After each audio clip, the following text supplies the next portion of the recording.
It's been way too long since I last had some candy. My brain's grinding to a halt, like a rusty machine. Oh, that's it! I'm having 5 whole crumb cupcakes for dinner tonight, and nothing...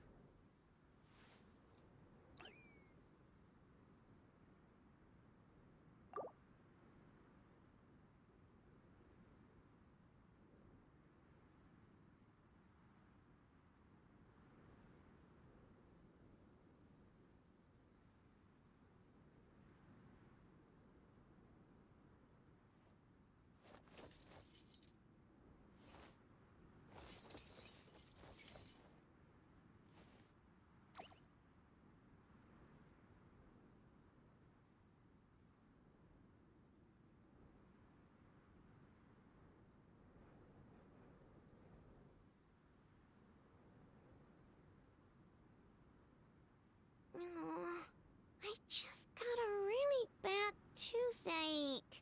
Why? Enough! Help me!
It's been way too long since I last had some candy.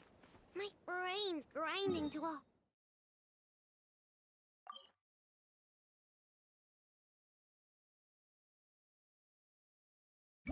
Oh.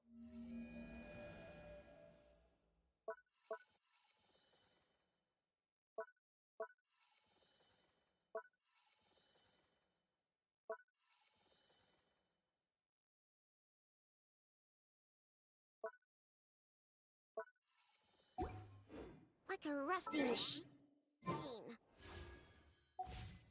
Oh, that's...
I'm having 5 whole crumb cupcakes for dinner tonight, and nothing's gonna stop me.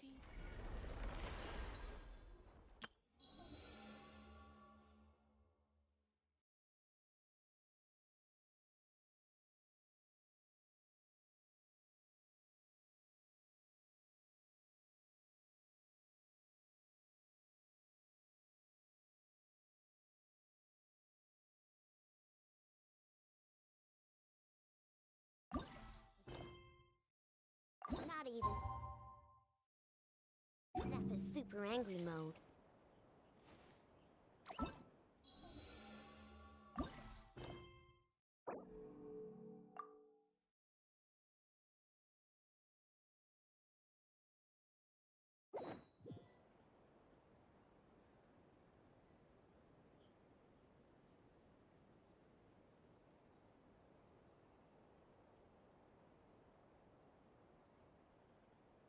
It's been way too long since I last had some candy. My brain's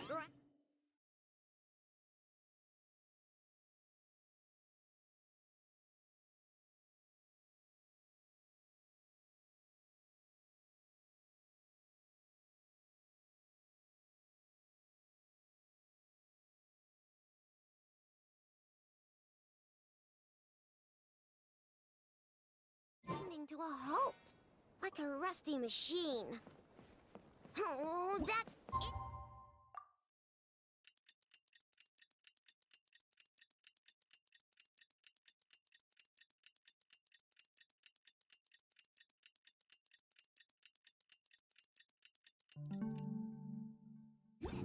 I'm having 5 whole crumb cupcakes for dinner tonight, and nothing's gonna stop me. Not even an F is super angry.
Can you hear me now?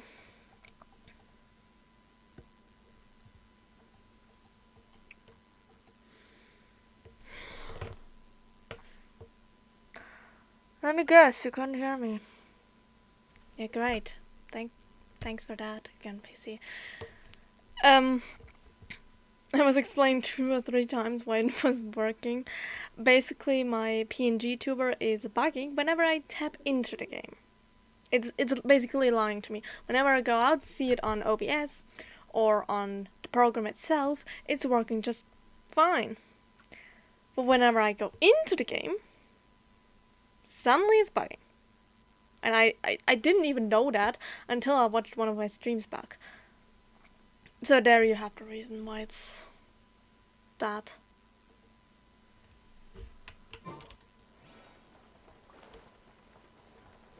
And we're starting our conquest. Act 3. Also, hi, Aristar. It's been a few days since we said bye to the others in Nashitown. Normally people don't come in chat. It's becoming more rare. I'm gonna try put up chat again, so I can review it better. Shut up, phone. I can't promise anything though because it's bugging. Oh yeah, it's working. I hope. So now I have it on my phone, so every time I look down I can just see it and don't have to tap out of the game each time. Still no news about Rarer though. Where could he have slunk off to? Yeah, he used to have more chatters, but it's just been a few like close people of mine, or more. I got close to them afterwards, and yeah. If only he was gone for good. But with all the trouble he stirred up before, there's no way we've seen the last of him. Yeah, no shit, Paimon. That's like the enemy of the world, could say. Hello, you must be the traveler in Paimon? Yep. Mr. Flint has been looking for you. Unfortunately, there's been a serious wild hunt attack over at the quarry. He thinks it's time to regroup and figure out a plan. Okay. Wild hunt? We better get over there right away. Alright, let's go. Let's go. Yeah, wild hunt, which indicates rare interaction, I guess. I mean, the wild hunt existed. I think it existed prior to him, or without his influence. Also, this lady, I just read that she's a fashion consultant. Honestly, doesn't surprise me. She looks gorgeous, despite being an NPC. Okay, where? Oh, at the far offshore. Okay, UK. Now, dear. Okay. You know what? I'm just taking the teleportation point because it's. I don't know my way. I have 100% it not Krai. And still, I don't know my way around Nashitown. Like, I have 100% at all 3 regions.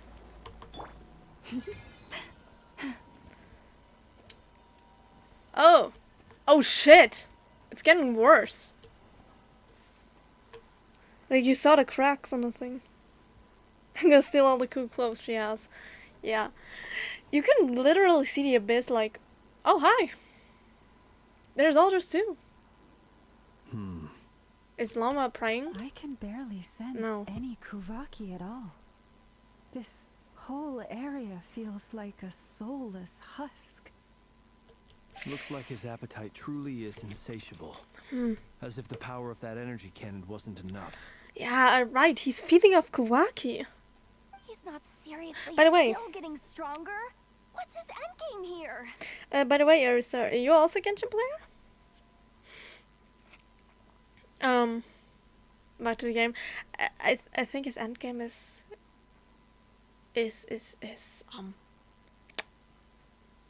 Colombina. I forgot her name. Kutar. There's also 1 second. Shit! I have a pen here. It's stuck. Okay. And to get to the moon goddess, you'd have to be stronger, because she's technically one of the strongest people out there, even if she's still dying.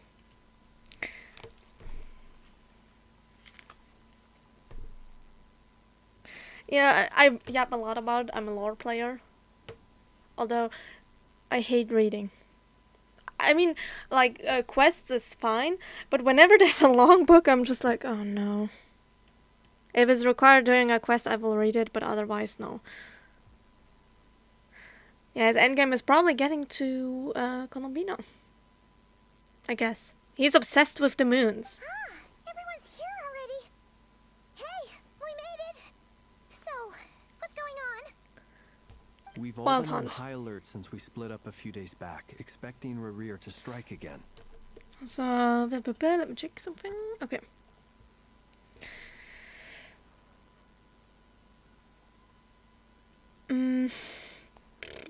My brain just shut down. Yeah, we're all expecting Rerir, but we're not. Like, I know is one of the most powerful people technically in Not Krai, given her extraordinary talents. But her cannon is literally feeding him. But it's like he just vanished into thin air. No one has seen him nor found any trace of his presence. And that's probably where Varco comes in. That is, until this morning, when a ratnik found signs of wild hunt activity while out here on patrol. As you can see, the crystalline itself is physically intact, but the Kuvaki it contained is all but completely diminished. I honestly don't see it. Isn't this Kuvaki? Huh.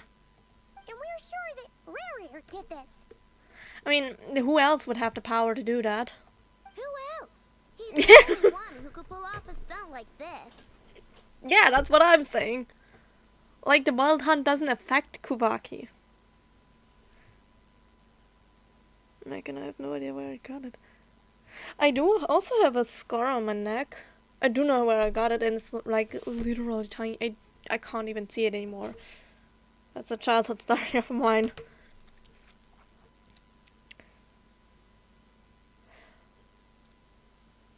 Kuvaki loss has reached critical levels.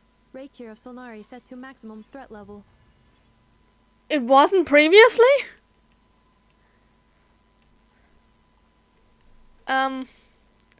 Maximum threat level.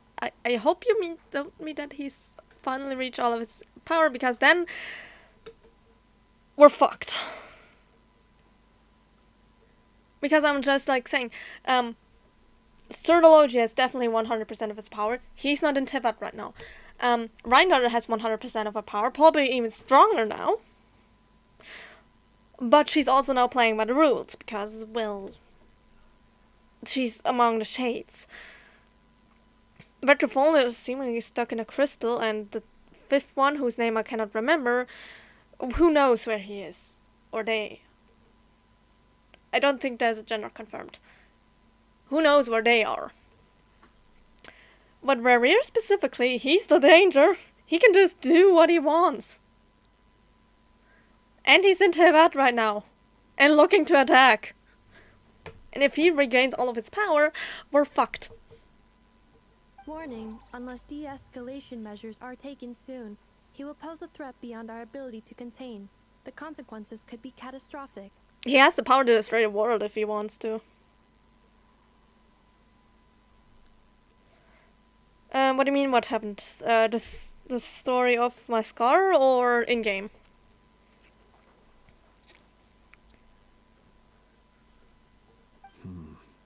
Traveler, do you remember when we encountered Rerir just after regaining his body? Apologies.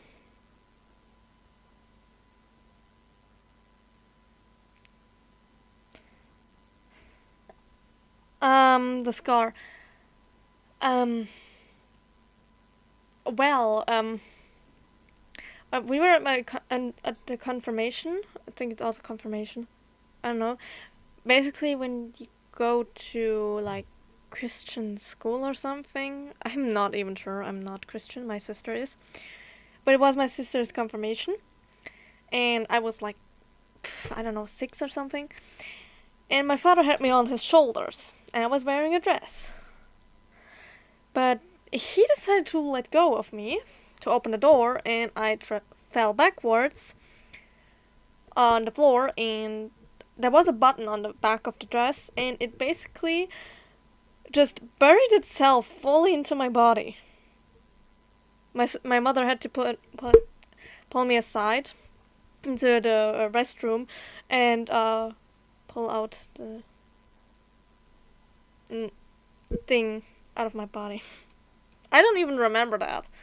I just remember being on the shoulders and falling.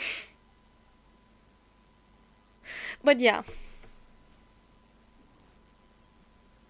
My mother was traumatized. There wasn't a shred of sanity left. Nothing but madness and rage. I mean, I was 6, so I think I was 6.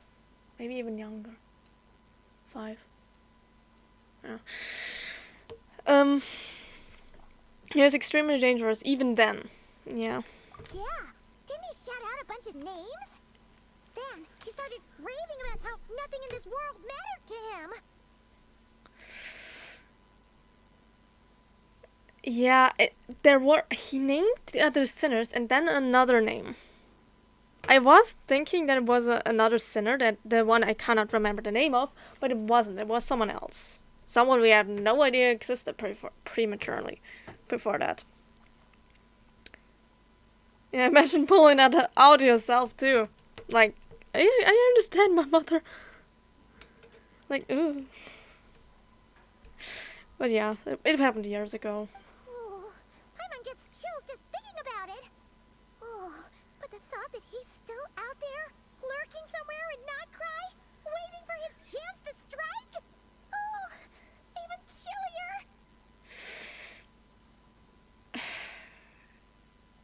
We don't know where he is, by the way. It was just mentioned, yeah, we don't know. He attacked, yes, but it's a sinner. It's like the most powerful people in the world currently. Last or time one we of them. fought, we were already at a disadvantage. If he has such overwhelming strength, why would he suddenly go into hiding?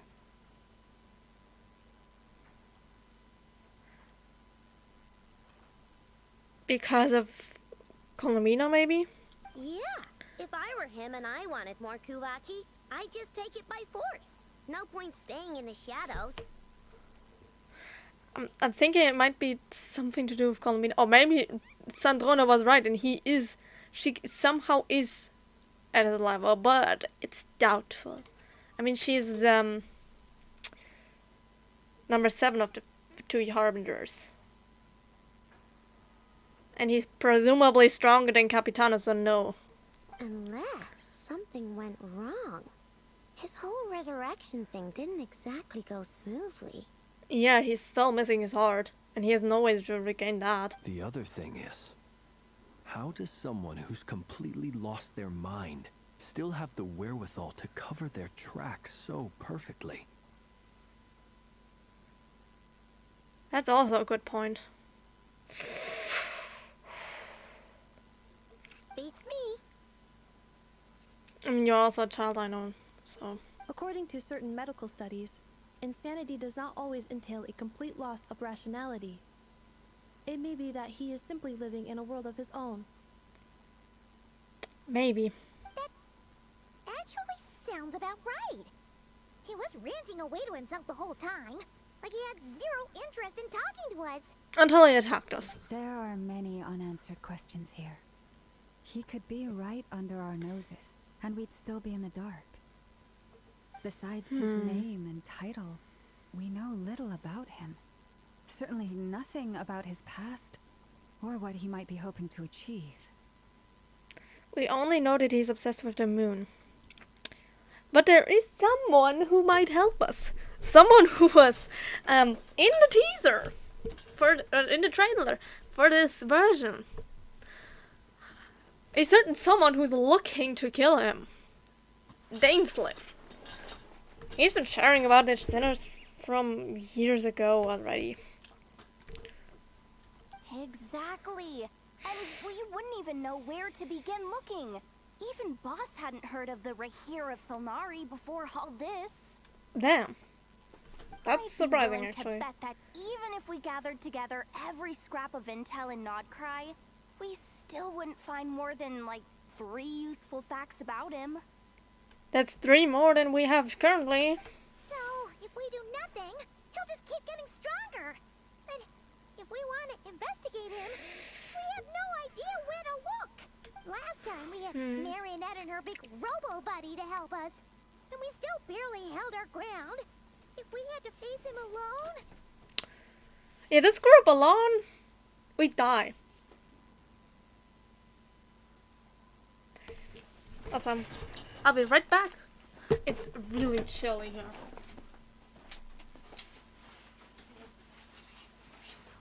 Something here.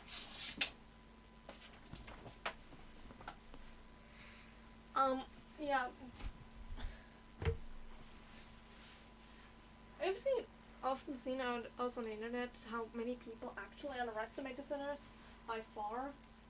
So I was really happy when Hoyo finally confirmed that the sinners have this, all of the sinners have the strength to destroy Tibet. At least at their full level. Or like 100% of the power. Ugh. Get it.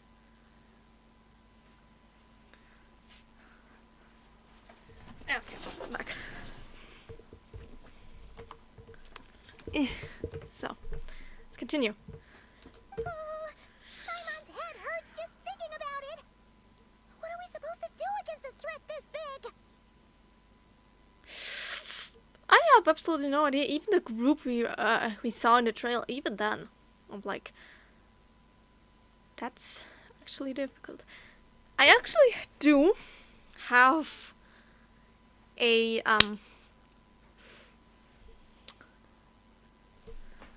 prediction. I forgot the word there. Sorry, I'm not a native English speaker. I have a prediction. Act 5, we will not defeat Rary in Act 3 or 4, but in Act 5, we will at least get rid of him in some way. And the way will be through the Abyss Order. Which, you'd think they're both evil and come from Conria, so why would... Or both against the world technically, and both against from Conria, so why would it work? But the Abyss Order specifically would probably also hate Terraria and the sinners. The Abyss Order are basically the survivors of Conria that have fallen under the curse of immortality or turned into monsters like Killiters and stuff like that. And their goal is to revive the homeworld,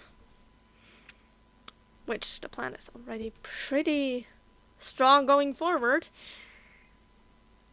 And now they have the chance to go up against one of the people who are responsible for the initial destruction and curse placed upon Conria. So yeah, they're probably against Raria. It would also mean the thing in Act 1 with Raria pretending to be our twin and us fighting together would actually come into action in Act 5 again. Making this a round whole thing of us actually fighting together, but this time it's actually both the twins. And not just the twin and the Traveler twin and Raria pretending to be the other twin. That is my current prediction. Well, I yep a lot. Sorry. I do have a little hunch about his next move. Given that he attacked the quarry, I'd say it's likely he'll target other places rich in Kuvaki. So, we have the Experimental Design Bureau and Hisi Island. Hisi Isle. Those two have moon remnants, so they're especially rich in Kuvaki. Somewhere like the Eye of Krati. Oh yeah. Or the Pillar of Embla. One thing's for sure. If we just sit back and let him keep absorbing Kuvaki, we really won't stand a chance against him. Oh, don't worry. I also have people telling me all the time that I speak very fast and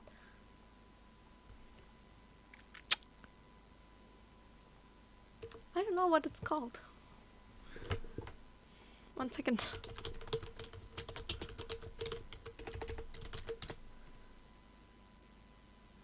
And I mumble. Really? It's mumble? My first language is German, by the way. The Eye of Kati I also already explored a lot, and the Pillar of Embla I also finished the quest around it. Which is also the part in the Archon quest. A perfectly reasonable hypothesis. However, it is worth noting that these two locations are quite far apart. Yeah. To investigate them both, we'll need to split up. They're in 2 different I isles. agree. We should split up. Right now, Rarir's goal seems to be gathering Kuvaki, not fighting us directly. Once we're done, let's regroup on Hisi Island. Okay. Wait, why Hisi Island? Maybe because he's after the moon goddess. If I in recall spring? correctly, your largest goddess statue was carved from Kuvaki rich ore, was it not? Oh, hell no. That's right. Yes, Don't go after the it statue. could well be a potential target of his. I should head back and start evacuating the pilgrims. I like her. The way she's immediately like, statue is unimportant. Splitting up's What's always important is gonna the be people. risky. But I guess we don't have much choice, right? We're in a race against time here. I could also make, by the way. No, I cannot make it louder. Whoops.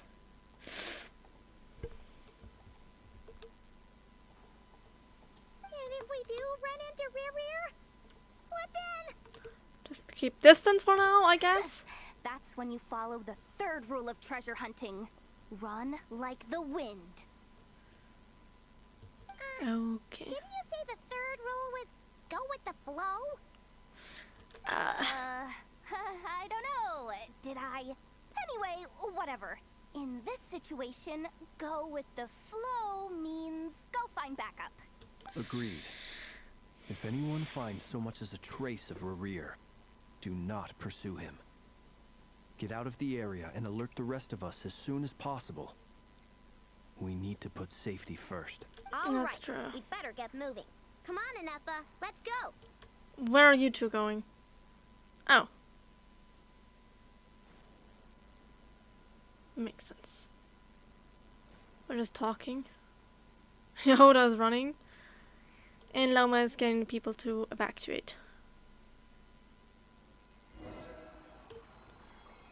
Oh. Go to Frustum Enclave. Clave, I don't know. Okay, let's go there.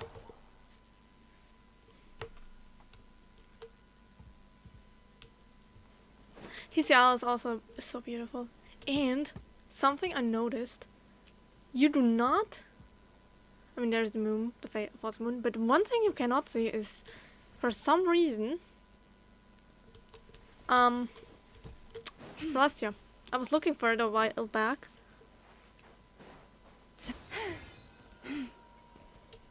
Hello. By the looks of it, no one found anything. Any leads? Nope. Diddly squat. No clues to where he might be hiding. It's like he's a ghost. It feels like we're sitting on a powder keg that could go off at any second. Oh, I hate this feeling.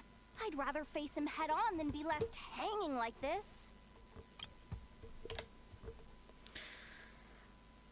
Really? You? I hate to break it to you, Yehuda, but you're a little bit of a scaredy cat when it comes to harbingers. Now, what about Rerir, who's like even more powerful than the harbingers? So, you guys didn't find anything either? No, we just gotta wait for Aina and Inefa. Not loving the word either. How about you, Flints? I questioned a few Ratniki and eventually narrowed my investigation down to one suspicious individual. But by the time I got to his place, he was already gone. Yeah, right. He can shapeshift Almost probably. as if he knew someone was on to him. Either that or he's just extremely cautious and doesn't stay in one place for long. He's been biding his time for a while now. The question is, where or what is his next target? No idea. Since regaining his body, he seems to have lost all interest in the fragment in my possession. If he did still want it, he's had plenty of chances to take it. Wait, I thought it was destroyed. All we can do now is hope that Ino and Anefa turn up some leads. Darn it, Rerir. If you've got the guts, come face me one-on-one! You would die. Wait, he's actually here? I didn't mean it, I swear! No, it's coming from Wait. Silver Moon Hall. The Lady Kutar might be in danger. That is a... Get over there, quick! Well, now the others have confirmation who it is. Oh my god, what? So early?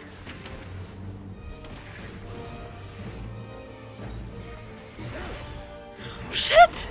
I thought it would be end of the quest, like.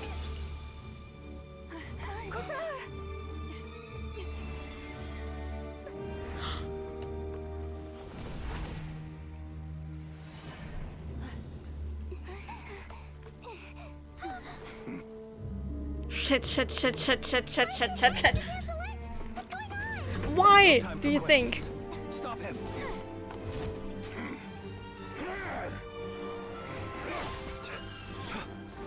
He's after Kubaki. She's literally basically made out of Kubaki.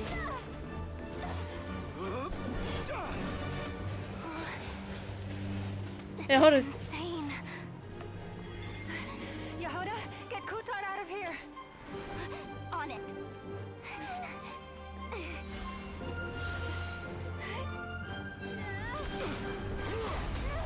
Shit.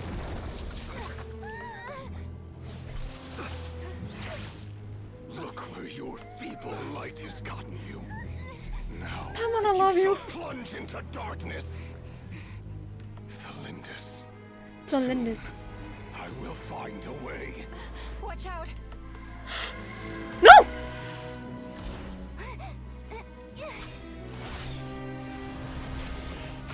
Yehuda, I love you. For that. She risked her life for her. And Columbine under turn 2. Still Lindis. People said that it was a female name and that.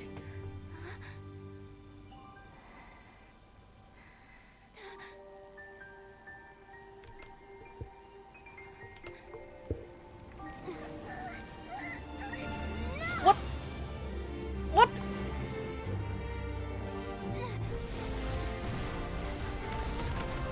How? Oh, whoops. Enough!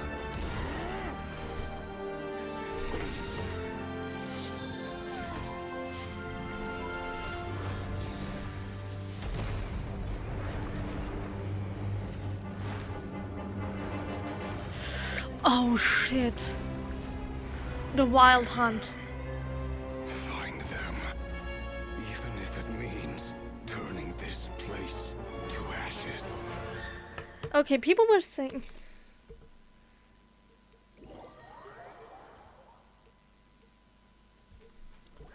That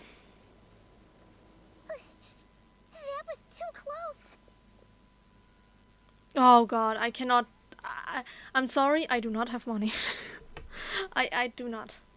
I genuinely do not. I'm also FTP, like, I don't pay money for stuff. So Lindis was the name he was mentioning in the first act, and people were saying that was a traditional female name for women. And it was said that he apparently has a lover, like a fiance or a wife. Which would be a shocker. Like, That would imply that it was also someone from Kanria. And you literally... Or even anyone from Tevat. And he's caused almost the destruction of Tevat. Like, what? That's just confusing. But the Lins, he We barely made it out of there alive. What's that guy's deal? How'd he get so crazy strong? he's one of the 5 sinners, and that probably wasn't his full strength. He's a threat to this entire nation. I doubt his strength could even be measured by conventional standards. At this point, yeah. It's the entire nation. But when he gets stronger, he's a threat to the entirety of Tevat. I have a question. Yeah, what is it, I When know? me and Anefa showed up, we saw him chasing after this lady like he wanted her dead. What was that all about? Well,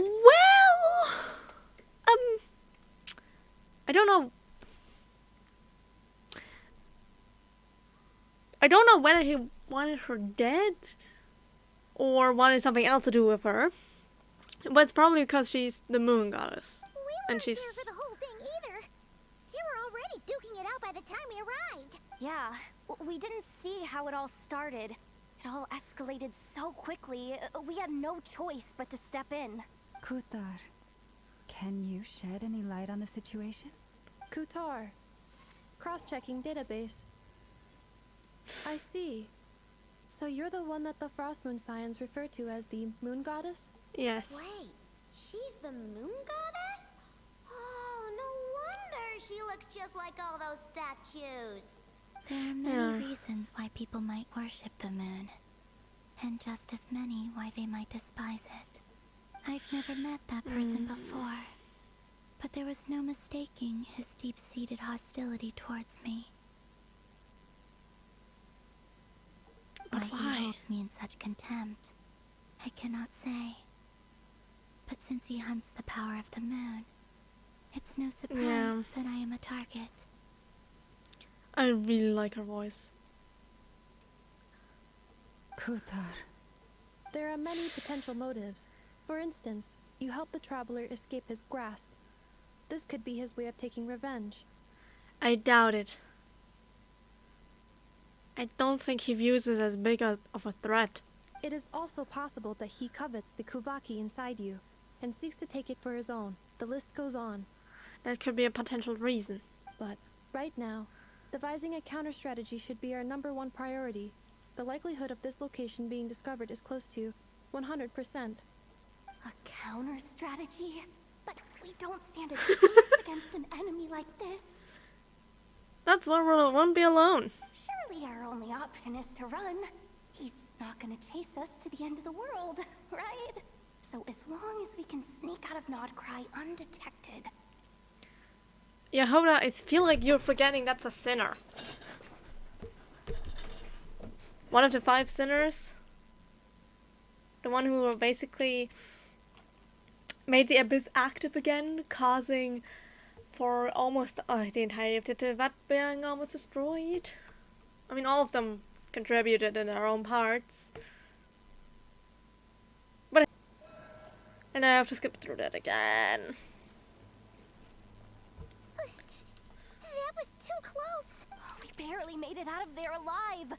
What's that guy's deal? How'd he get so crazy? He's a threat to this entire nation. I doubt his strength could even be measured by convention. I have a When me and Anefa showed up, Let me skip we saw him through. chasing after this lady like he wanted. We weren't there for the. Yeah, we didn't see how it all started. Kutar, can you shed any light? Kutar. Cross-checking database. Wait, she's. There are many reasons I've never met that why he holds me Skipping. in such contempt. Kutar, There are many potential. It is also but right now, A counter strategy? Okay, But we're we back. don't stand a chance against an enemy. Surely our only option is to run. No, I can't say that. Come on, Yehoda. This is serious stuff. You can't suggest we all just chicken out. That's kind of what you're doing. Running But you're is not. our only option. Well, Yehoda wasn't the one suggesting it. Yeah, my internet just crashed. Huh? You seem surprised. But what other choice do we have? We are facing an enemy we cannot possibly defeat in battle. Well, again, it's a sinner. If we leave him alone, he gains the strength to destroy the entirety of Tibet. Again. Well, I mean, yeah, but still. It's not too late. I can distract him, so you have plenty of time to make your escape. No. Wait, what? You're gonna act as bait? Doesn't that make sense? I'm the one he's after. There's no need for you to risk your necks on my behalf. There's no way. Like, for example, we won't leave. Lauma won't leave. Yahuda won't leave on principle because the others aren't leaving.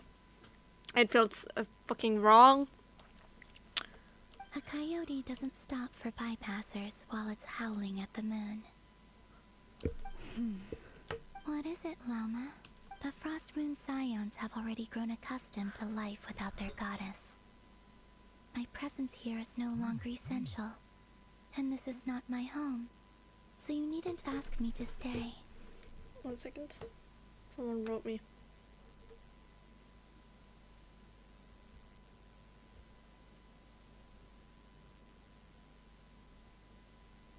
Okay. We can't just roll over and let him get away with this. That's not our style. Yeah. Yeah, we can't just call it quits after everything we've been through together.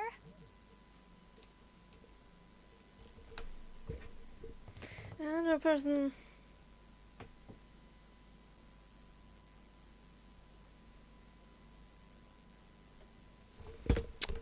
Wrote me again.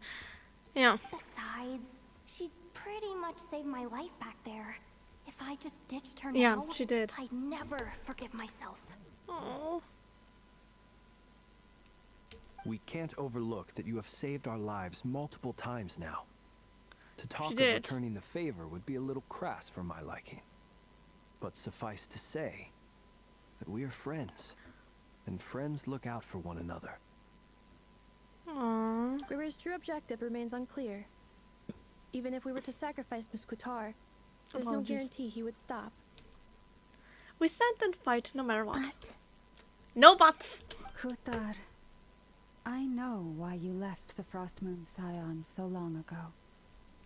It was because people started treating prayer as a form of trade. They would make self-centered wishes, force you to accept meaningless offerings in return, and then expect you to perform miracles for them, as if that were their entitlement. If it were me, I might have walked away too. But I believe that time can change everything, and that sometimes it takes losing something precious to appreciate its true worth.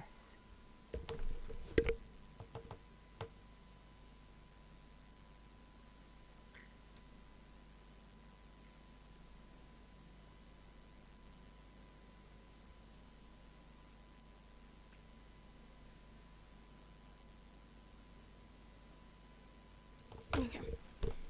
After much reflection, I've realized that this was never about whether the Frost Moon Scions need you. Any relationship based on need is purely transactional. What I truly hope is that you'll choose to stay, not out of obligation, Mm. but as part of our family.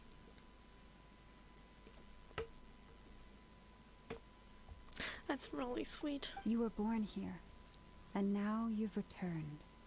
Who knows? Perhaps it was the moonlight that guided you home. Oh. thank you, Lama. But my power is on the wane. I'm afraid I will be of little use to you now. We'll find a way. It's our turn to help you Very now. well then. I'll do as you say. Those times you saved us, we were transported across great distances in an instant. Is that one of your powers as the moon goddess? It is, but I find it very draining. I barely managed to pull it off just now, and it will be some time before I'm strong enough to do so again. Rejected by the world, my power is dwindling. Like a lake, cut off from its source, slowly shrinking away. Now, it has almost run dry.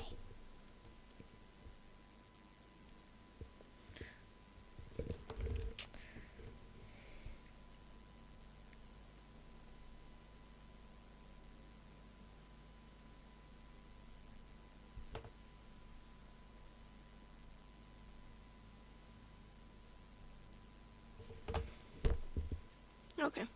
What do you mean, rejected by the world? It's true. The 3 moons belonged to the ancient bygone era in which they came into being. From the moment I was born, the world itself has been steadily sapping away at my strength. That's why we need a moon marrow to borrow the eternal moon's power. The 3 moons are not one and the same. As the goddess of the frost moon, I cannot wield the powers of the other 2. Yet moonlight has a way of blending together. Each can reflect the other's glow. So when our fingers touched, I was able to restore my strength by drawing Kuvaki from the eternal moon's marrow. Wait, we still have it in us. I didn't know that. I forgot about that. This method of recovery is painfully slow. If only we could find the... Shit. It's the Wild Hunt!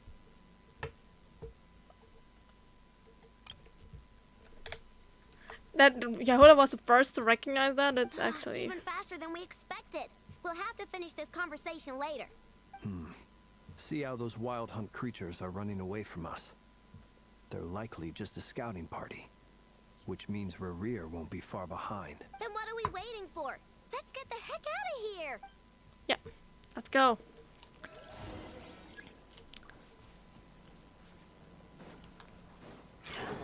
Observe. Be silent. To dust. Oh, they just keep coming!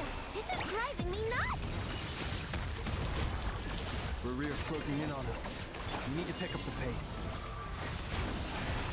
There's too many of them! And this time, we can't go back on Guitar's house to escape. This goes on much longer. We gotta fight. Observe.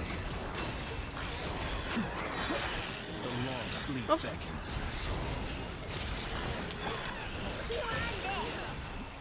Preparing for dust up. Defensive mode engaged. With one heart, we pray. Receive my blessing. To dust. Beware the creatures of the night. Annihilation mode. Branch into song. By the frost moon of old.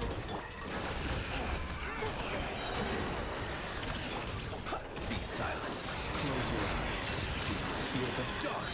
The long sleep beckons. Preparing for dust up. For the everlasting forest. Rushes the moon.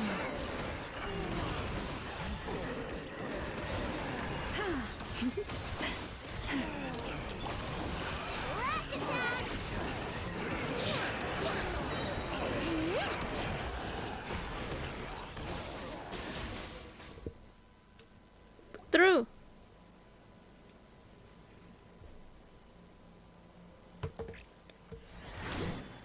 Oh, that's not Orca. It was a claymore.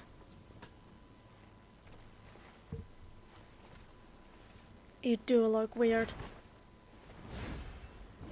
Your face looks so weird.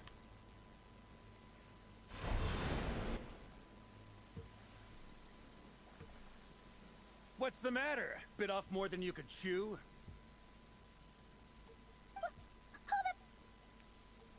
Who are you? Okay, let's wait for Prima. Maybe she recognizes. Uncle Barca! You're back from Amspartnir? Oh. Oh, There's a little symbols that's Grand Master of the Knights of Favonius? reminds me a lot of Jean's. We could save the intros for later. Right now, let's get you all out of this hellhole. Follow me. I know somewhere you'll be safe. I swear to God, if it's the flagship. Oh, is that where I think it is? That's the one. Come on, move! There's no time to waste. Yeah, he's growing popular amongst not crafter being absolute Mondstadt.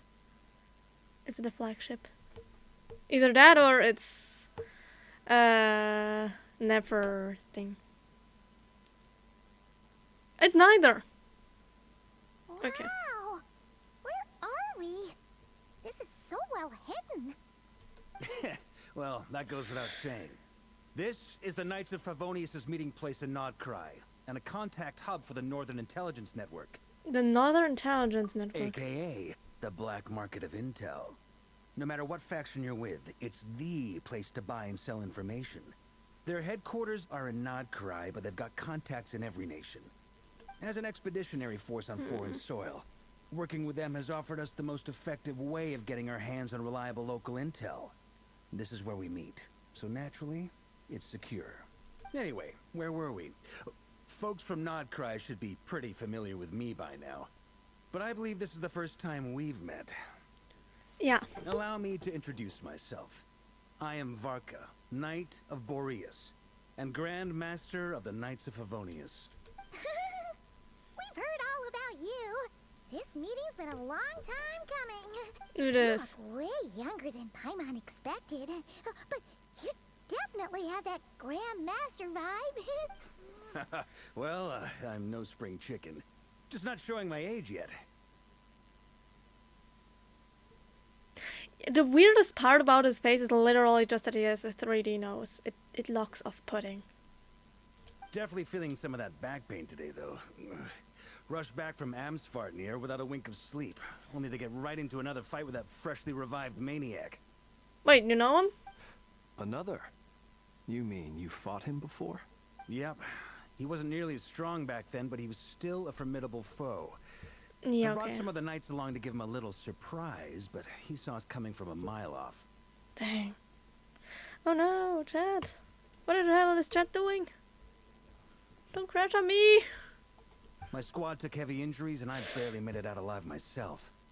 We knew it might have been our last chance, so we staked everything on it. But still, it wasn't enough to stop him. So even with Volkan I our side, tried we're still tracking him down troubling. afterwards, but he didn't leave a trace. Even in his unhinged mental state, he's as cautious as any trained operative. My chat is not working anymore. Why not? I have no idea. Okay. Maybe it's working now. So, I decided to come find you. And as luck would have it, turned up to find you being ambushed by the Wild Hunt. The rest, you already know. Is that why he's been frantically absorbing Kuvaki these past few days? Because he sees you as a threat? Maybe I'm part of the equation, but even if I weren't, I'm sure he'd still be gathering power. He's clearly working up towards something. Yeah. Maybe it's getting fragments of the other moons. Note to self, Uncle Varka's strength rating officially upgraded. I like to never also calls him Uncle Varka. Guess it's my turn to ask questions now. So, what exactly has been happening in Krai? Why has the Wild Hunt returned in humanoid form? And why is it after you? That's a long story, but I'll try to make it quick. Why, I know is the one explaining it. I know brings up to speed of what happened before. Wow, I can speak. I had no idea so much had happened. Sounds like you guys have really been through it. So, the Kutar is actually a Fatui Harbinger. And all this Wild Hunt activity in Krai is the work of the Raker of Solnari, one of the 5 sinners. Well, she's no longer a harbinger. Oh, that's a lot to take in. Need some time to wrap my head around it all. Well, we don't have time, probably. I'm truly sorry, Mr. Varka. You stood with us against the Wild Hunt and did everything you could to stop it from escalating into a full-blown catastrophe. And then, the one time you're away, it all comes to a head and all your hard work gets undone. You've got nothing to apologize for, Miss Moonchanter. You can plan 100 steps ahead and still slip up. That's just life.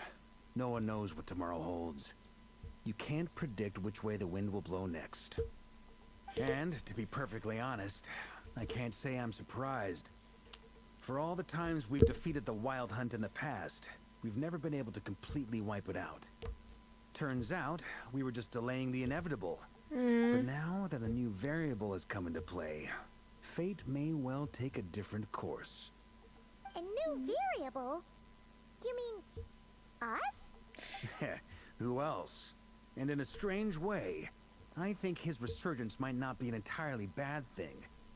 The Wild Hunt is like an unrelenting force of nature, but Rerir is an individual with an agenda. He's gotta have a weak spot somewhere. Thalindus. Probably. But I get what you mean. It's like you cannot predict something that is just there and it will probably continue to be there until, I don't know, the end of time. And Rerir is different. Rerir is like a concentration of that. It's like there is some place. That said, Something while I know I was specific. explaining everything just now, some of the points that Mr. Flint's added caught my attention. You mean about our mystery ally? That's right.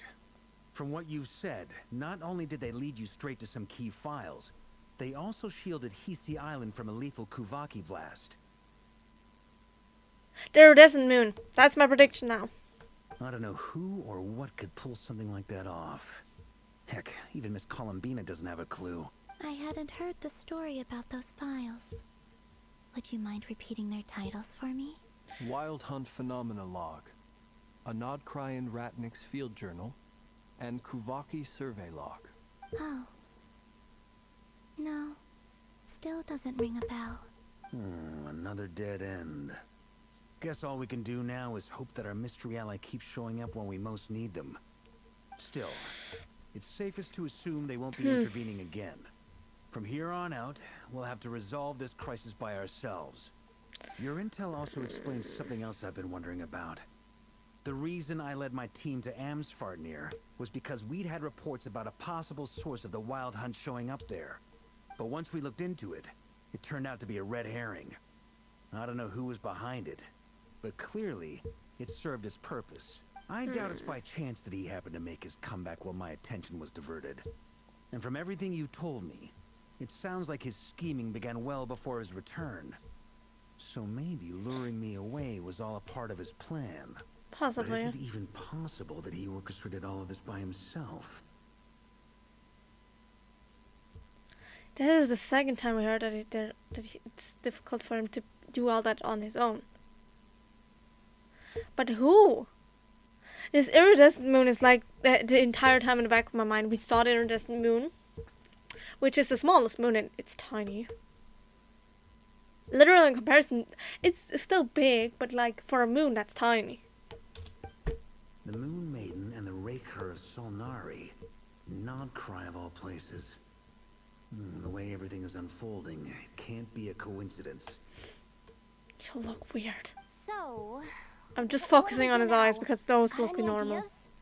Right now, we've got at least 3 things to consider.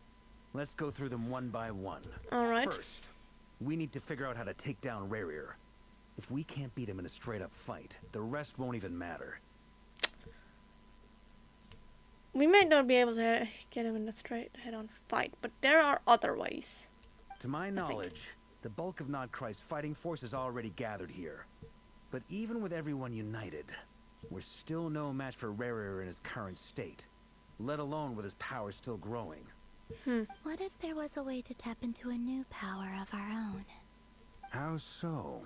Have you thought of something, Columbina? Is this what you think 3 about? moons once watched over this world. The Eternal Moon was the largest.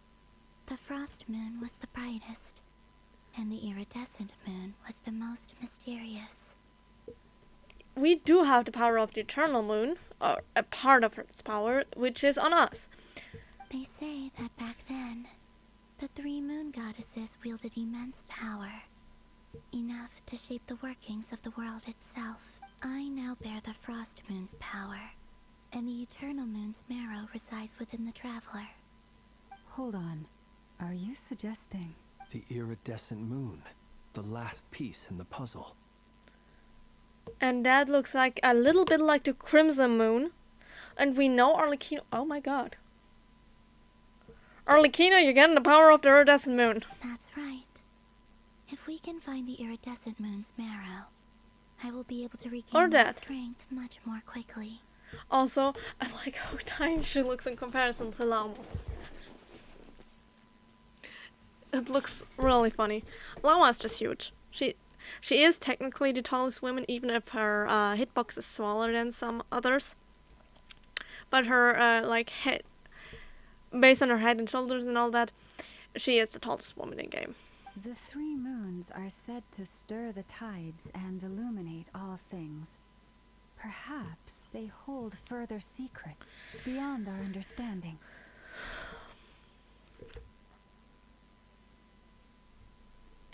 According to my analysis, this solution is feasible. However, it is subject to one major condition. How do we locate the iridescent moon's marrow? I know a way, but you will need to visit the Fatui's Experimental Design Bureau. I was about to say Farina. Colombina, I will hope you don't go in there. You're literally basically on wanted posters for the Fatui. The Experimental Design Bureau? Are you saying we need to involve Marionette? Yes. I must speak with Sandrone. It's a long way from here to the Experimental Design Bureau. There's a high chance you'll be spotted. You shouldn't go alone. I'll go with her. Then that's settled. Next up, our second priority. Somehow, we need to figure out Rare's end goal. As you saw for yourselves, when he was still in his wild hunt form, everything he did was for the sake of recovering his body and resurrecting himself. His first act since then, after laying low for a while, was to try and assassinate this young lady. Young? She's older than you. I would suppose. I think you're just a human. Which means, yes, she is older than you. People's obsessions often reveal their greatest vulnerabilities. There must be a reason why he despises the moon so deeply. Perhaps it sheds some light on his title, the Rächer of Solnari. Again, Rächer is German for avenger or revenger.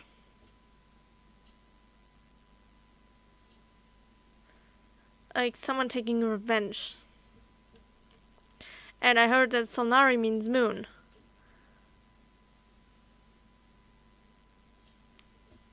Current going thesis?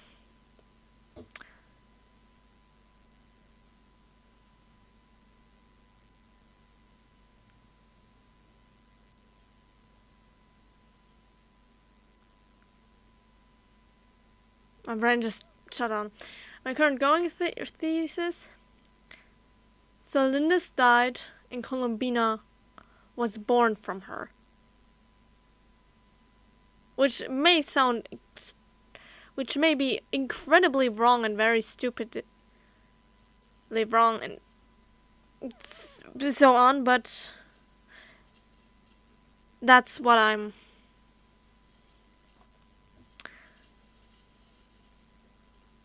That's my current going thesis. The wild thesis. hunt has plagued Not Krai for centuries now. If we want to stop it for good, we have to get to the root cause of what's driving it. This wild hunt in itself. Well, it is basically the abyss. And it's avoiding Kuvaki and can be destroyed by Kuvaki. It's true. We still know very little about him.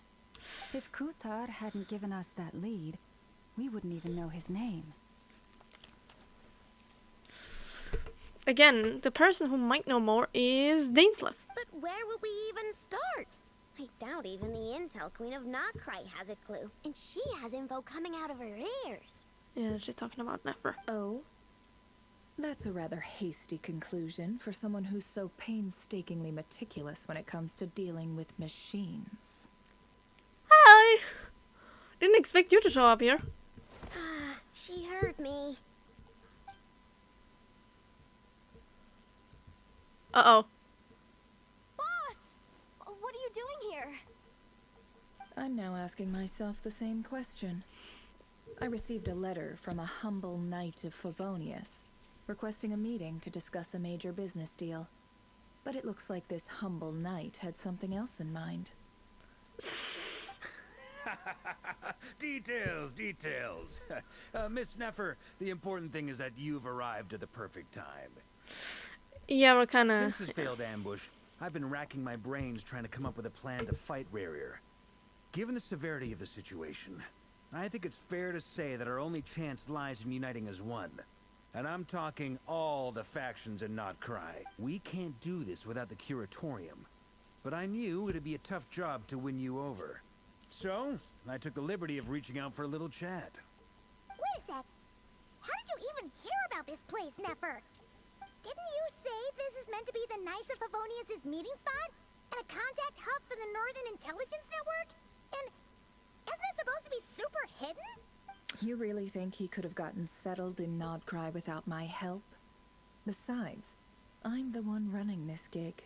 Of course, I know where the meeting place is. You mean Allow your? me to introduce the current head of the Northern Intelligence Network. If it's intel you're after, she's your woman. Pretty much seen and heard it all. That's actually not surprising at all. What's more surprising is how she has one person working for her. Please spare me the flattery. Let's cut to the chase. Seems like you've run into some trouble, huh? I mean, sure, she has connections and they're also blah blah blah. But yeah. Well, this certainly qualifies as an unforeseen crisis. On behalf of the Curatorium of Secrets, I wish you all the best of luck. Girl, you ain't getting out of here. You're So helping. you're just going to sit this one out? Why should I get involved? What could possibly be in it for me? Your life. What if we told you we can't do this without you? Oh? Then I'd say you'd better make it worth my while. I don't work for free. Girl, Rarier is a threat to us all. I can't put a price on something like this.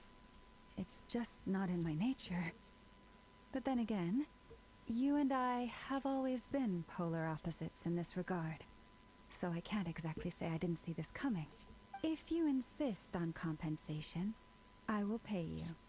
Consider this a formal commission. Sound fair? You just don't give up, do you? Too bad. I know you well enough to know you can't afford my prices. The riskier the job, the more it'll cost. And a Moonchanter's stipend isn't exactly generous. Unless you're planning to start passing the donation box around among the faithful. Boss, just a thought. If they come up short, maybe you can take the difference out of my next few paychecks. Things got really dangerous during the fight with Rarier. If this girl hadn't saved me, I'd be ley line fodder by now. I'd be gone for good, boss. If there's any way we can make this work, I'd really like to help her. Please? I'm begging you. I feel like she has a soft spot for Yehoda. This is why I'm always telling you never accept favors. They are the hardest debts to repay. Yeah, kinda. It was either Kalamina jumped or she didn't. You have to be careful who you get involved with, or you invite all kinds of misfortune. Very well, Yehoda, I will help. But just this once. Don't count on this happening again. It sounds so sweet. Flynn, Surprisingly. that fragment that Rarier was after, do you still have it on you? It's raining inside. Of course. Let me borrow it. I need it to follow up on some leads. Wait, you actually have some leads? You do? Shh. This is top secret information. I get it. We all have things we'd rather keep to ourselves. Plus, I know we can count on you. So we'll leave the intel gathering in your hands. And that brings me to the third and final item. We need to find a way to distract him. We need time to make our move, so someone will have to stall him. No, Columbino, you will not do I'm in that. for this part, no matter what. Anyone coming with? Flint? Count me in too. Figured. Come off it, you two. Quit playing heroes. I'm way ahead of you here. Nefa did a scan of the Moon Goddess's Kuvaki signature, and we're gonna use it to make some decoys over at the Krumkake craft shop. Anyone who's in, follow me. Once they're ready, we'll deploy the decoys across Krai. So as long as the rest of you keep moving, he won't catch on to your scent and won't be able to track you down. Again, I know it's one of the most powerful people in Krai just because of that. Who would have thought about I that? like it. Genius idea. She is a genius. No biggie. All right then, we'll split into 3 teams. Once your team has finished their mission, return here and wait for the others. Dismissed.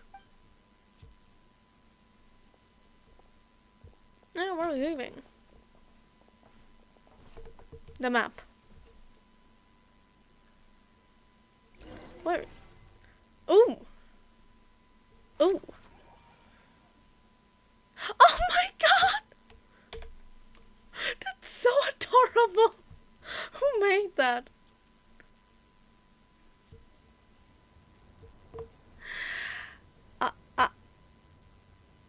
Lady Damselette. Wait. And you two? What are you doing at the Kuvaki Experimental Design Bureau? I figure, I mean, maybe... What? I thought you were wanted. We've been doing our best to mind our own business lately. But if you're just gonna waltz up here like this, you're seriously pressing your luck. Don't blame us for doing what we have to. Huh. You really think that's gonna scare us off? We're not looking for any trouble. I just want to see Sandrone.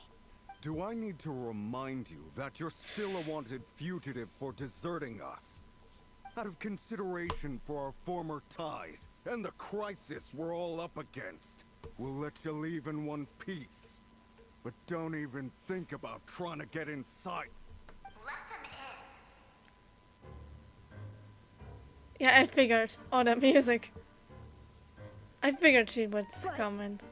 Are you going to make me repeat that? No, my lady. Sandrone seems to be in a good mood. Must be maintenance day.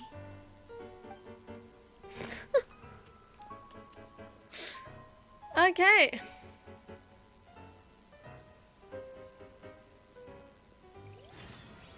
I also have the 100% of the Kuvaki Design Bureau.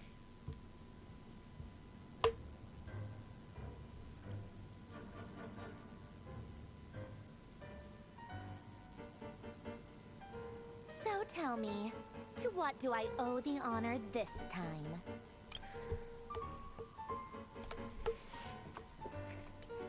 Actually, before you answer that, just so we're clear, we're not colleagues anymore, Columbina. I don't owe you anything. I promise it's nothing big.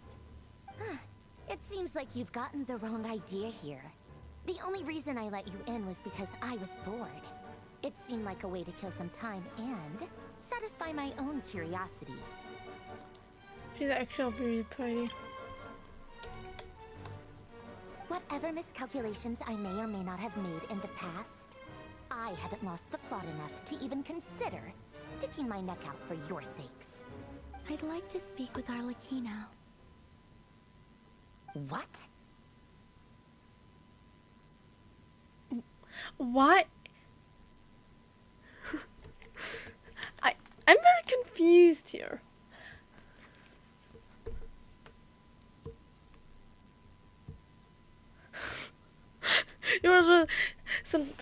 Colomina goes up there. Yeah, I want to speak with Sandrone. She goes to Sandrone. Yeah, I want to speak to Arlecchino. Huh? You mean the knave? I'd like to speak with Arlecchino. Is she in Krai? No, she's not. Once the work on this facility was completed, she went back with the Rooster and Regrator. The only ones in Nod Krai are me and... What is it you need to speak to her about anyway? Are her and Totore. She didn't mention his name. But he's been seen in trailers previously, and the experimentation thing we saw, yeah, no. He's definitely not Krai. I'm honestly surprised we haven't seen him. But the Rooster and Regrader, those are the only two Fatui we haven't met yet. The Rooster is Pozzanella and the Regrader is Pantaloni. Rerir is hunting me. If I'm going to face him, I must first retrieve the lost moon. The Crimson Moon. Whereas Ned seems lost in thought, but she doesn't look surprised. She must know more than she was letting on. I don't understand what Alakino has to do with the iridescent moon, but at this point I have no choice but to go along with Columbina's plan. Is that a no, then? We're only doing this to stop Rerir. He's our common enemy. As if I need reminding. I was this close to settling things with him before someone decided to whisk me away to their weird little garden. You weren't. Have you held any tea parties lately? What? Tea parties? Yeah, obviously. You don't seriously think we'd pack it all in just because you aren't here. If anything, they've been more eventful than ever. Just me, Arlecchino, and a bunch of insolent and sensitive guests who won't stop asking where you've gone. Oh, they've been a real joy. I bet you served them the worst tea you have. Just like you used to do to me when I upset you. Who cares about how good the tea is when there's no one around to drink it? I keep losing people. First Rosaline, now you. I'm running out of people who can make me laugh. Honestly, what could be more ridiculous than a multi-centenarian goddess who's only ever had the plain herbal tea she received as offerings?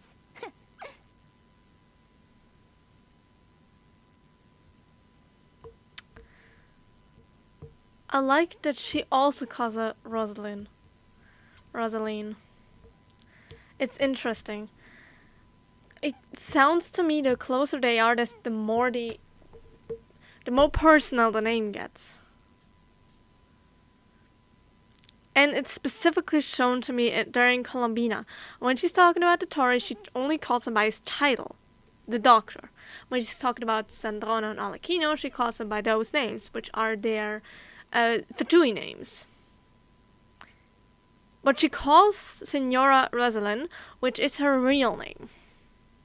And I feel like it symbolizes how close they are to one another. Columbina is an exception because, well, she doesn't really have a real name, so to say. She only received names from outside, like Columbina is her Fatui name, the Damselette is her Fatui name, is her title, not Fatui name, it's her title, and the Kutar is the name the Frostmourne Silence have given their moon goddess. You'd always brew a different type of tea for me each time. Was it really just to see how I'd react?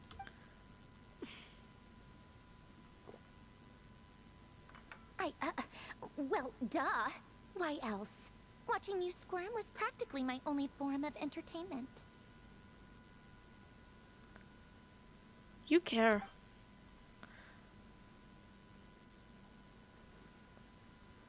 Or was she genuinely trying to introduce Columbina to new flavors? Maybe all that coldness is just an act, and they actually get along. Oh, yeah. And Capitano sometimes used to bring Tartaglia around, too. But I guess we won't be seeing him again. He just...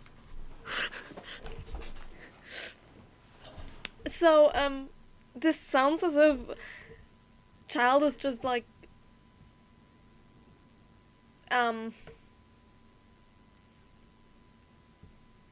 Which is strange. Child is his title for some reason. It was easier to say than Tartaglia.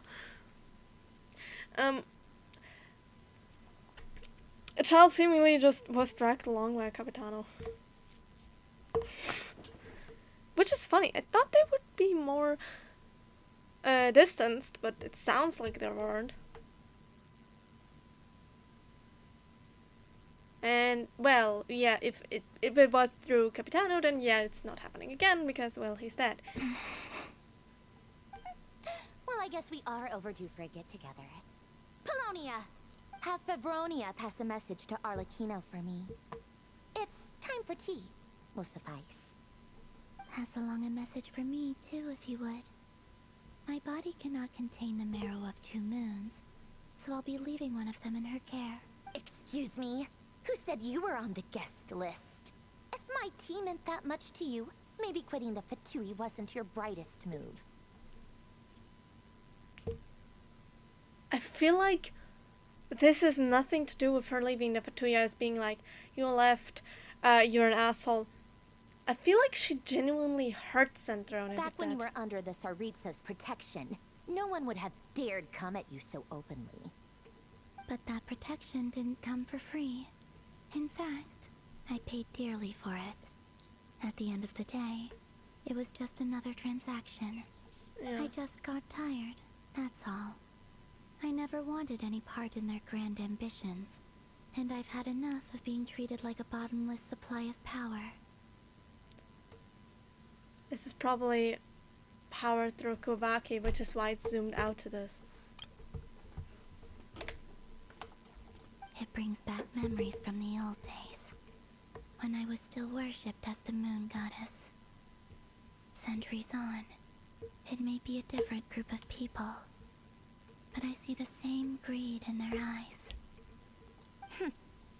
I figured you'd leave eventually. You didn't have as much of a reason to stay as I do.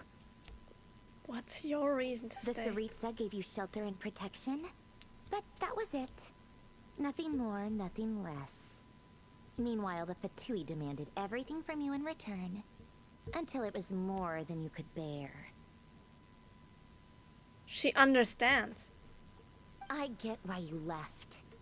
And frankly, I have no interest in dragging you back just because the higher-ups told me to.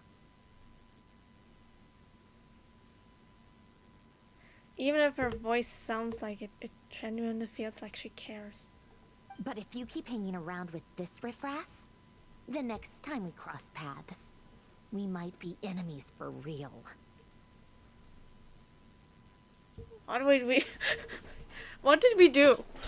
We're not even doing anything right now. She said that, but she's the one who caved and agreed to help Columbina. Guess that's our cue to leave. Let's go. We better not keep working on the others waiting. That might be your plan. But it sounds like someone else wants you to stay a little longer. Huh? What do you mean? Listen.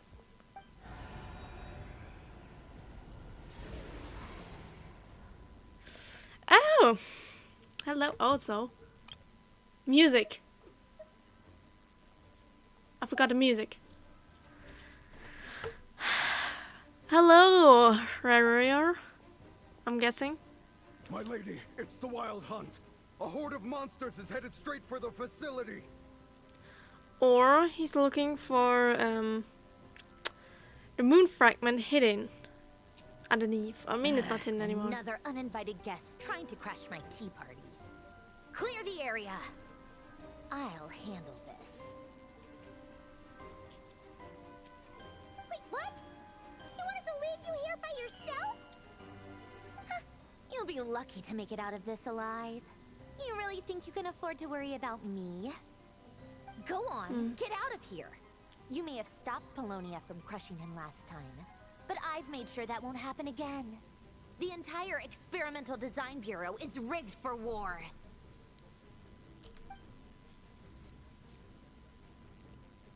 Stay Then let's and go. watch if you want, but it'll be at your own risk. You're not flagged as friendlies in a weapon system. Just be careful, okay? Don't tell me what to do. Look, if you're leaving, make it quick. Or you'll just get in my way.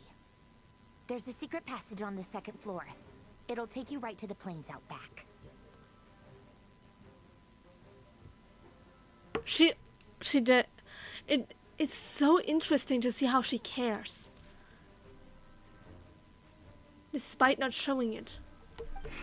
Maybe showing it is what caused her to end up in a fatui. Columbina. You're not getting another invitation to my tea party. I know. But thank you anyway, Sandrone.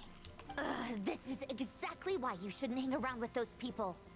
All their melodrama and sentimental nonsense is rubbing off on you. Pretty sure she was like that before.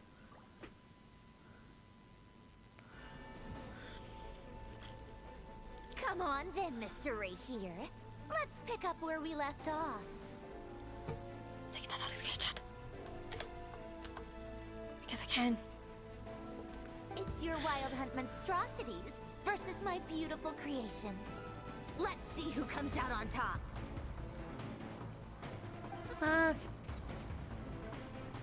Jesus.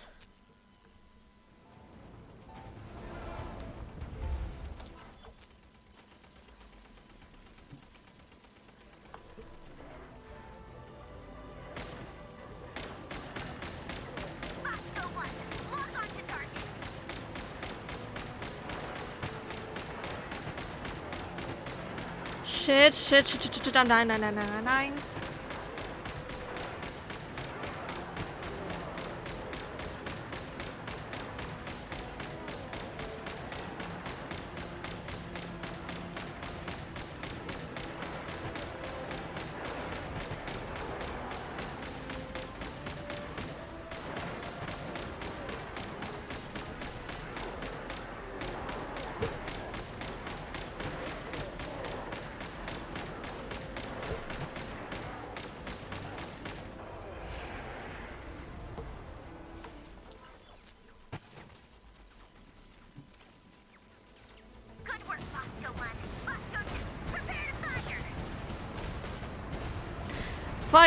Fire.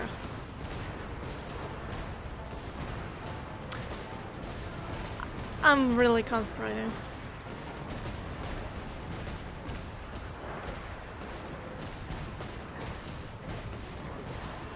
What if he comes to you directly? Because as it appears, I would say Sandrone is not powerful in herself. She can make powerful creations, but she herself is not the one who's powerful. So if he goes up 1-on-1 against her, she would lose. Drastically. She wouldn't even stand a chance.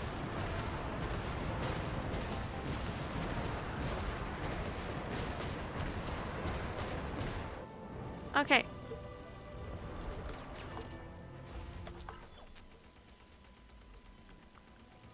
That's it. Keep them pinned down.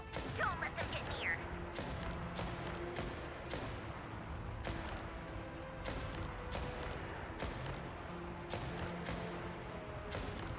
One. Their flames are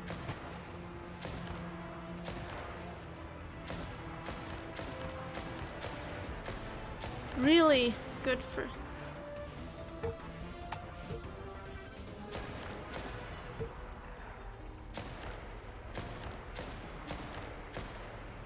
Show me where they are, because otherwise I wouldn't be able to see them very well. Rotate out. Deploy all backup units. Get in there and hold the line. Continuing. Shit, they're getting bigger. They're more spacious than I thought. Whatever. This is where the real fun begins.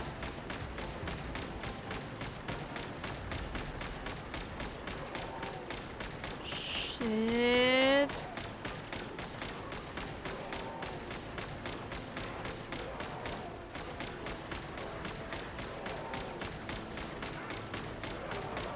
Don't worry. Once this is over, I'll put you all back together again. I promise.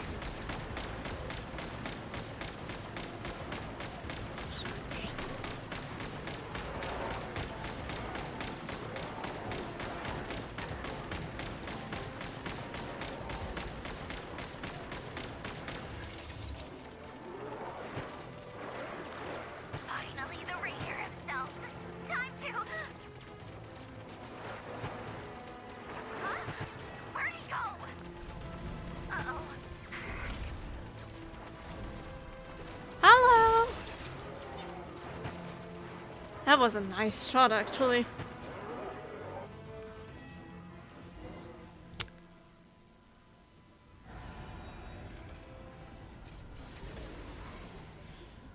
Shit.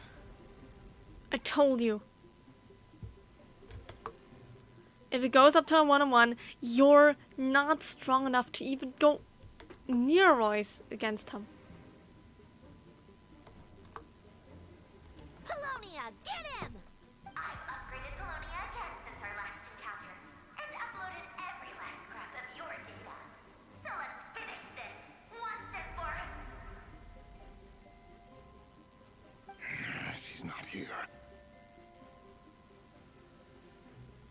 Where did she go? Hey, over here, you big... Oh yeah, that glass is broken, I forgot. Cursed moon. Yeah, he has actually gone. Keep searching. She cannot have gotten far. Yeah, he's not up against you.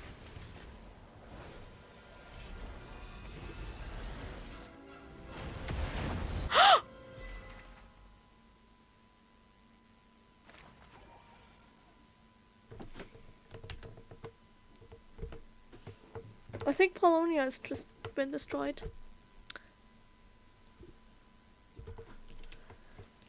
And back to the curatorium again. Oh yeah, the door.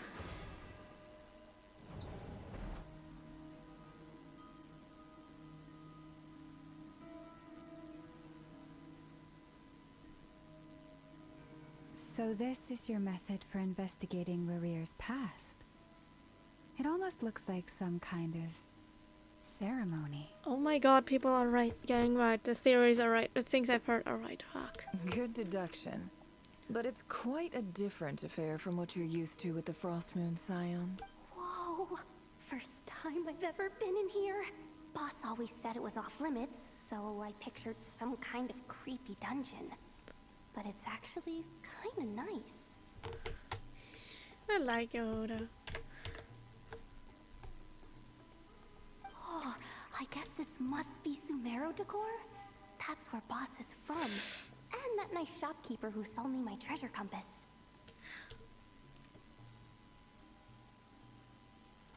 You're talking about Dory, aren't you? I'm not sure exactly what you've got planned, but it looks like you're all set. When do we begin?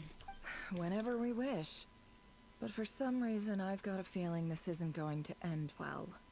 I've never faced Rarir myself, but from what you've told me, his power is beyond anything I could imagine. I, on the other hand, am just an ordinary businesswoman.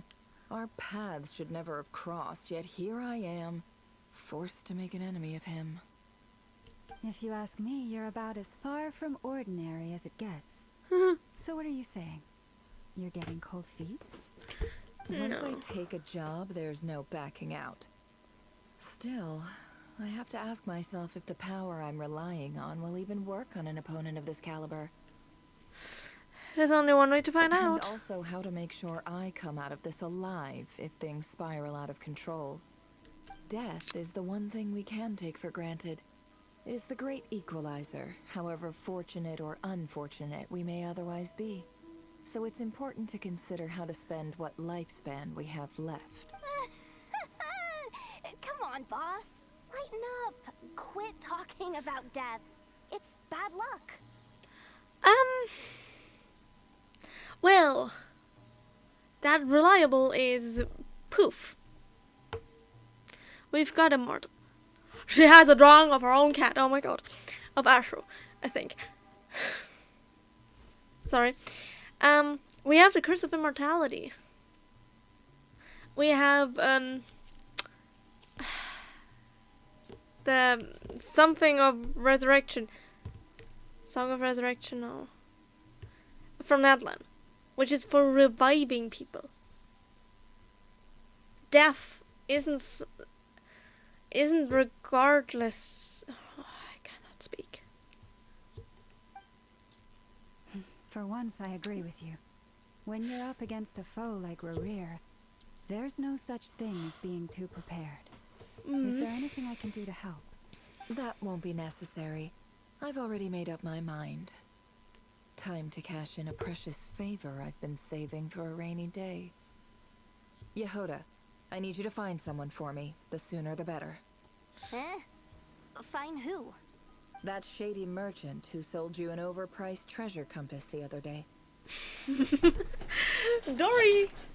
We're getting Dory into this. I don't know where she can help much more. Come on, boss. You're pulling my leg again. In what way is she shady?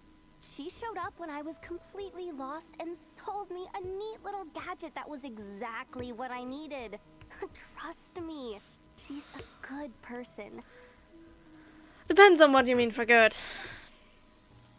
Oh god! Anyway, I know who you're talking about. Don't go anywhere. I'll be right back. She just fled. That really was long.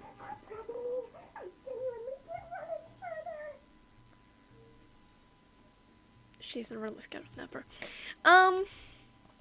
But you can also already hear the voice. It is Dory. Clearly. Hey, aren't you? What is it? What's the big rush?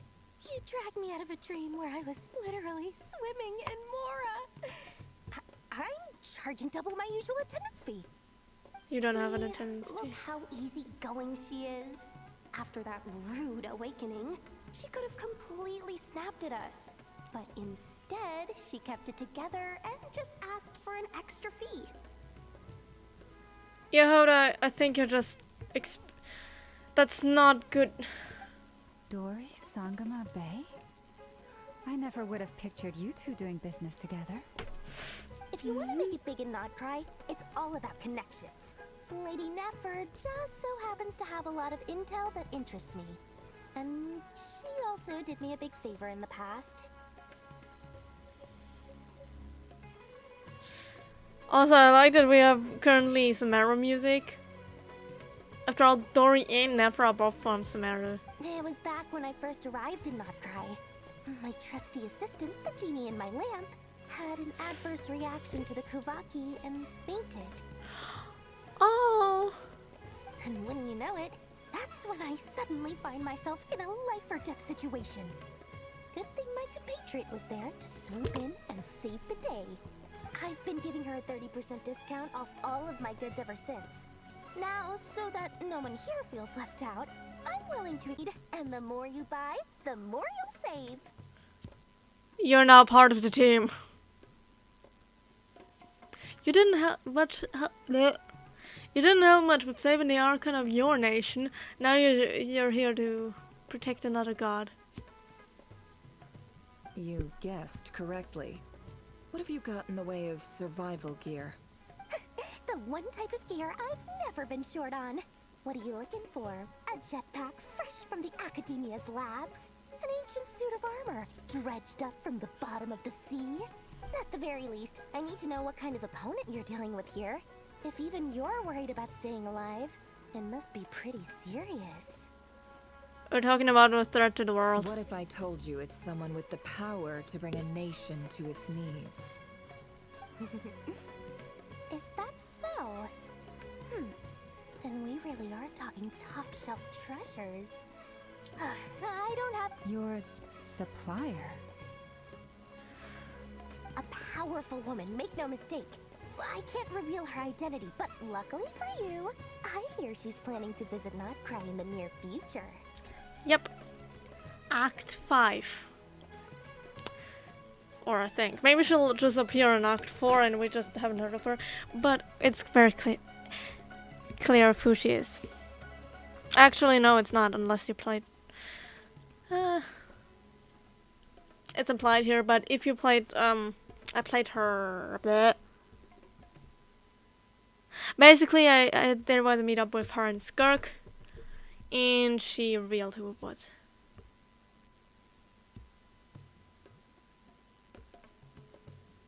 I think. Did she tell it? Anyways, it's Alice. If you're willing to wait, I can ask her when she's here. Can't say exactly how long that'll be, though. We need it now. Then Let me put it another way. What would you do if you encountered an enemy like that? Roll over and serve yourself up on a silver platter? Of course not. I have a handy little trinket from one of my generous suppliers, which... Hold on. What exactly are you getting at? No, no! This is for my personal use only! Let's just say I'm borrowing it, all right? Just for insurance purposes. You'll get it back later. Favors are the worst kind of debt to owe, and now you've got a chance to repay one. A win-win situation, don't you think? Fine. You can borrow it for 5 days. No, make that 3. And for every extra hour after that, I'm charging you 1 million mora. Deal? What is it? Deal.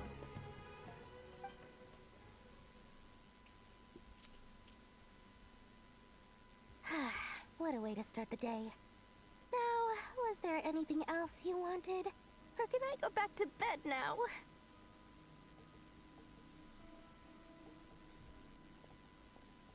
That will be all. Take care now. Don't trip up on your way back, friend.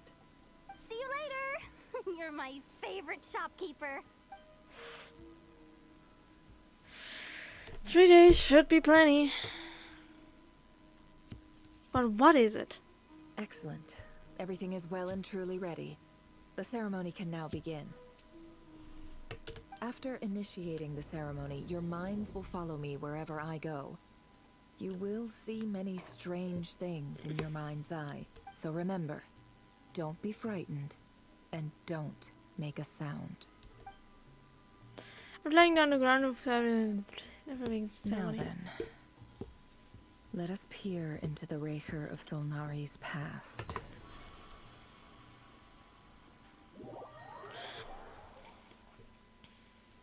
We could have asked Almina, but then again, she is still weakened. I made it. I don't recognize this style of architecture. Must be Conrian. Oh, it's Simple Conrian. furnishings, table and chairs. It's a more ordinary house than I might have expected. People have been saying it looks, this place specifically looks like the place in the chasm with the city that's flipped upside down. But when I saw it, I immediately thought of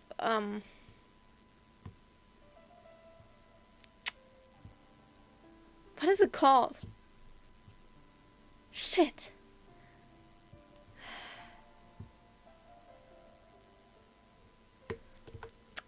One second.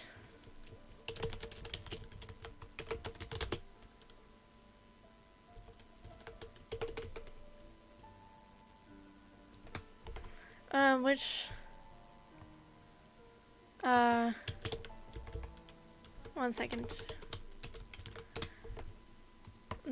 I'm looking.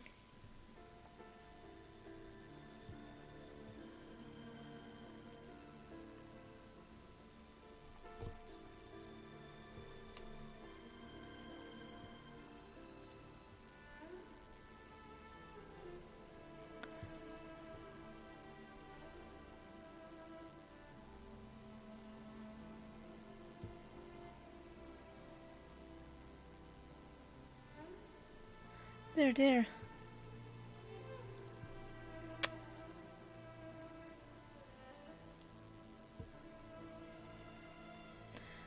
Ah! I see the map, but I don't see... What's it called?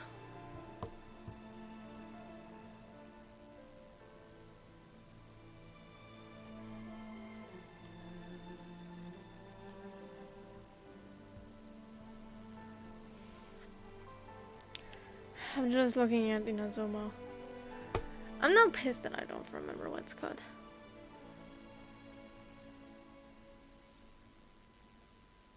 Enkanomiya. There. Okay, now I have it. Enkanomiya. It reminds me of Enkanomiya. Looks like the fearsome Raker of Solnari came from surprisingly humble beginnings. Which is surprising given what Dainslev told us. Unless this passed for luxury in Conria. Unlikely. It was said to be a very prosperous nation in its heyday. Anyway, I'll keep exploring. Oh, she wears it now.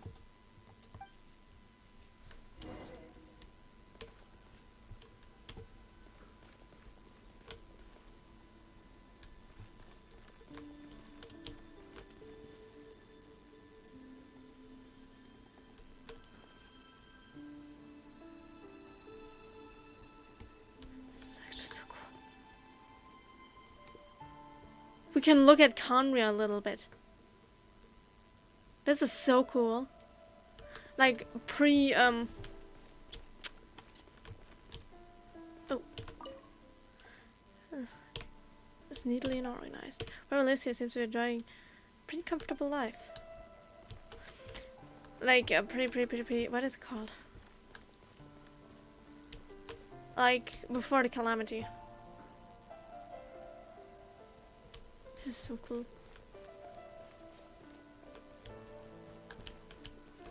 There's a bed. There's no toilet. A note. Wait, speak of the windows. A handwritten note. Hi, River. Since you're working extra hours tonight, I thought I'd keep myself busy by checking out that new kebab shop. I've heard good things about their menu. Oh. I'll test it out, and if it's as good as everyone's saying, let's go back together sometime. That's probably Celinda's. P.S. New stash from the Universitas Magistrorum. I brought some goodies home. A few teacups and a pin rack. Hope you like them. I'm writing that name down.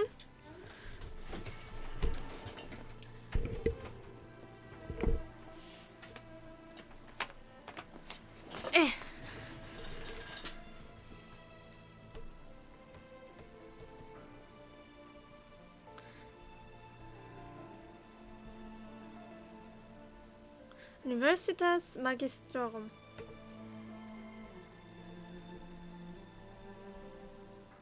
Magistrorum.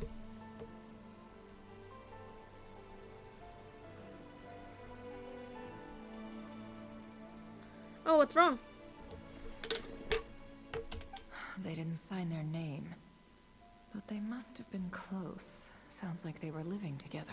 Ooh, there's a hole in the wood. Right, in a second.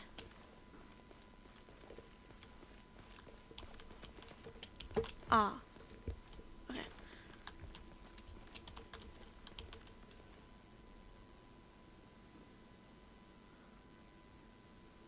I see absolutely nothing. Maria's diary. What's wrong? Why do you feel like passing out? I went over to Joseph's for drinks today. They have a fine collection, but I went alone. Felindis was tied up with something and couldn't make it. So it is the Lendis. Joseph asked why I came alone, but I didn't really have an answer. He then went on to ask about other things. If you ask me, someone who asks that many personal questions is too nosy for their own good. So I'm raising young Joseph. I wonder if the name is going to be important. But if he invites me again, chances are I'd still go. The Lindis. That's the same name Rerir mentioned. Crane imports keep falling. If things don't pick up, we'll soon be back to meat and mushrooms only. He turned to the abyss in order to protect the nation? Honestly, I'm not a huge fan of that new type of mushroom everyone's been into lately. Didn't it start out as a lab-grown variety? I heard it's even mildly corrosive. Seriously, why would you even eat something like that?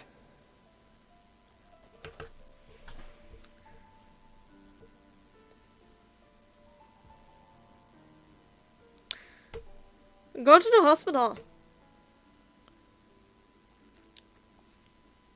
It could be something with the brain. You need to go to the hospital when that happens.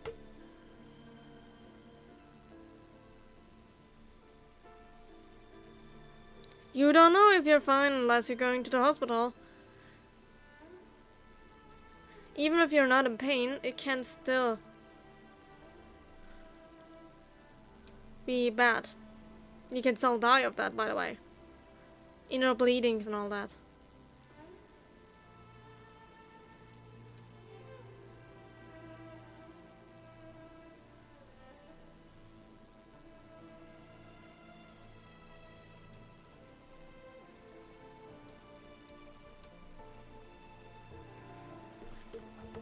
I don't care if it's an impressive feat of alchemy. That just isn't the kind of thing I like to eat. Okay.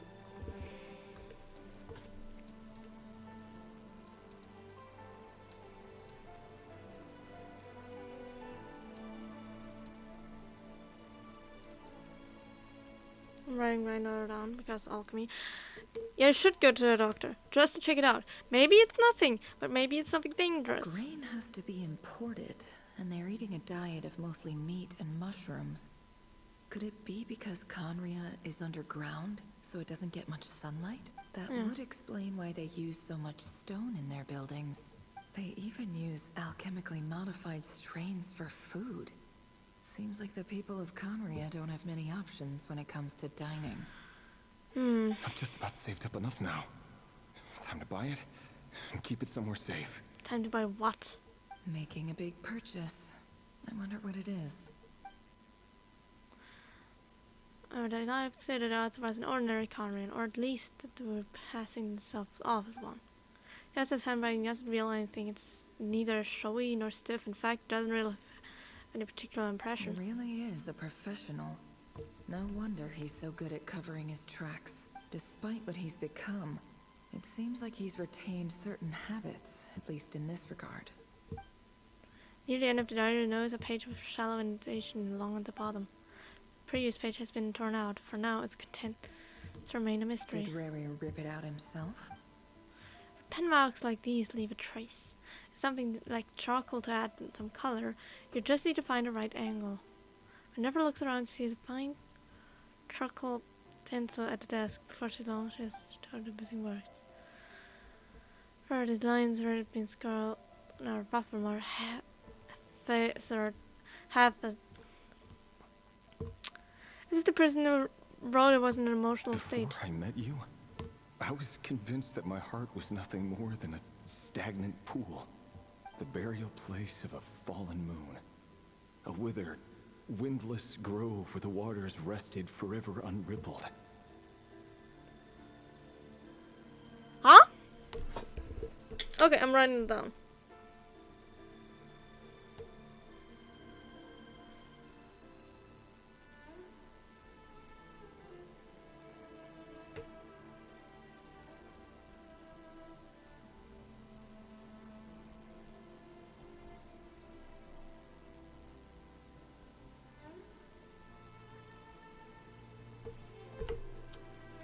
It was you who helped me see that my heart hadn't entirely withered away.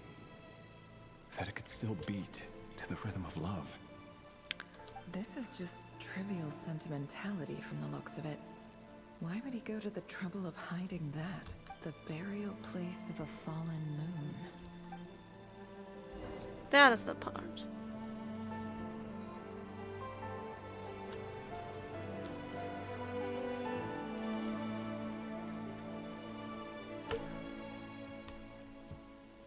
Right here. Over here. Dane! Dane! Oh, and, What? Vassal here? What is... Hello there, Rerir. You need not address me so formally outside of court. He's in court. You assholes. They're brothers, by the way. Vetter Folner and Dane Slip, that's knowledge. I like Rary's hair, gotta say that. But I also find it funny that they specifically hidden them. He doesn't get that much free time, so I invited him over for a drink. Even the court prophet deserves a break every now and then, right? Dane and Vetter Folner seem to have had a good relationship. They don't anymore. Well, I'm flattered. So, what are we discussing today? Hey, don't look at me. As far as I see it, We don't need an excuse to have a few drinks. Also his eyes. Come on, don't give us that. Didn't you say you were about to pop the big question? How's that coming along? He's asked. Oh, that sounds like he's asking Stalindis to marry him. It's so different. Pre-cataclysm Dainsleif sounds so fucking different. Happier. Definitely happier. And way more casual. Who'd have thought the great Twilight Sword was an even greater gossip? I just didn't expect you to be the first one to settle down and get married, that's all.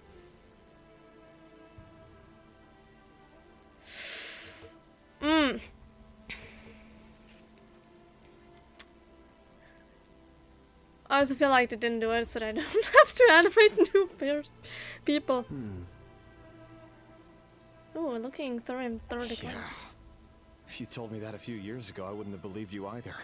It just sounds so casual. So, are you planning to come clean about your job then? I'm guessing you still haven't told her.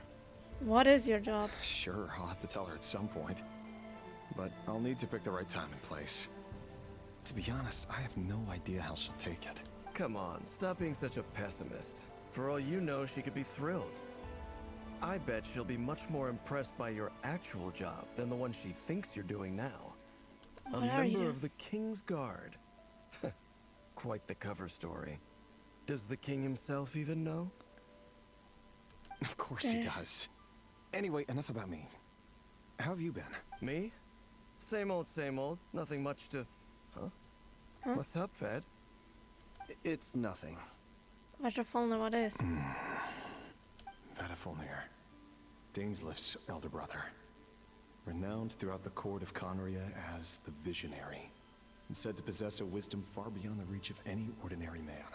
Yeah. And yet, despite the gulf between us, he seems to have something to say about me. Does he even know me? Does he see me as a friend of his brother, or just another of the Vinster King's blades?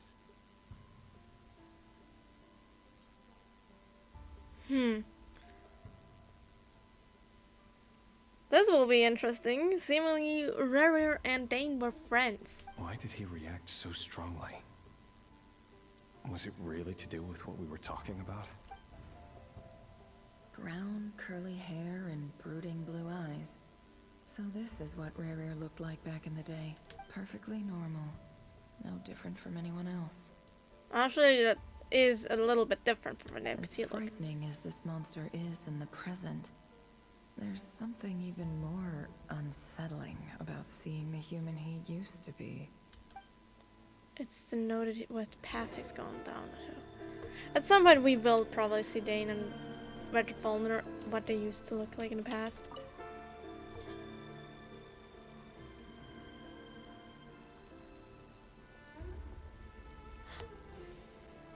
It is Thalindis. She's very pretty.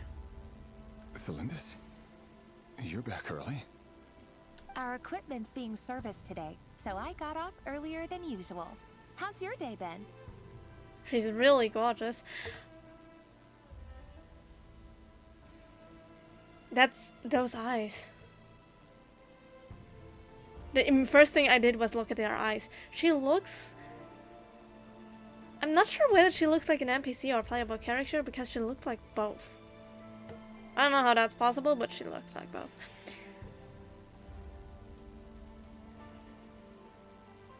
But what I can say is that she's not Conrian. Her eyes don't have the stars, which is the one thing all Conrians have, is the star in their eyes. Her eyes look beautiful, but they're not Conrian. Aw, why the long face? Is something the matter? Went for a drink with Dane and the others after work. Isn't that a good thing?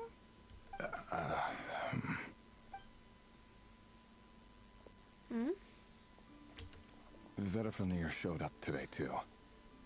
You know, Dainsleif's older brother. Ah, Mr. Vedifulnir. Yes, I've heard of him.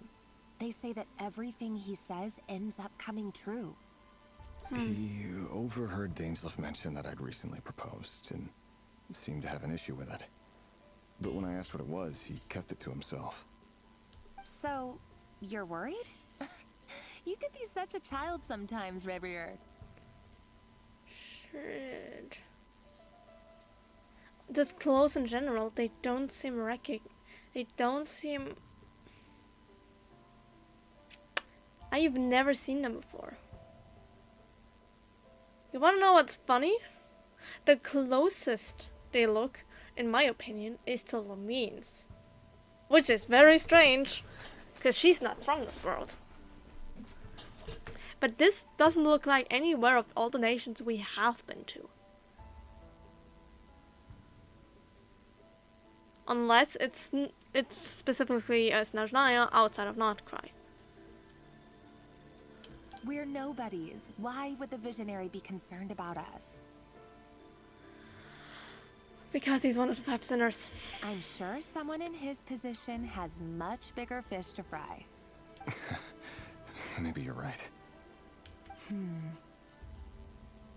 You worry too much, Rebrier.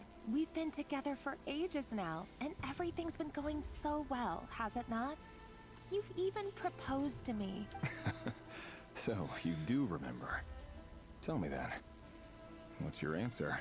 Like I said, I need some time to decide.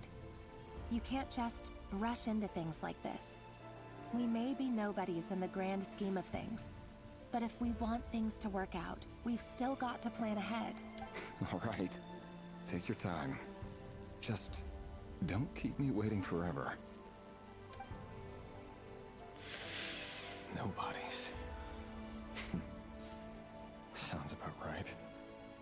In the eyes of people like Battlefalnir and Dainsleif, what do we matter? Can someone whose gaze is so fixed on a far-flung future even see the present clearly? Besides, the dynasty's fate rests with the king and his inner circle. Whatever I do, it won't make much difference. Meanwhile, every idea they come up with and every decision they make, it affects everything. These days, the king is lost in his research, and the purge of the Crimson Moon bloodline grows ever more intense. The opposition tried to speak out, but nothing came of it. And I'm under no illusions as to why. Because we eliminated them and got rid of their bodies.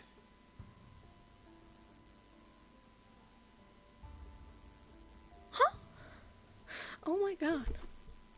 Is that why... A man can have 1,000 reasons to carry a sword, but there are few good excuses to use it.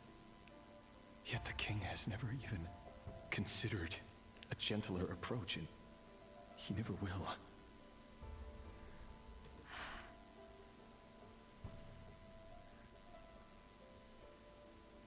It's so strange to see what Rebrier turned into. What becomes of someone who kills on another's behalf? Can he ever find true peace?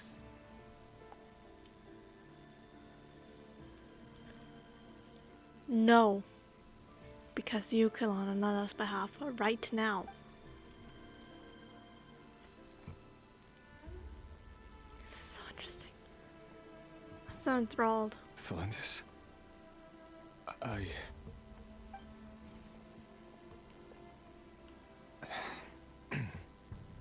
It's nothing.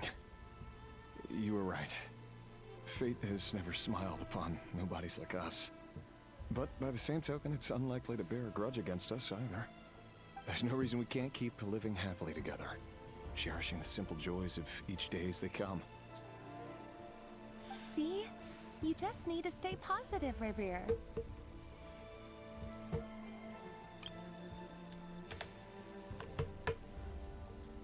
Why is your wife... Okay, she's not your wife. At this point, she's still your girlfriend. Why is she so beautiful? I can feel your warmth, your breath. You're right there, right by my side. Also, he looks so fucking dead. Just seeing you makes me happy in a way I can't explain. And that's something that no one could ever take away from me. So smile, my love. Let go of that frown. She would hate you. She would hate you now.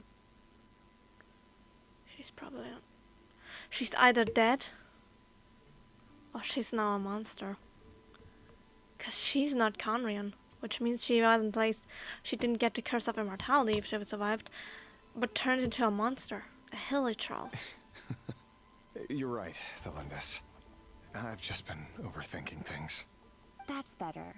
Getting caught up about things like this will only ruin our evening. Speaking of which, all set for the ball tonight? I need to go get ready. There's a ball? You go ahead. I just have a few things to take care of, then I'll come join you. Even busier than the big shots, huh? Fine, I'll go get started. But don't be late. If you keep me waiting too long, I won't be a happy bunny. Relax. I'll be there. Seriously, though, you drive a hard bargain. You're really gonna leave my proposal hanging and still expect me to take you to the ball? Well, that goes without saying. I already told everyone I'd be coming with a dance partner. Besides, they're two completely different things. Let's take it one thing at a time, all right? I really like her. I would have liked you too, probably. Alright. White outfit it is. It seems like Rerir was deliberately hiding his ties to the intelligence services by giving the impression that he was just an ordinary member of the Venster King's Guard. He clearly doesn't want his would-be fiancée to know about his other life. Then again, that's hardly surprising. People in the intelligence trade rarely do. Who'd have thought we were in the same line of work? Let's dig a little deeper. Okay. Oh! This is interesting. The way is I managed to go to a full stop. No. Full stop. Full stop. Okay, leave the hut. Oh my god.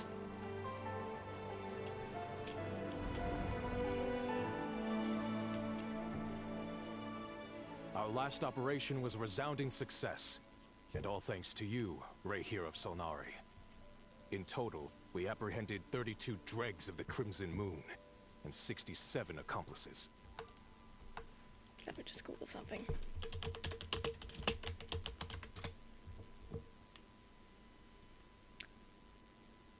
Oh.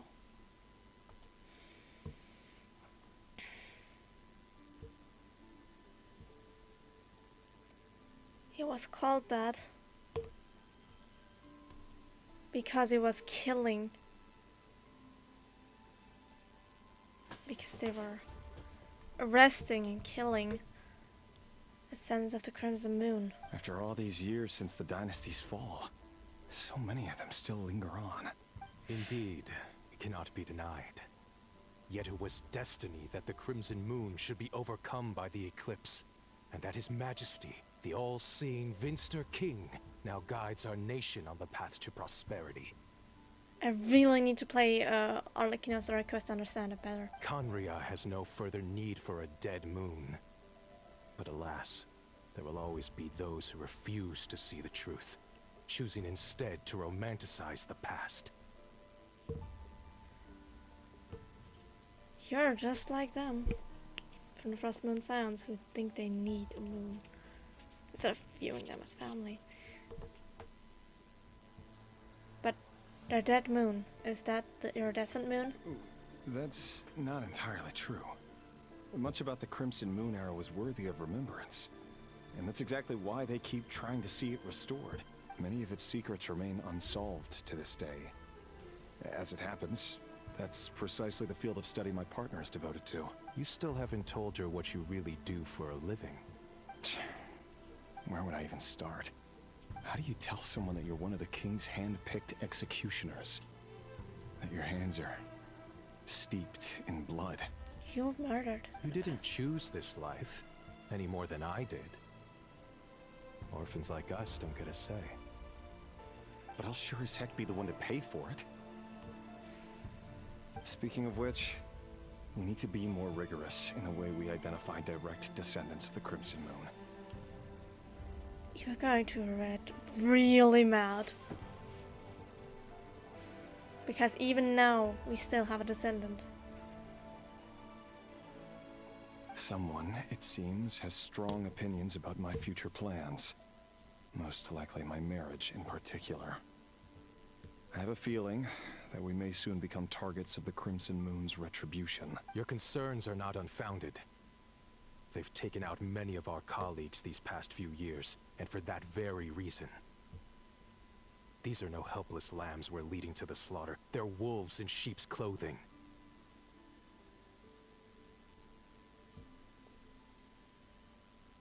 What do you expect? You'd kill them! Take care, Ray here of Solnari. I look forward to toasting you at your wedding. Thanks, Thorkel. You look after yourself, too. Y'all are assholes to one another. They're still Conrans. Thelindis, I never wanted to keep this from you. You're the last person I would ever want to lie to. But that's exactly why I can't tell you everything. There are things you shouldn't know. Things you cannot know. The Moonlit dynasties are a thing of the past. Yet even now, with the sun shining high in the sky, there are those who would call forth a dead moon's ghost. Could that be why Vedalfnir held back? Or was it because of some court secret he's not at liberty to share? I have to get a clear answer from him. No matter what happens, I will protect Thelindis. Rerir seems to be very concerned by Vedalfnir's reaction.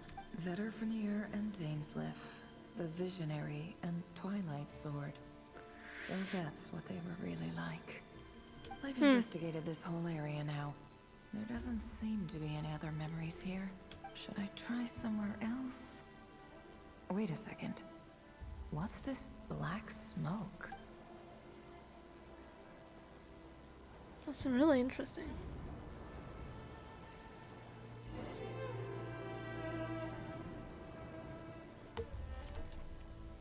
So, he's late after all. Just you wait, Rerir. You're in for it. Big time. Are you waiting for someone, ma'am? Could I tempt you into buying some flowers? Oh, sure. Pick me out a pretty bunch if you would. Thank you. But I'm afraid none of them are as pretty as you.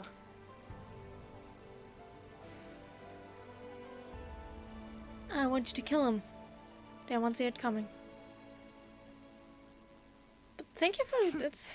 For someone so young, you sure have a way with words, don't you? I'm only telling the truth. Look me in the eyes. You'll see I'm not lying. Crimson Moon. Nasty.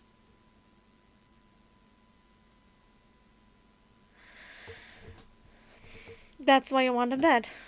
That makes sense. May we have a word in private? Who are you? And what do you want? It doesn't matter who I am. Too many of our kind have fallen lately, so I decided to take the risk of reaching out. Not long ago, the Ray here of Solnari led an assault on one of our strongholds. We suffered many casualties, and many who came to our aid lost their lives as well. Sorry, I don't know why you're telling me this. And I don't want to get involved. He's your boyfriend. Wait, hear me out. This time we finally got a clear look at his face and learned his true identity. His name is Rerir, and he claims to be one of the King's guards. That's how she found out? Oh god.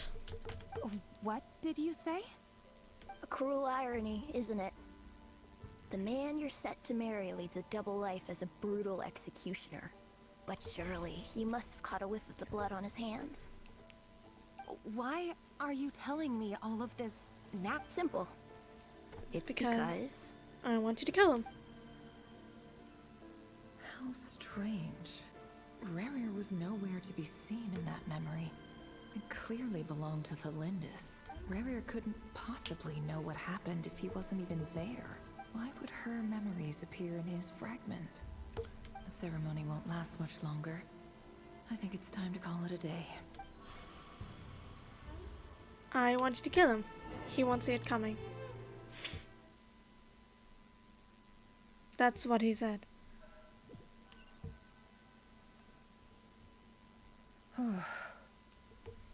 So that was your doing? Did you just pull us inside Rurir's fragment to spy directly on his memories? Any more questions, and I'll have to start charging. I had no idea you could do that, boss! Seriously, that was amazing! We're not worthy. We're not worthy! I gotta admit, though, I'm itching to see what happens next. Feels like we barely scratched the surface. I'm just as curious as you are. But the ceremony only allows for limited time inside. That's all we can see for now. Luckily, we managed to learn quite a lot. So far, so good. I just hope the others are doing okay too. Especially the group with the Traveler. Their mission is a risky one. Let's hope it's all going smoothly. I have rats in the background and they're just peeping.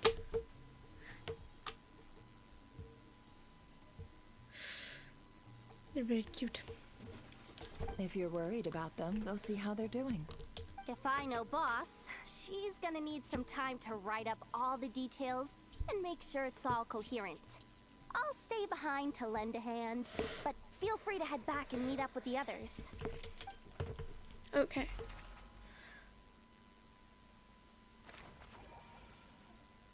Thunderclap Reef. Oh! The others are just back already. Oh, they've been prowling around for nearly 2 days now. These things just won't quit. Oh, they might not have seen us yet, but them constantly sweeping the area, our way out is completely blocked. Or just has to sneak past nice and quietly. That's never gonna work. One little slip up and it's game over. If they spot us, they'll run straight back to Rare. And once he knows we're here, it won't be long before he's breathing down our necks again. Be it as it may, we still have to try. Guess you're right. All right. Time to zip it.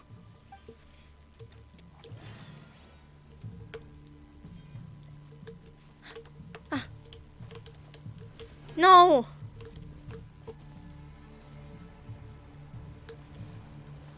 Hi! We almost got spotted.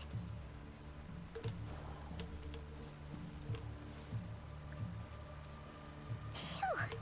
That was a close call.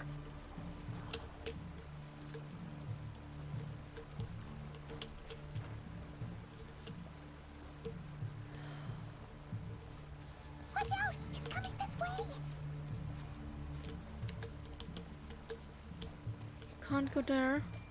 Keep going. We're nearly there. This is the final hurdle. Okay, we're out. Oh, there's no end to these things. Can't keep going like this. Surely there must be another way out.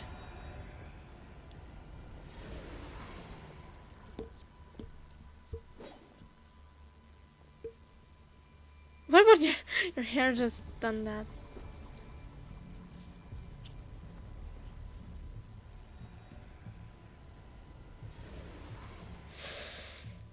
Arlecchino? Fire. Enter. Fire? Wait, what's that smell?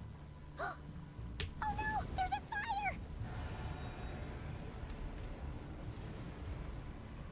Because I remember seeing that scene with Arlecchino on that string-like thing with the Wild Hunt beneath her.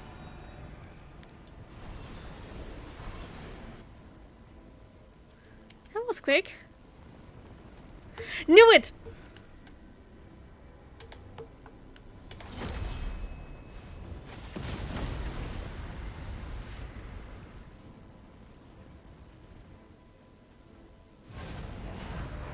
Sandrone was right. You look weak, Columbina. Damn. What an entrance. Hello. I mean, what do you expect? She's dying, The basically. old you would never have let such lowly creatures bar your way. Word has it that you did something for the Tsaritsa, and that's why you've lost most of your power. Oh. Freedom comes at a heavy price, doesn't it? Yeah. It's Arlecchino! You came! Hello! again, Columbina. And greetings, guests of the House of the Hearth. It's been a while, Harlequino. She smiles.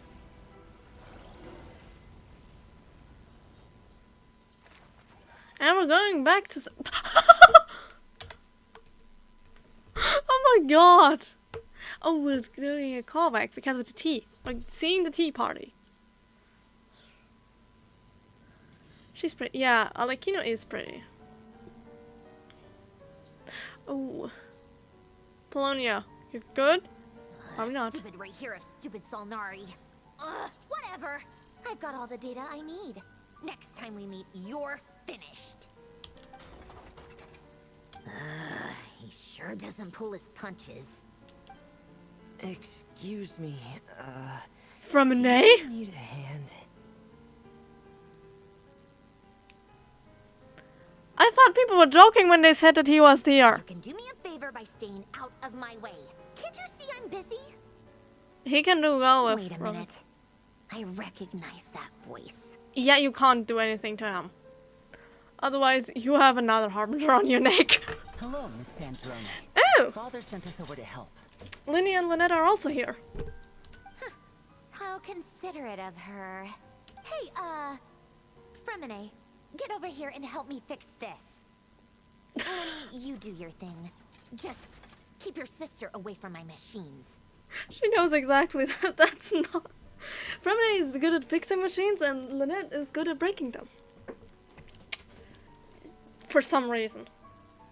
She just has a talent. Nearly every machine that cat girl touches ends up going haywire. Go put her on cleaning duty or something. She's like, I tried to help.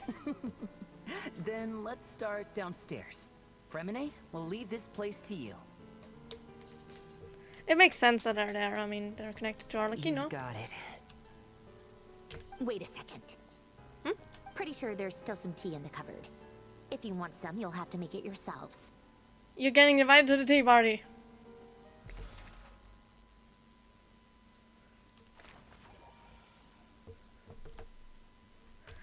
This is just the cutest little picture in the corner here.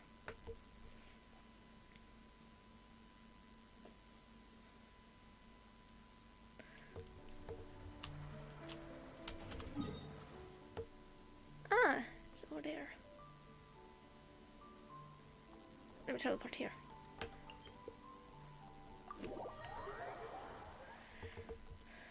And let's go there. Seriously, I could have sworn I went this way.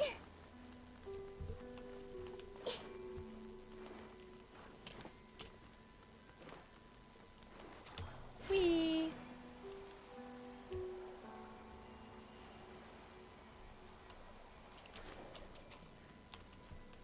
Well, it's another realm.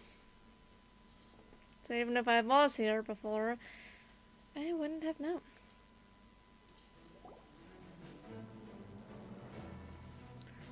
Gathering of our forces again. It's a relief to see you all made it back in one piece. Thanks, I almost died. Multiple times. Feels like there's quite a few people missing. Where's Flint's and the others? And what about Nipper? We never visited Flint's and... I returned ahead of them. Flint is helping Aino and Anefa to set up the decoys and buy us some time. As for Miss Nefer... Boss is still wrapping things up on her end. She sent us back to fill you all in on the top secret intel we've been gathering. I see. Then let's get right into it. But first, who do we have here? You brought someone else in to help? Yes, our dear Miss Alekino. Greetings. I was invited here to help as a longtime tea party companion of Columbina's. You may call me Arlecchino. Surely it can't be. Those eyes. Oh, where have I seen them before?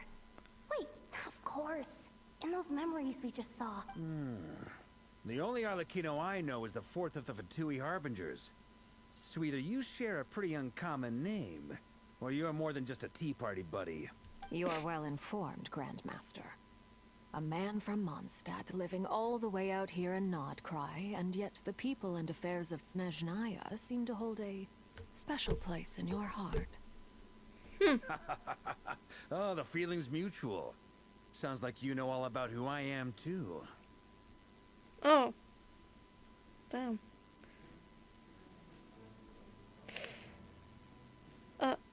I don't know with technology. Sorry. A Fatui Harbinger.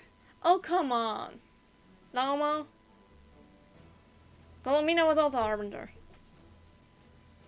And she's not the only one who atmosphere in was. here just got really tense. Guess we can't just start trusting Fatui Harbingers, even at a time like this. She's just smiling. She's not the only Harbinger who's going to help us. We already know that Ascendone will I also must help. admit, though, I'm a little curious. Seeing as the moon goddess no longer belongs to the Fatui, what makes you so willing to put your neck on the line here? Nor does Nodcry belong to Mondstadt, Mr. Varka. Yet still, you're fighting for it all the same. Because you care. Things don't always have to have a tangible payoff. Sometimes, stopping things from spiraling out of control is a higher priority than chasing the spoils of victory. Of course, I can't say there's nothing in it for me at all. But that's between Columbina and myself. Alekina was instrumental in helping us save the whole Fontaine. I'm confident we can trust her. Forgive me. I don't mean to doubt you. It's just that the Fatui really have been the source of many of our troubles. We have our own way of doing things here in Nodcry. But ever since they arrived, the Fatui have treated us with nothing but hostility. I know there's been a lot of bad blood between us in the past. I've done my utmost to avoid friction whenever I could. But sometimes fundamental conflicts of interest simply can't be settled amicably. Yippee! That's why I'm here solely in a personal capacity. This has nothing to do with the Fatui. As a gesture of good faith, I'll be frank. I can help Columbina track down the iridescent moon's marrow, which will help her restore more of her power. Anyway, what else is on the agenda? Let's begin. She says she'll be frank, then completely skips over the details. Looks like she doesn't want to give away too many secrets after all, but she clearly wants to change the subject.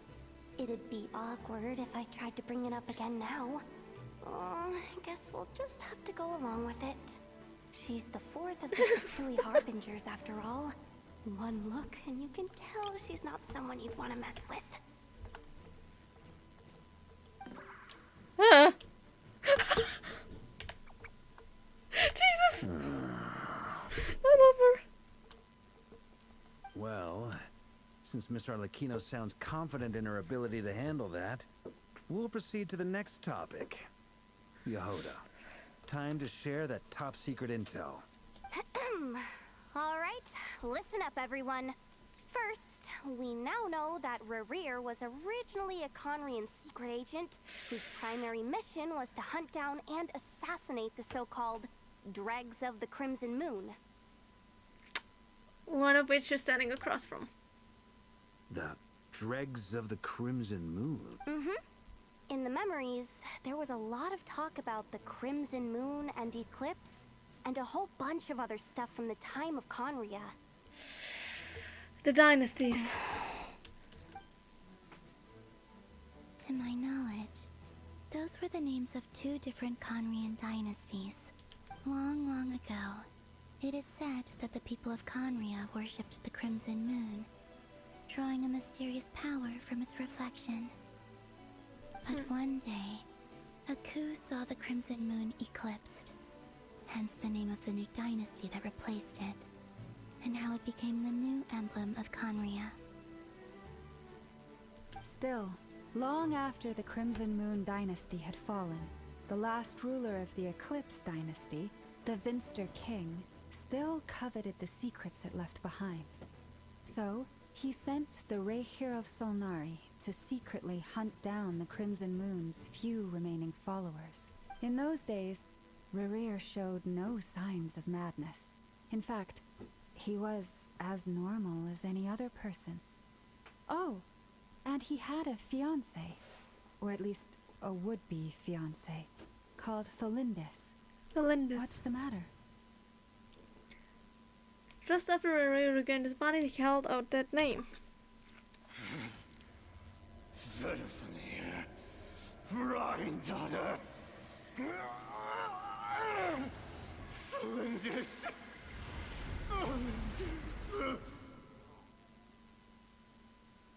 Metropolitan was the one who was there. Daughter might have something to do with those mushrooms. Interesting. Anything else?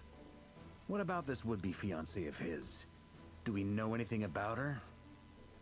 Well, she was a researcher at the Universitas Magistrorum, but it felt like she was hiding some kind of secret.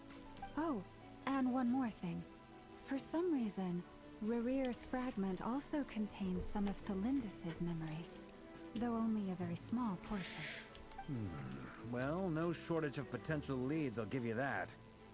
In any case, it sounds like we can conclude that while Thelindis was still around, Rerear appeared to be lucid and quite normal. Maybe. Metropolitan told Daughter about Rerear's fate and told her to mess around so Thelindis would die, which caused the madness in Rerear. That's my going theory. Thelindis, it seems, must have been the one thing in this world that he couldn't let go of. Tell me, though, were these pure-blood Conorians we're talking about here? No. Why do you need to know that? Hold on.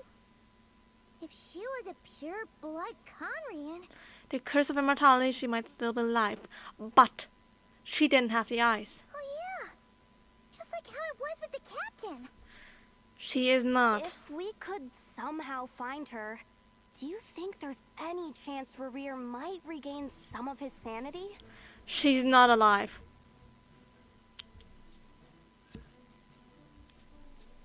She's not. The one thing we know about pure-blood Conorians is their recognizable eyes.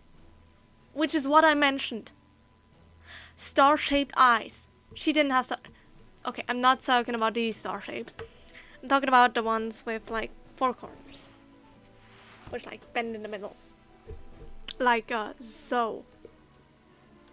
I'm doing it with my mouse here. Wait, no, not that button. It's possible, but it would take a miracle. We can't pin all our hopes on that. Here. Now, here, here, here, here. Those are Conrian eyes. Pure blood Conrians. She wasn't one. That merchant who never knows, Dori Sangama Bay. Maybe we could hire her to look in. All right, then. Let's keep working in our separate teams. Traveler, Paimon, Kutar, and Miss Arlecchino will go look for the iridescent moon's marrow. It just hurts to know that, while the others are unaware. As for the others... On the way over here, I noticed that the wild hunt monsters had grown even more frenzied in their search for Kutar. At this rate, the people living here will be in grave danger too. So I'm thinking of gathering together some of our followers to go wipe them out. I'll head back to the Curatorium and meet up with the boss. Feels good knowing we've all got something to be getting on with. Given that the Wild Hunt has been a lot more active lately, the Lightkeepers have likely begun their own operations too. If that is the case, someone will need to pass the news on to Flint's. I'll hold the fort for now, then discuss our next move with Flint's, Ino, and Anefa when they get back. Okay. Alright then. Well, the clock's ticking. If that's everything, we'll be on our way. We'd better get moving too. We'll try to buy you as much time as we can. Oh, I'm already yawning. Relax. Just do your thing. Now, I decided to call in some backup since things are getting so hairy. Our reinforcements should be here any minute now. Stay safe, everyone. Dismissed. There's 2 chances. It's either A, Albedo and Durin, or B, other Knights of Favonius. Hello, Flins. Did we get here a little early? Or a little late? Wait. A tad late. The others have already set off. To summarize, our resident moon goddess has found us a new ally, and Boss Nefer has uncovered some promising info. Everything going smoothly on your end? Not great. I don't know how long we can stall them for. The decoys are getting taken out way faster than we imagined. I'm gonna make some more later, but I need a timeout first. I'm so tired right now. Oh, right. Nefa, could you fill in Uncle Varka on what we just discussed with Flints? Oh. Sure. Uncle Varka, you previously told us about how when you went to investigate a source of the Wild Hunt in Amsvartnir, you discovered that it was just a diversion. But according to Flints' intel, several outbreaks of the Wild Hunt had already occurred in Krai in the period leading up to that. That was before Rerir had regained his body, when he was far from regaining his full strength. In other words, in theory at least, he still lacked the means to act in two places at once. Flints, with everything that's been happening, the Lightkeepers across Krai are rallying to fight back against the Wild Hunt. They're gonna need your help. So it is multiple people. Thalendas herself? I know. I'm sure you're capable of coming up with something far more effective than decoys. But for now, you should stay here and get some rest. I like that it was recognized that she needs rest. It isn't like she's like a dramatic or something. She has been probably building decoys this entire time, and she's just a child. And Nefa and I will head back over to Amsvartnir to see if there's anything I missed. I told you Uncle Varka would say that, didn't I? A deal is a deal. Not a word about my snack intake for the next week. Database updated. Reliability of Aino's predictions increased. What does that mean? They were betting on how you'd respond after hearing their intel. It's the obvious choice, isn't it? That's hardly worth betting on. We already decided that Nefa should go investigate the situation over at Amsvartnir on her own. You might as well stay here and keep watch. Someone needs to hang back and oversee our strategy meetings. And besides, you still haven't fully recovered from ambushing Rerir. You mean that little thing? So I've ended up with the easiest assignment. Well, I appreciate it, everyone. See you when you get back. Alright. Let's go further. To the Moon Hall. Why are we in Silver Moon Hall? How are you? What? Okay, there's. Oops. No, this is Silver Moon Hall.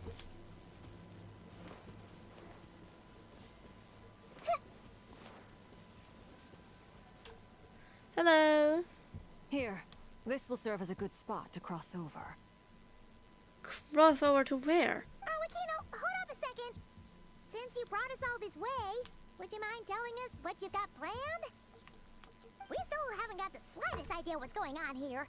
And if even Columbina doesn't know where the iridescent moon's marrow is, how do you? Hello.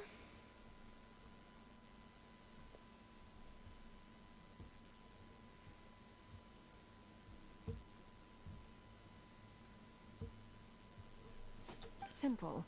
Because I am an inheritor of the royal bloodline of the Crimson Moon, and one of the last surviving embers of the Two Worlds' flames.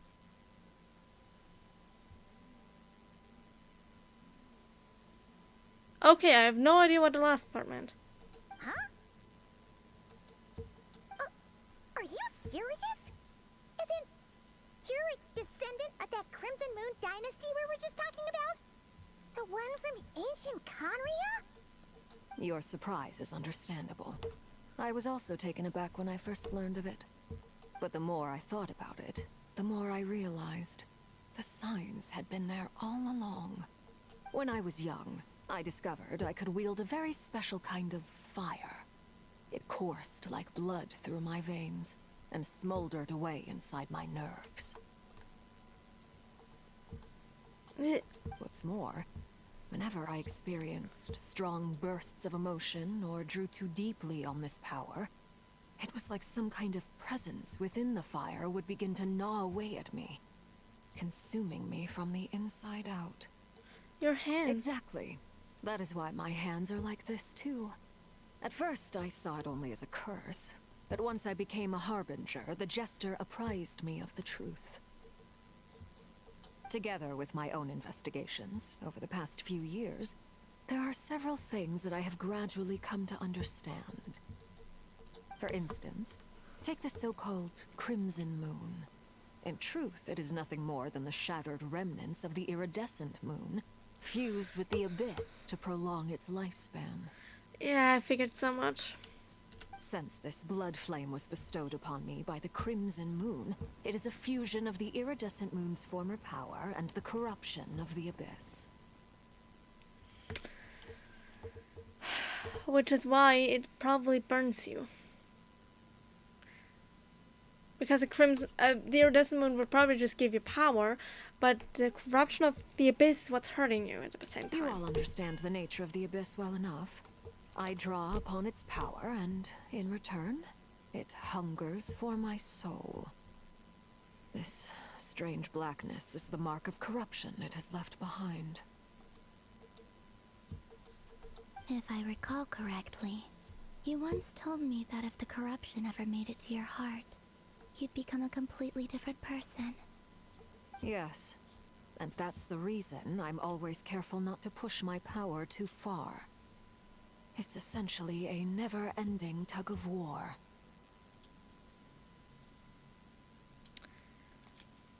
Which might be what happened to... That's Arverio.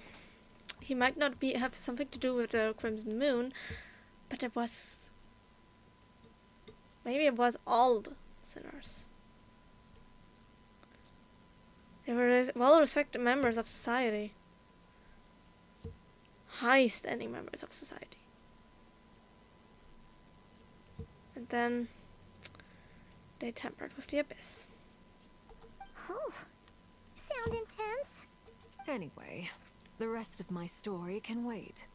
Is there anything else about the Crimson Moon or the Iridescent Moon that you're unclear about? Paimon has a question. So, the Crimson Moon that the Karians used to worship was actually the Iridescent Moon, right? Which was one of the three Moon Sisters. Does that mean that the Karians were to the Crimson Moon as the Frost Moon Scions are to the Frost Moon? So much of that history has been lost. We have no way of knowing exactly what they were like. But I would suspect that the Conrians weren't as devout in their moon worship as it might appear. The iridescent moon's remains simply served as their link to the abyss. Later on, perhaps someone discovered a way to make direct contact with the abyss. Or maybe there was some kind of ideological divide. Either way, a dissenting faction staged a coup and drove out the royal heirs of the Crimson Moon dynasty. Still, even with the dark sun looming high overhead, the Crimson Moon's glow never truly faded. If you want living proof, it's standing right before you. The first time we met, I sensed something familiar in your presence. She is perfect for the moon, Meryl. When I looked at you, I felt I could see that mysterious red moon in the corner of my eye. In your flames, I saw its broken image, surrounded by a strange black aura. What do you mean? You mean this? This in chat? I have honestly no idea.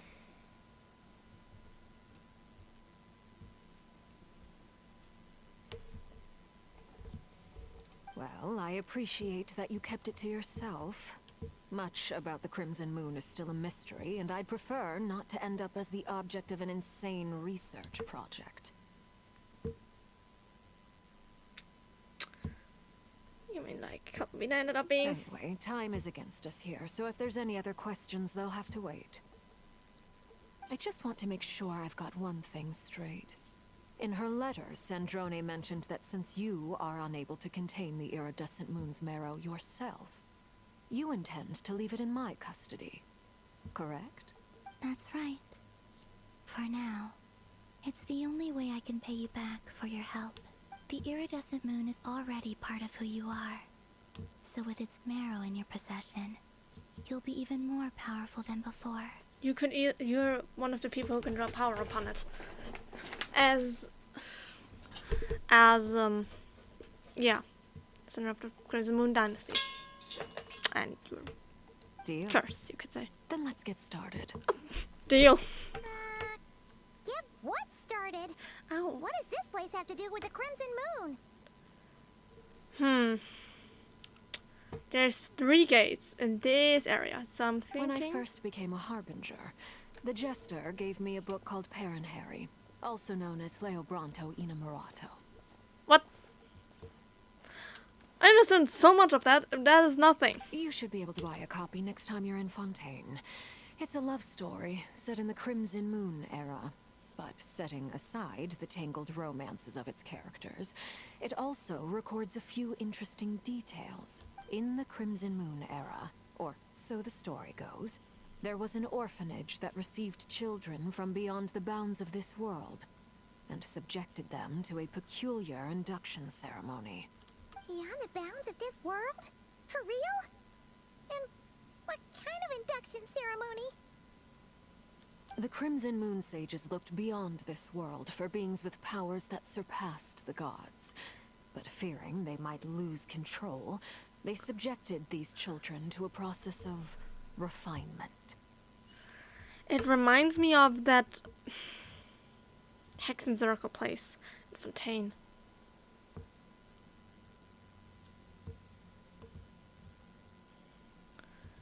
But I just mentioned that Tholindis doesn't look like any other place.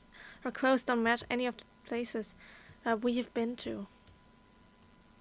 What if she's one of those children? Or the child. Probably the child. Still. She was strange.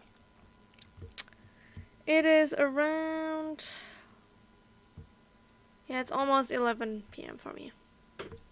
They made these children crawl up a fireplace and kept asking them, "Have you died? Did you see it?" Until they finally admitted to having died and seen a crimson moon. The adults embraced the children who passed the ritual, telling them, "Within the fireplace, you have traversed the flames between 2 worlds. Here and now, you are born anew." The book leaves much unsaid, but I suspect that this was their way of branding the children they had enrolled, leaving an indelible mark upon them so that they would forever live in the Crimson Moon's light. Jesus. Good night. Sleep well. That explains why I can't sense the Crimson Moon's marrow in this world. It makes sense that it would be sealed in a special space that can only be accessed temporarily through some kind of ritual. But there's no fireplace here. Do you see a chimney anywhere? Oh, are we supposed to build it ourselves? Okay, fine. Paimon will go find some bricks. I like the pie was certainly ready. That won't be necessary. The fireplace is purely symbolic. The key to the ritual is crossing the flames between 2 worlds. In other words, the flames that burn within me. Those burned away by such flames leave behind a kind of ghostly afterimage in the world. In the days of Conria, people believed they could be used to bridge the gap between the 2 worlds of life and death. That was your old friend. I haven't played the story quest In first. short, I can open a passage to that space for you. That's the easy part. What is the The difficult part? catch is I'll need to stay on this side to keep the passage open. So I won't be able to come with you. Once you're inside, you'll have to find your own way. Understood. Don't worry, we've got this. Very well. Then I'll open it up. Traveler, Spare me a little more moonlight if you would. I may need it. Sure.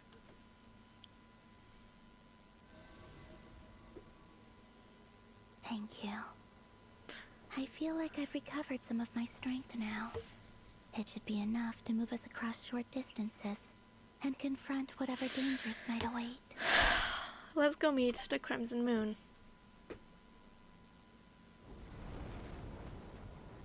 Mistress of the 7 hues of ages past, Great Mother of the present, crimson-clad sovereign of the 2 realms, by fire severed, by fire renewed, I offer myself now and beseech your descent. Holy shit. I knew it, the 3 portaled.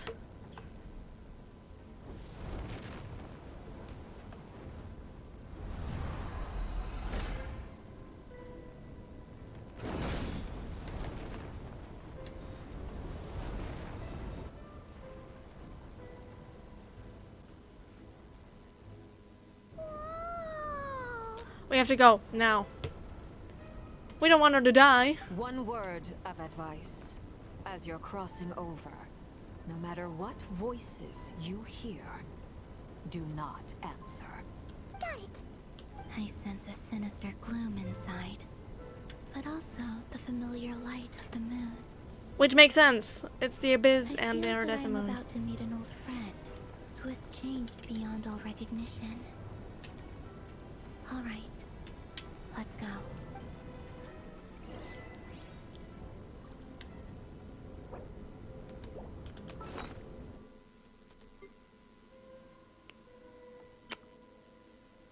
I'm doing this.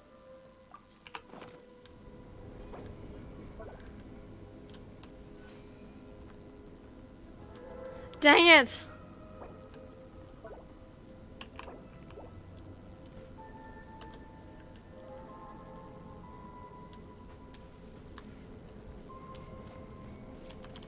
Oh, there she is. I was wondering where she went.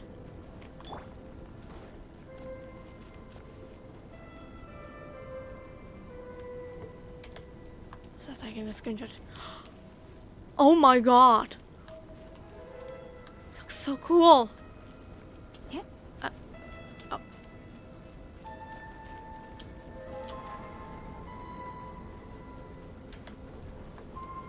Jesus Christ.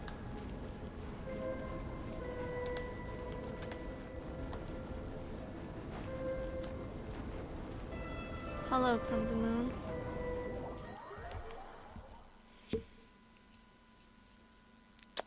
Off to enter the main. Hey. Oh.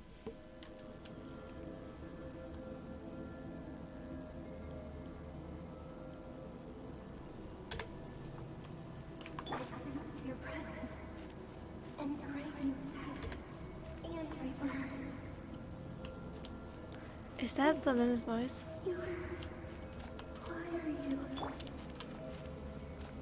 You have crossed over from another world, transcended fate itself. I have no right to.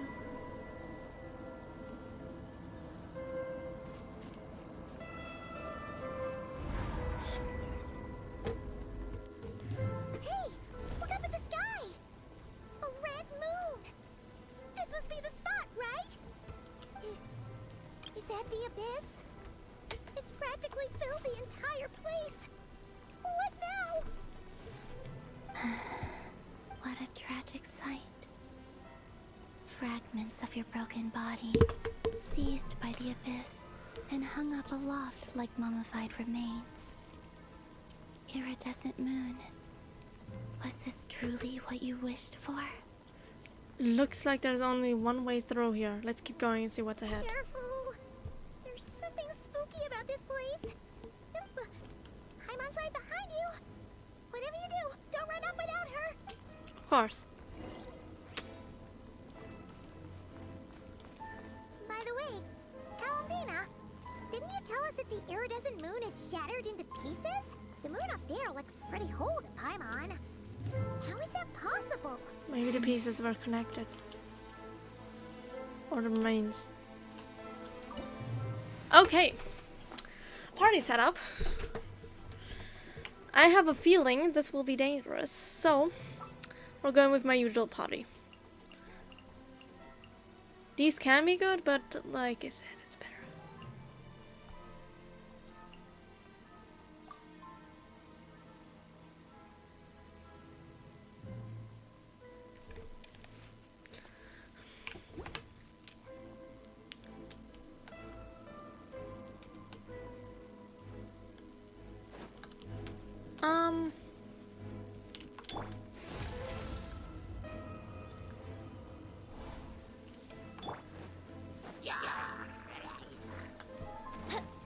Come here. Here we go.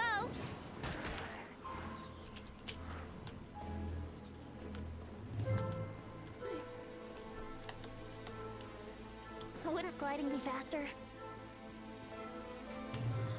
Oh. Those. There we see the shattered. Oh, it's shattered. Just like I thought. It was only a facade.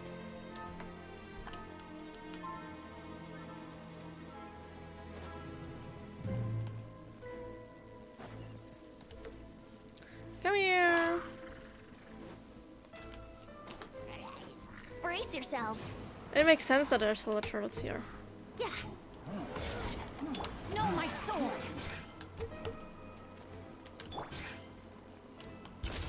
Into the void.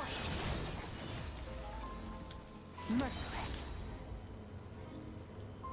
It was easier.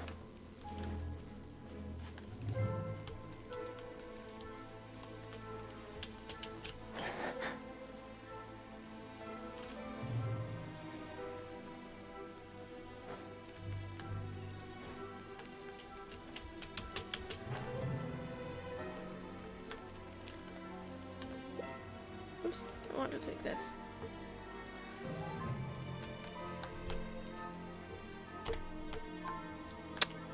And that also makes sense.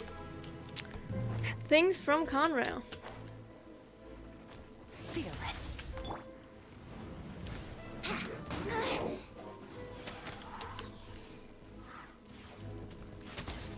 These are what they used to call field tillers. Rain outlines your fate. Fearless. Another star goes out. Bitch. Let's play.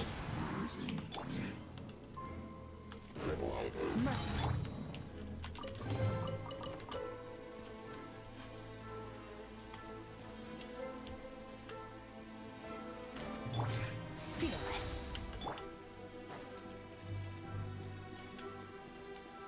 Iridescent moon. Crimson moon. Huh?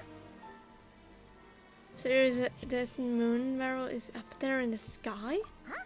For real? That's way too high. There's no way we'll be able to reach it. No. I'm not sensing anything up there. It's coming from under the mountain.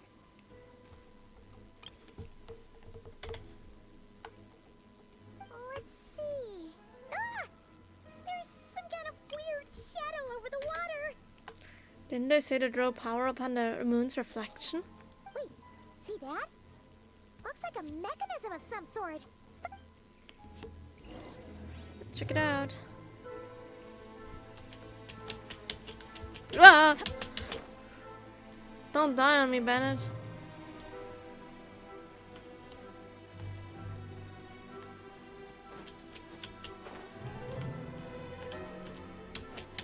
Ooh, looks like a device from the time of Kalia. Maybe people once came here to study the Crimson Moon's domain, and they left this behind. Oh, if we can activate it, we might find some clues.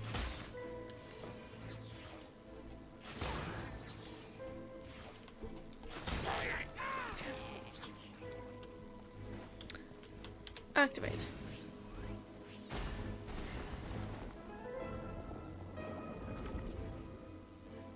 Are they used for cleaning out abyssal corruptions? Hey, look at that! Now that the mechanism's running, the shadow in the water looks different. mechanisms might be the key to unlocking the secret? Let's try to find more of them! Thalindis, we'll leave the rest of the research in your hands. We'll be heading back now. I knew it. I hope this isn't ruining date night. Ugh. Mind your own business. Just leave me some snacks on the table. Melindis? Is that Rear's girlfriend? How come we're hearing her voice here? Didn't Alfred previously mention that she was a researcher at the Universitas Magistrorum? Oh, yeah. So, do you think she was studying this strange space all along? The Abyss has made this space extremely unstable. Maybe that's why some of the things she said and did were preserved here. Like echoes. Or after images. Whenever I see this view, it takes me back to a poem from my childhood. Waning moon, oh lifeless damsel, weeping on the mountain crest. Mourning still in wistful tone, her fragile soul now laid to rest. For me, of all people, to be here investigating the mysteries of the Crimson Moon space. Is it a coincidence? Or something more? Poor Thalindis.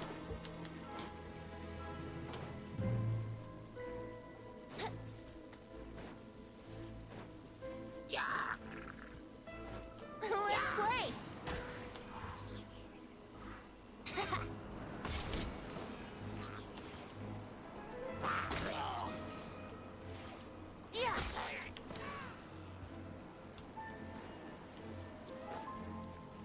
Wouldn't gliding be faster?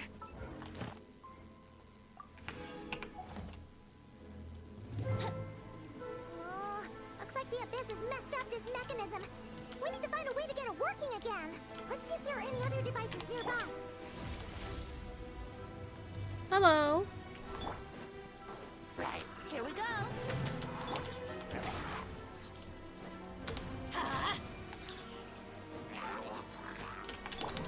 Wouldn't gliding be faster? Let's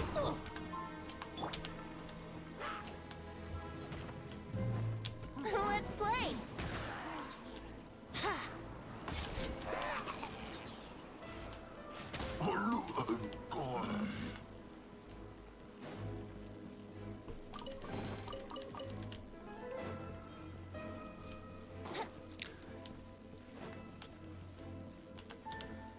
Activate.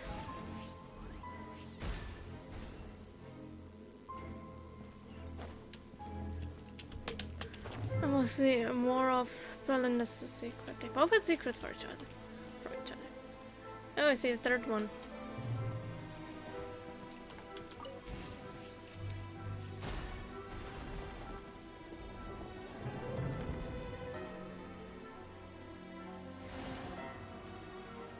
The reflection is becoming more visible.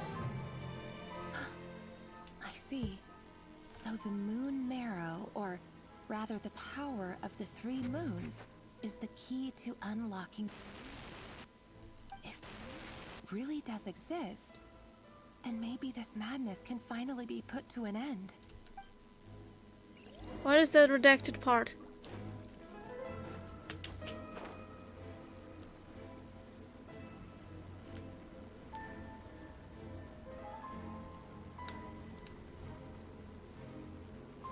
Wouldn't gliding be faster? Take cover behind the rocks!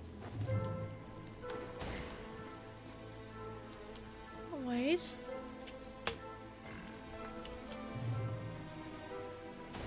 Now run.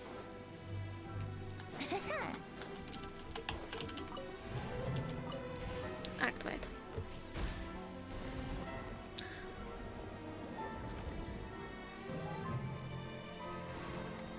Refraction is so clear now.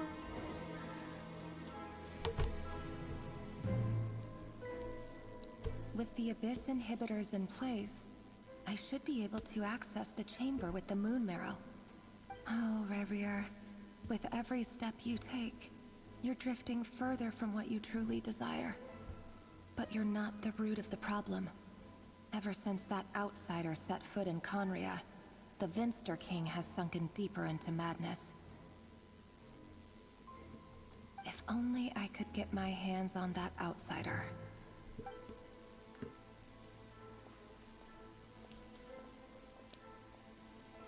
Are you...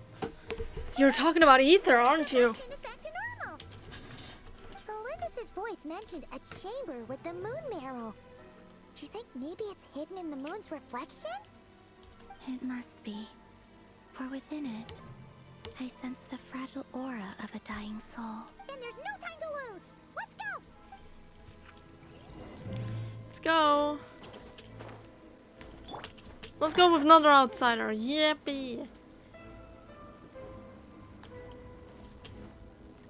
Oh. Beautiful.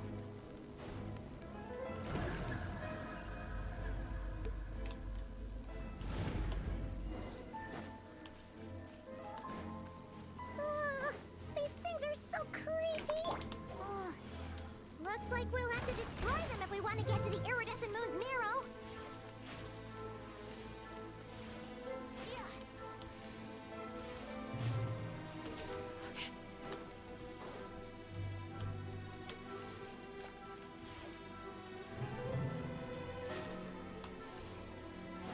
That must be the iridescent moon's marrow! Oh, we'll need to destroy these things before we can reach it! No problem. I have a bow.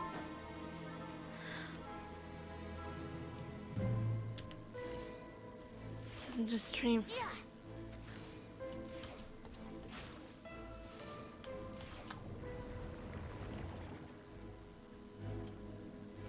Honestly, I'm not really glad I brought a bow.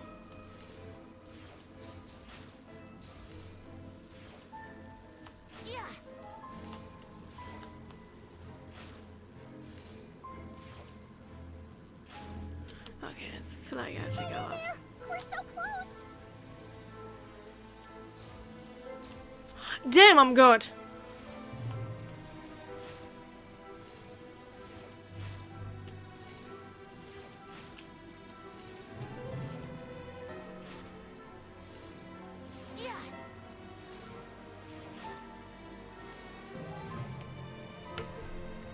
I don't even need to fight.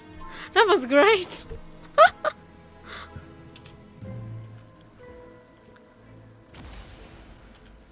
There. Oh.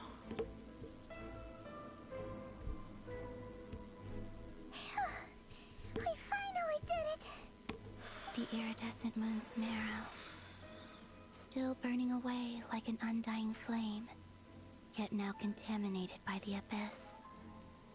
It has taken on a new form entirely. If we can purify the abyssal power within, we should be able to obtain its untainted essence. Leave it to me.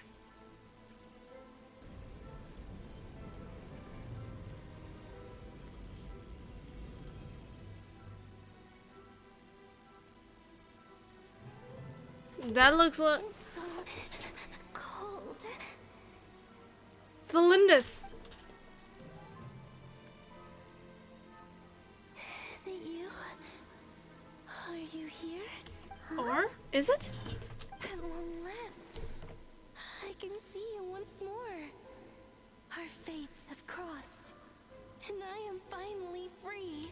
I'm sorry, I lied to you. Even knowing what was to come, I still couldn't let go of the fear in my heart. As death drew near, the moment the moon shattered, my body began to split apart piece by piece. Like I was being cut into pieces by 1,000 blunt blades. My thoughts scattered as the cold crept in. But I could not bear to fade away like that. Tell me, what was it that brought you to us all that time ago? If only I had possessed your courage, then I might have been spared this torment, more painful than death. You look so puzzled. That's how I felt too when I first saw you. But trust me when I say that everything happens for a reason. Farewell, Hypo.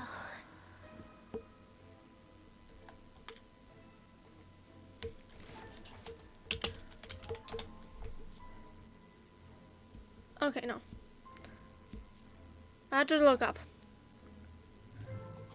Who the hell is Hypo?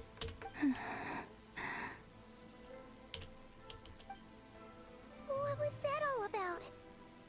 Was that the goddess of the iridescent moon? It sounded like she was speaking to a long-lost friend. But none of us have ever met her before, right? Perhaps that was the name of the previous goddess of the frost moon. Perhaps. She took me for the goddess of the frost moon she once knew.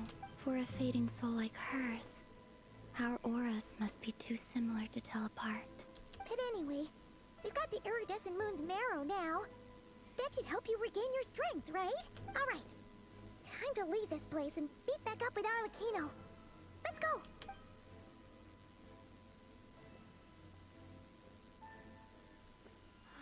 That's odd. This place looks different than when we came in. Waning moon, Huh? oh lifeless damsel. Oh.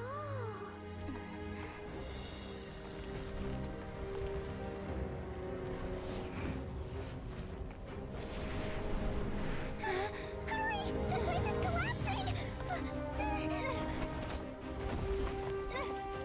It wants to trap us here. Who's it? The Abyss?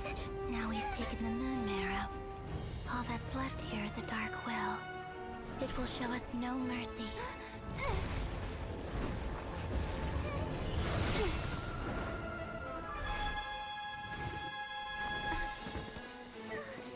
Give it back! The crimson moons! My marrow! My heart!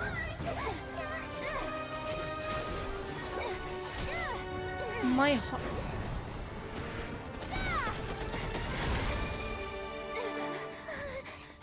Finally! Huh?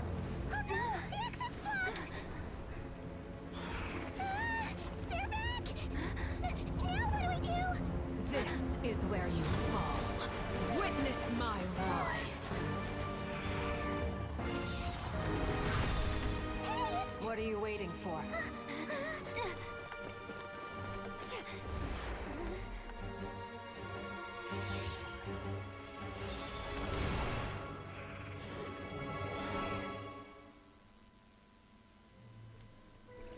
The moon marrow, my heart.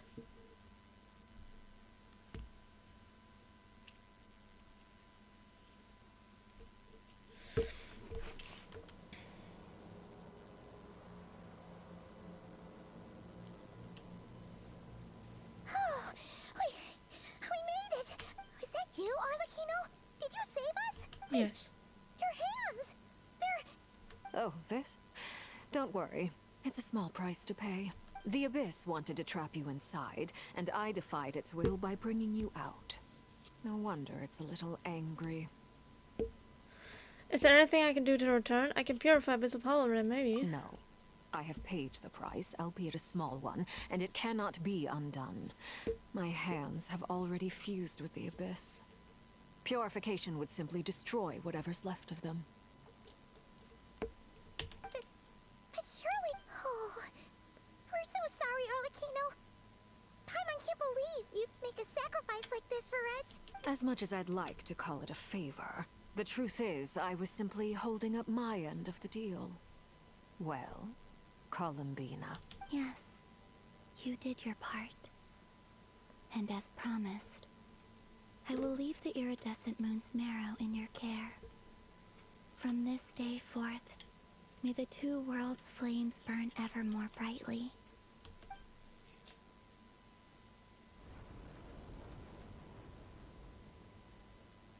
I'll take that as a blessing. Now, Columbina, give me your hand. Accept this moonlight I offer in return.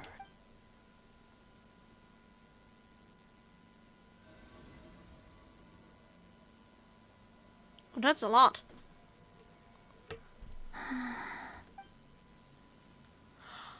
The flowers bloom! Feeling stronger? Hey, Columbina, are you okay? I'm fine. Our powers are a little at odds, that's all. By By the Frost Moon's authority alone, wielding the power of the other moons was always going to be a stretch. Still, I think it's fair to say that your strength has returned, at least to the level it was at as Third Harbinger. That means she's powerful now. It's still not enough. There's no way I can hope to challenge Rayrier like this. Just one more ray of moonlight, if you would. Don't push yourself too hard. It's okay. I can take it.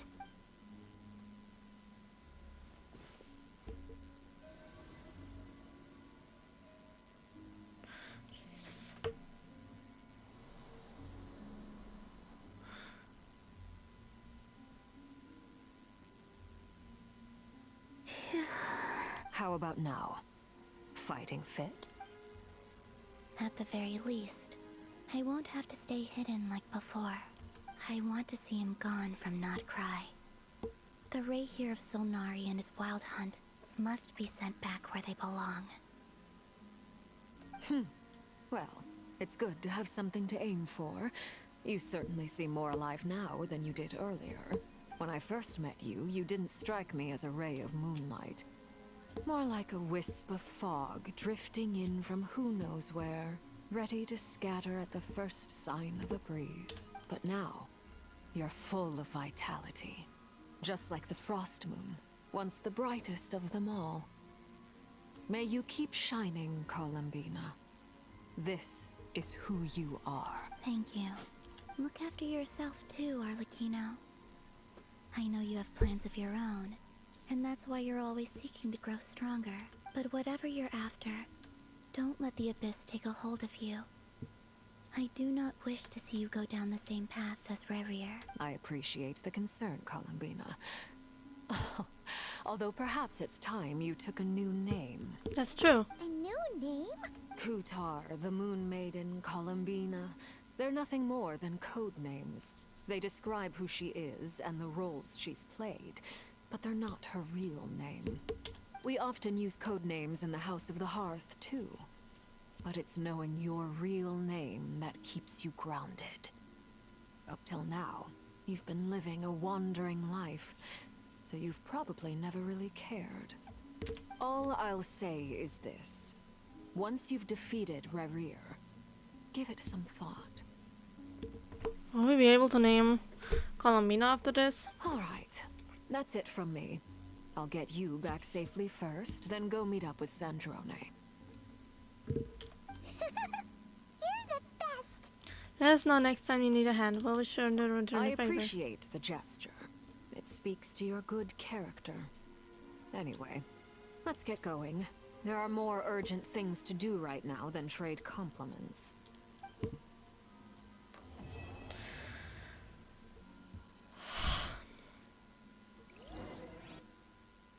Oh. Are we instantly jumping in Act 4?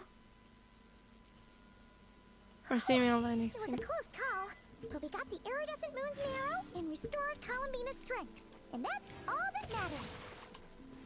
In other words, mission accomplished.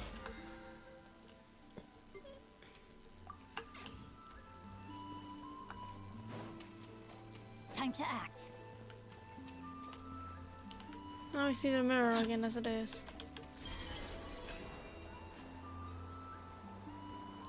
I guess it's time to read everything else again.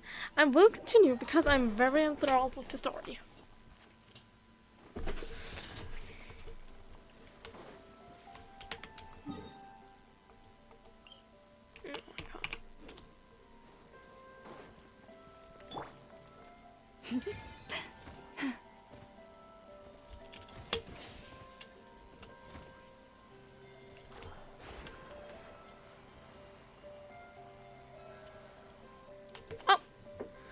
Hello?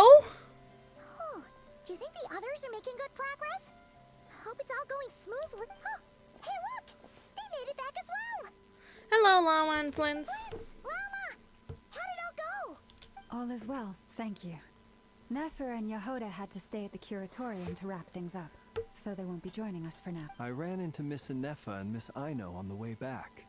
Their work is still in progress, so I suspect they won't be back for a while either. You seem rather cheerful today, Mr. Flint's. I certainly am. I achieved what I set out to do and came away with more than I bargained for. More than you bargained for? Fighting alone can get quite tedious, but I had Oh the wait, good no, Darren! fortune to run into a pair of brave young warriors. I didn't think we'd see them so soon. We meet again. How have you been?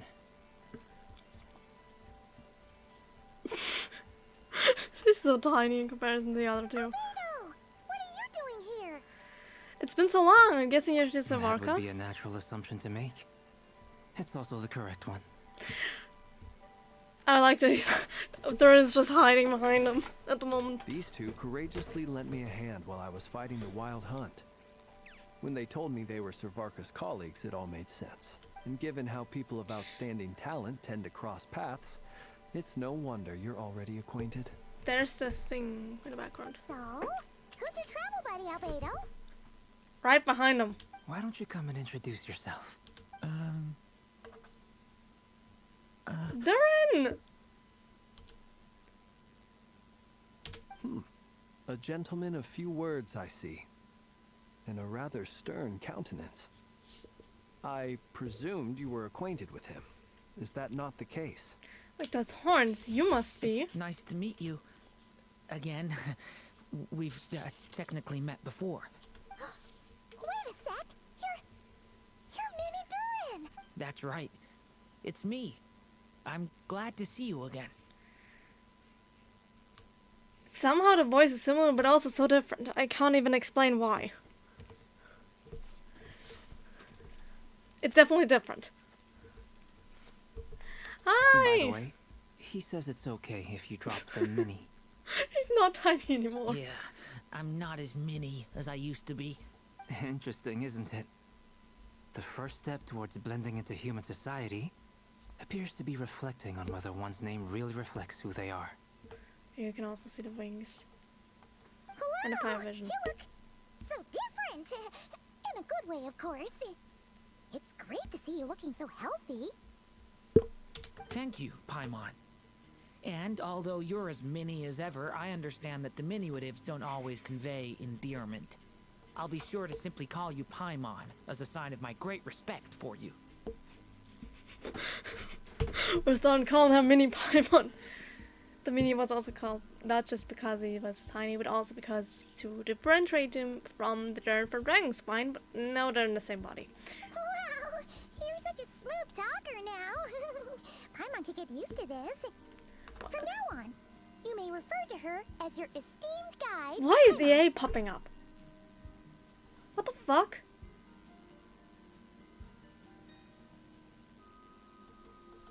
Strange.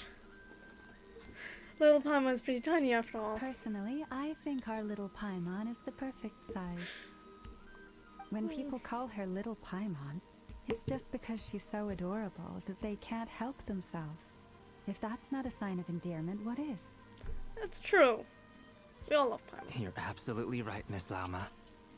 My brother still has a long road ahead of him when it comes to understanding human relationships. That's actually sweet. He called him his brother. Anyway, speaking of long journeys, didn't Columbina, leave with you? How come she isn't back yet? She's been catching up with old friends. Wouldn't be surprised if you stopped for a cup of tea or 10 on the way back. Uh-oh. People are talking about me. Hope it's nothing negative. Seems like she's in much better spirits after meeting her old colleagues. Judging from your expressions, I'm guessing it all went well? It's getting crowded here. I'll go grab some chairs. How about we go inside? No need. This is a job for an alchemist. I'll whip some up momentarily. Thank you for your hospitality, ladies and gentlemen, but I was merely escorting my friends back. I'll be meeting Sandrone shortly, as we still have some things to discuss. It's been a pleasure, everyone. But this is where I'll say goodbye. You'll join us later with We Sandrone. really appreciate your help. Thank you for thanks for standing by us. Come on, spare the formalities. I'm just glad I could help out some true friends. Aw. I understand. Well, bye for now, Harlequino. For now. You will meet again. Oh, this place is hopping. It's probably a good thing one of us left. Otherwise, we might not fit all these people in. You were listening in? Are you saying we're about to run out of chairs? As a matter of fact, I am. Come on in and see for yourself. Analogy for faded moonlight.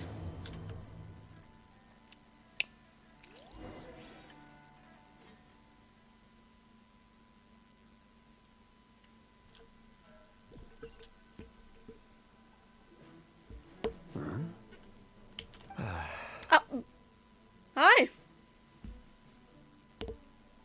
I thought we would meet you later on. Hi! But there are not a surprise us there. In Albedo.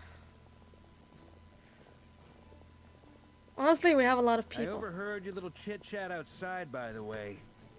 With Miss Columbina's colleague gone, we should be back to the original crew plus the other colleagues I brought in. Also, how the fuck?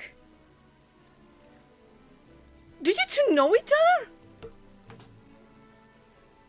Did you just call Dainsleif like, yo Dainsleif, we have one of your old colleagues here to deal with.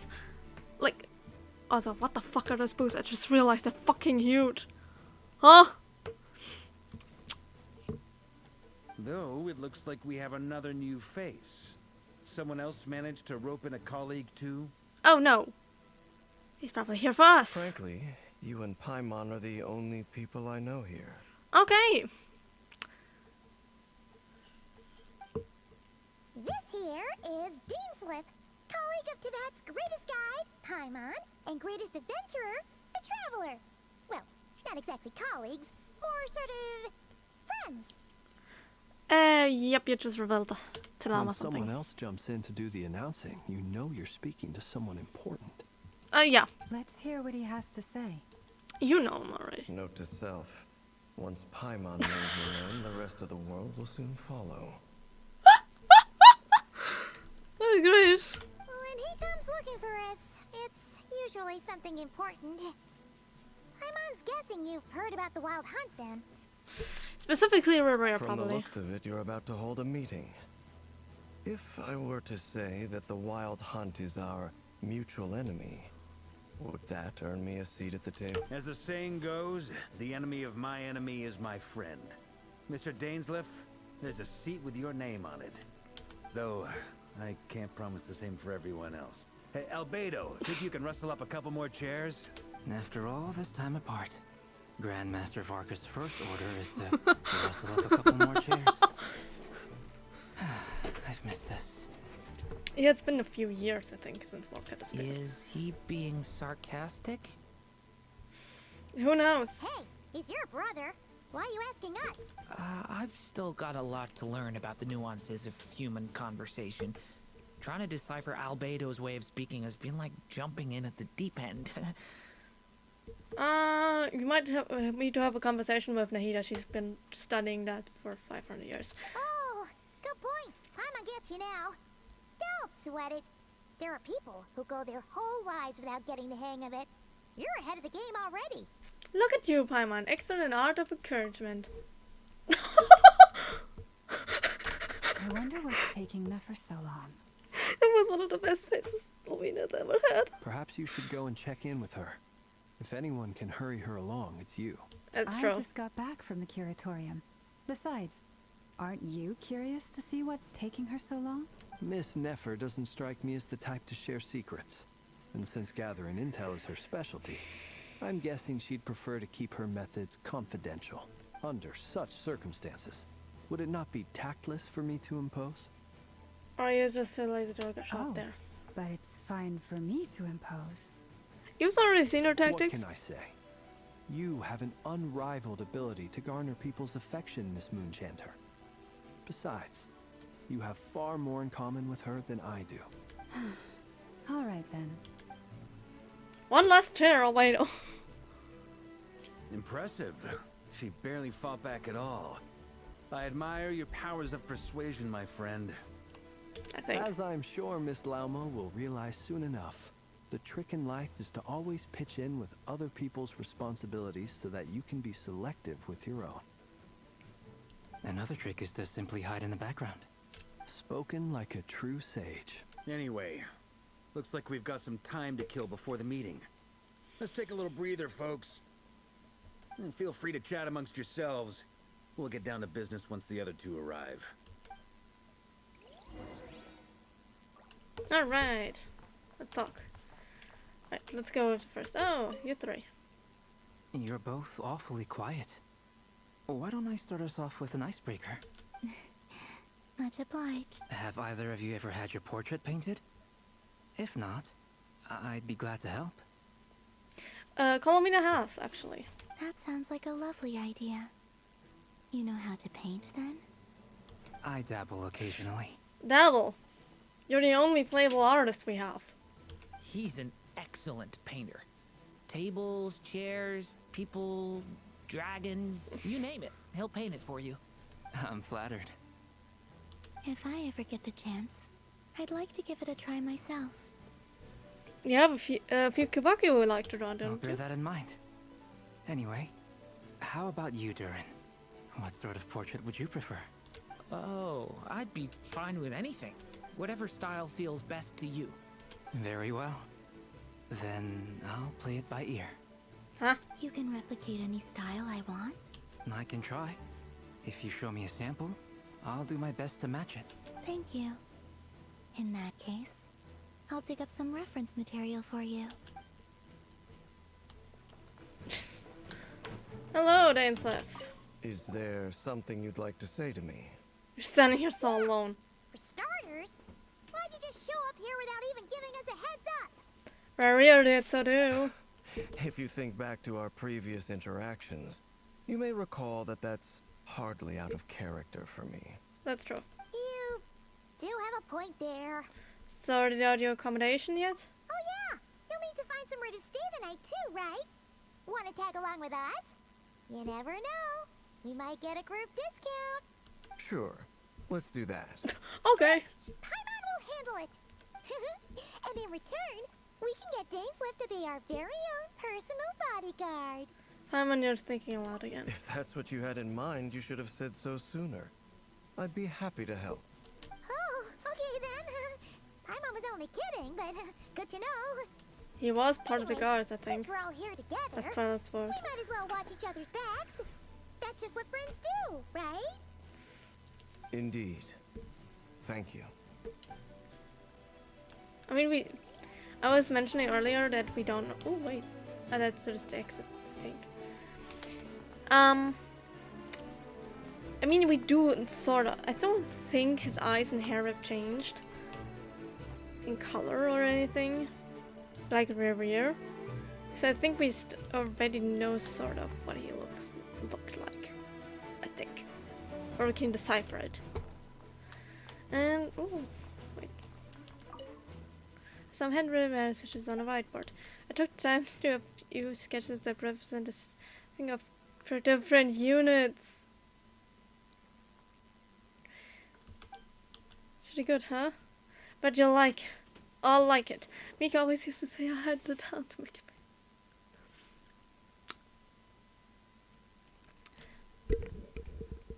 I think Mika was just trying to make you happier. We did see the little. He seems to have been written by Varka. Another of his appears a different hand. Your creative work has, by a testimony of your fellow knights, proved excellent food for thought, Grandmaster Varka.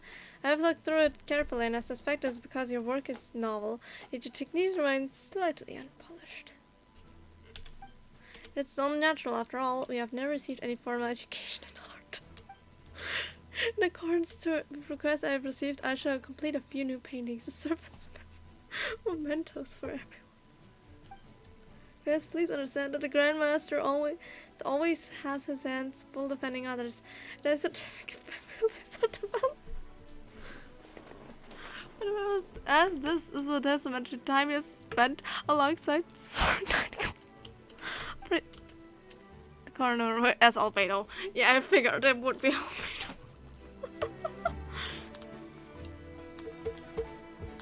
Alright, let's talk to Walker influence. Truth be told, I can't remember the last time I was in a meeting with so many people. You're not alone there, my friend. The Lightkeepers also struggle to bring everyone together for a serious discussion. Then also is Nefer joining. Dory was in the picture. I saw a picture once. So Nefer, Dory, Yehoda, Aino, any Nefer?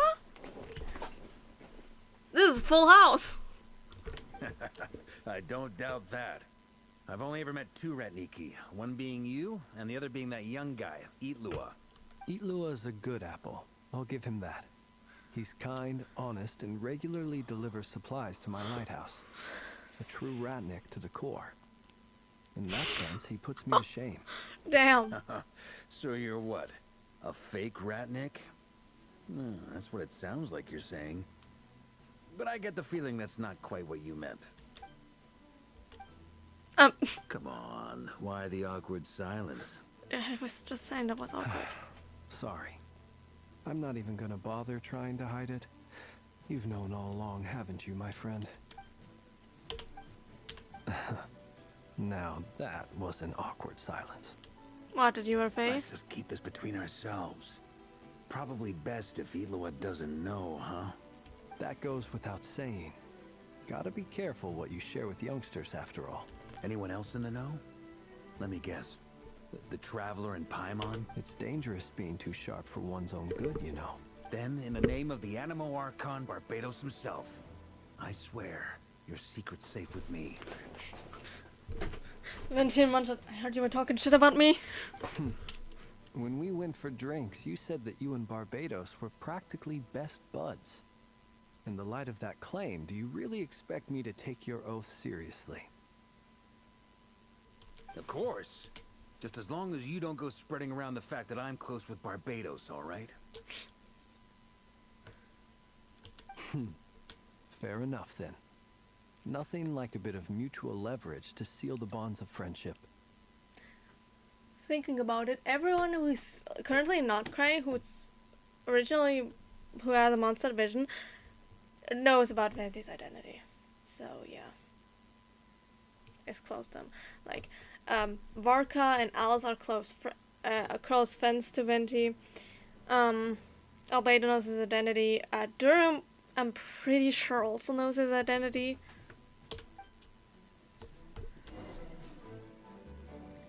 Not long after. Lama never. Jesus. What an expression.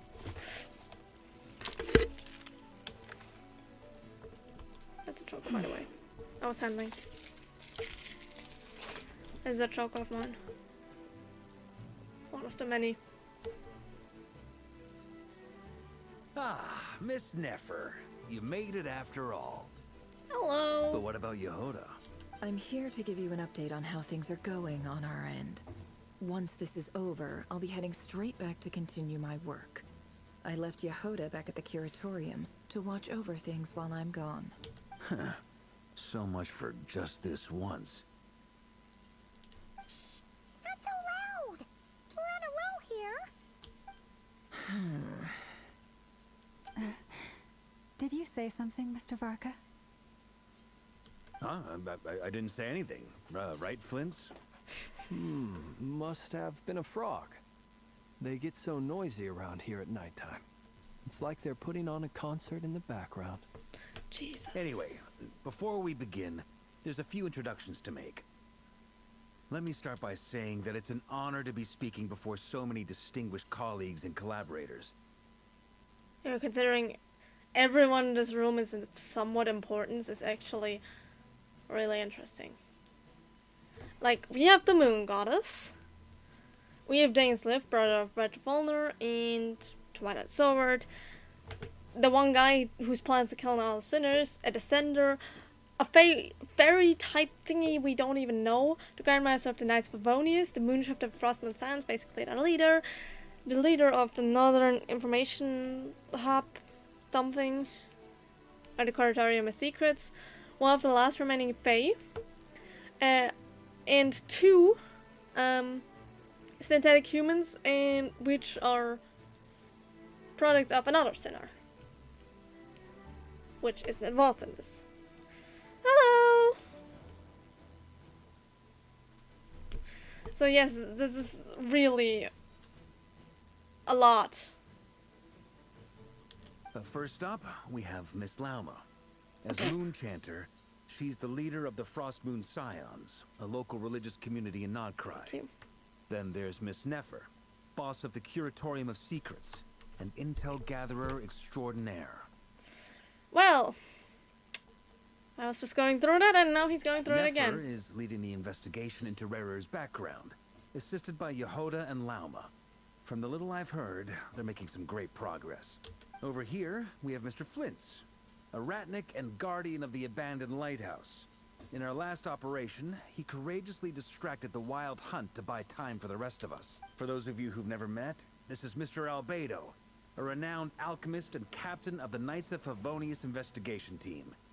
By his side is a new face for us all, myself included, Mr. Durin, who's come to lend his aid. Next up, we have the Moon Maiden and former Fatui Harbinger, Miss Columbina. Then we have the Traveler, who's earned more titles than I could possibly hope to list out, so I'll spare you the rundown.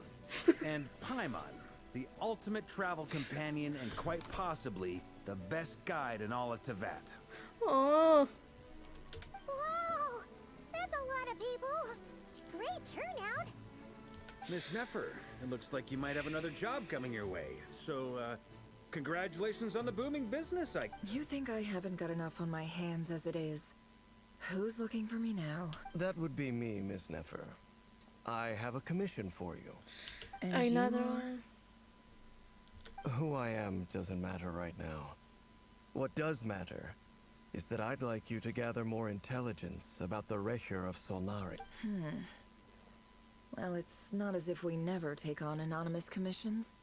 But in your case, I'll have to decline. I'm gonna take a wild guess and say your job's probably more hassle than it's worth. Something about you seems like bad news. The eyes. It's my eyes, isn't it? Yes. She sees those eyes and is like, you're Conrian. Conrian, I assume. And what's with the mask?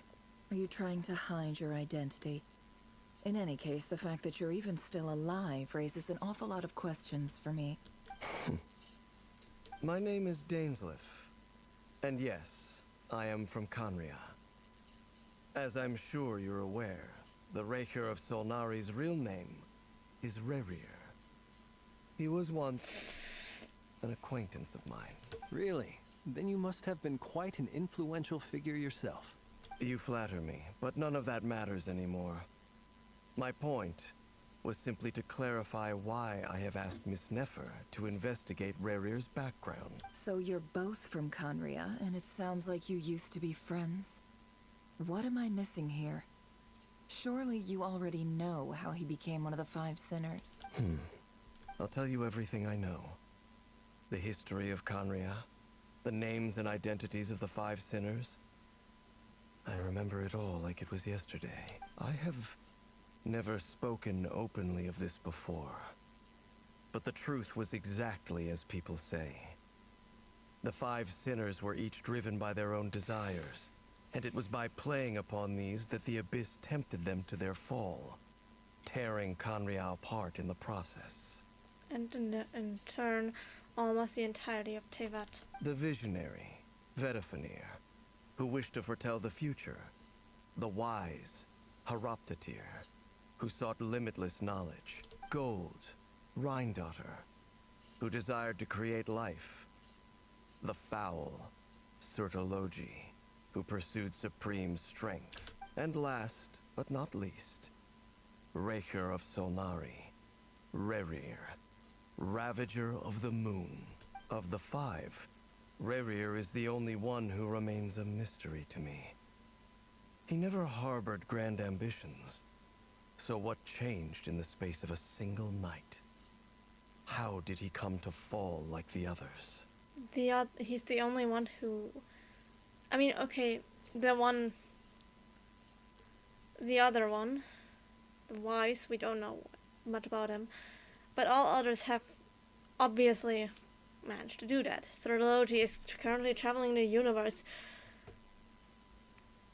further and further and defeating anything he can. But the Falner can predict the future. He's done that already in Conria, and we have 2 of Reinhardt's creations here. Technically 1, the other one, it's difficult, but 1 at least. 2, but technically. In other words, you're saying that his change came as a shock to you, and you have no idea what actually happened? That's right. You mentioned how the Abyss tempted them, which led to their fall. But what did that look like in practice? And what other context can you give me about the events of that time? The more detail you can give me, the better. Strangely, now that it comes to it, I hardly know where to begin. The fateful night took place during the era of the Eclipse Dynasty. One day, my elder brother, the visionary, Vedifenir, was summoned to the palace by the Vinster King, only for the king to gouge out his eyes and cast him into the dungeons. Holy shit! When I came to hear of this, my fury knew no bounds. I gathered together every ally I thought I had, and together, we set a night to storm the palace and free centuries on. The memories of that night still haunt me, like a never-ending nightmare. We broke through the palace gates, just like we had planned, each striking towards our separate targets. But then, I was betrayed. Even Vedifenir, the very person I had come to rescue, abandoned me and partook of the Abyss's power. So, it's personal after all. Then tell me, Mr. Dainsleif, what price are you willing to pay? You, of all people, must know that nothing comes for free. I cannot say what price would be worthy of such a commission. But know this. Rerir was not always a madman. Believe it or not, there was a time when he was just an ordinary man, working for the Conrian Intelligence Service. Uncovering the truth of Rerir's past is the only way to unravel this mystery. But before you decide if you will accept... Sounds pretty good to me. Feels like we just flagged down a random passerby, only to discover he's actually a master strategist who has a score to settle with our enemy. Must be all the good karma I've been building. Who knows? Who knew having a country friend would come in this handy. Can I borrow your halo? It could be useful in the lighthouse. Damn. Hey, enough with the wisecracks. Besides, isn't that lamp of yours bright enough already? Relax. It was meant to be a compliment. If that was a little over the top for your liking, I'll make sure to tone it down next time. I'll give your proposal some serious thought, Mr. Dainsleif. Let's speak in private once the meeting is over. Before that, there's a few things I'd like to share. Oh, hi. You're speaking again. I was jump scared. Your recount meeting the knave, but it's been retrieved from move space. You make it clear that the knave chose to help you over on court. You conclude by reporting that how the hearts of the 3 moons are finally in your hands. Now that we've united the hearts of the 3 moons, your power should be greatly enhanced. But it seems like that hasn't happened yet. I believe it will take a little longer. You've done so much for me, so I want to be completely honest with you all. Even though I'm doing a lot better now, the truth is, my recovery will likely be an ongoing process. From the moment I was born, my power has been slowly ebbing away. And that is because Tevat has never accepted me. Even with the moons united as one, it seems my rejection cannot be undone. So far, I have yet to find a solution. It may turn out to be a problem that will plague me until the day I finally leave this place behind. Even so, I will do everything in my power to help you drive out the Ray here of Solnari. As Arlecchino put it, this is not about chasing the spoils of victory. It's just a gesture of heartfelt gratitude. Good God. She seems a lot more energetic and positive than she did when we first Defeating met. the Ray here of Sonari will be no easy task. While my strength slowly recovers, we'll also need to gather more intel. Naturally. We should take all the help we can get if we hope to defeat him. We've considered several viable plans now, but our choice hinges on the answers to a few key questions. Is it even possible to kill Rerir? What experiences shaped the person or monster he became? And what's he really after? Given Albedo's expertise in alchemy, I think we should leave him to try and answer the first of these questions. Understood. As for the other two, I'm afraid we'll have to count on you again, Miss Nefer. Believe me when I say it's not my wish to burden you. But right now, relying on your skills is our only option.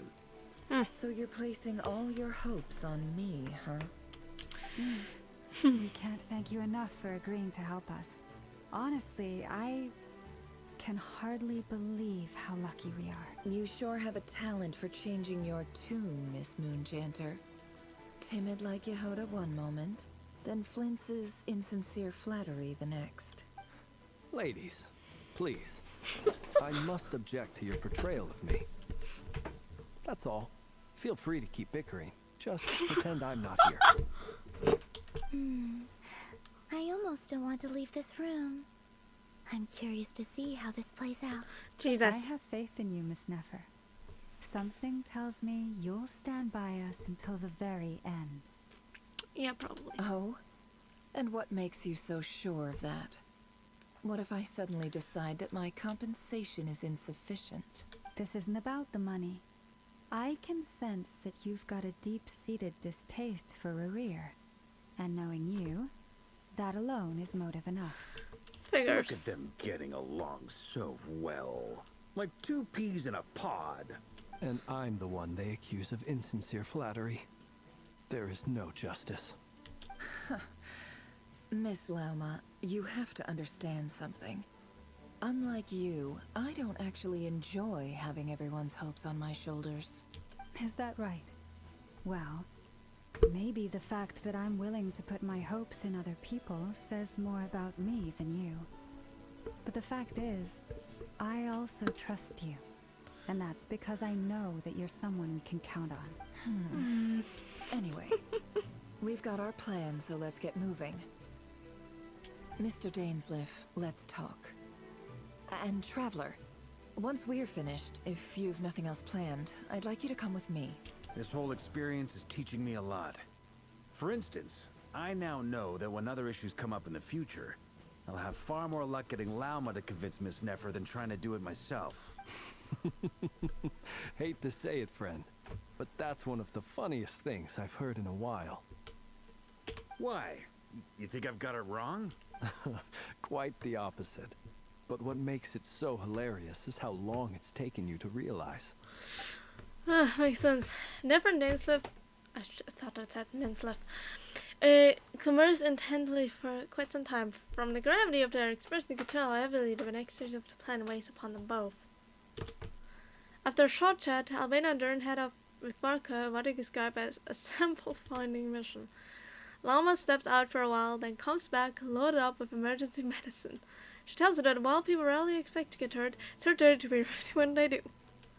You and Paimon wait patiently for Nefer, content to see how well everyone is working together. Once everyone is finished, you follow her and Lama back to the curatorium.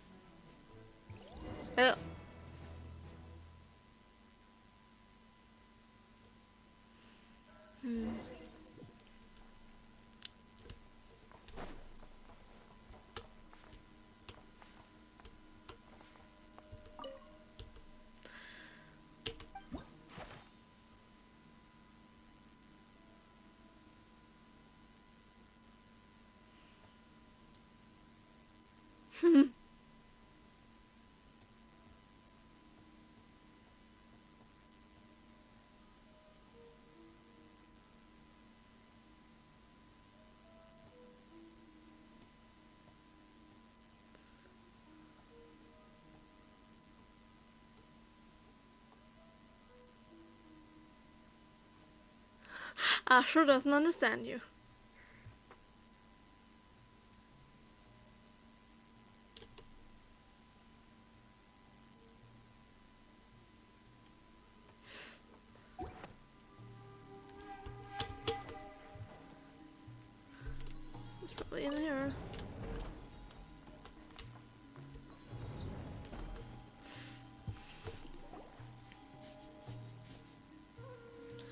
for waiting.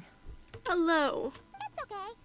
We actually used the time to help Dainsliff get a room at the hotel. That's very considerate of you.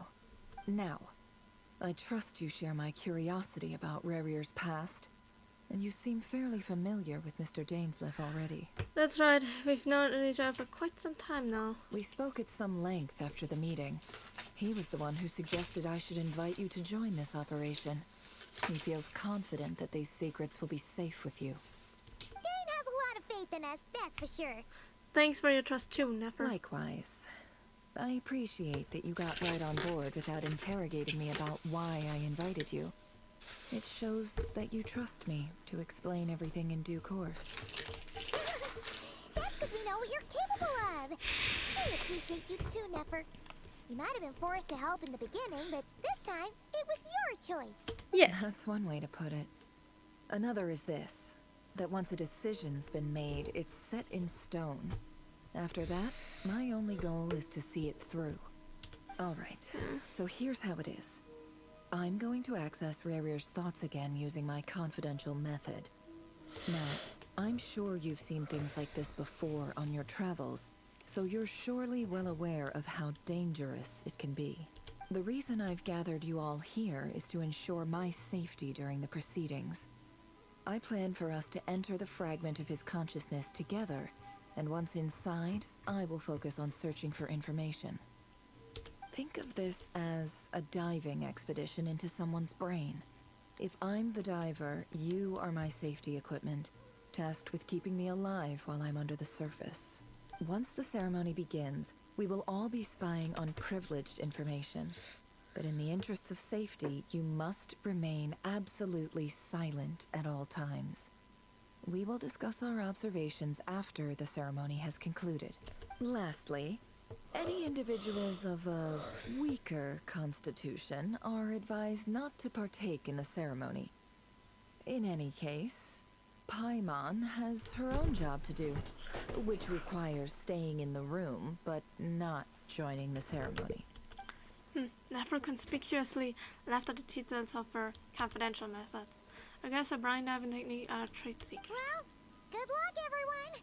Sounds like all Paimon can do is cross her fingers and root for you guys. There's a little more to it than that. I was being serious when I said you have a job to do. While the rest of us are inside Rarier's mind, it's imperative that we have a team member on the outside. In the event that something goes wrong, you will be our first responder. I don't anticipate any issues, but the extra level of safety will be greatly appreciated. I second that. This is a dangerous operation here, and you're our whole rescue team. That's pretty much the most important job in the crew.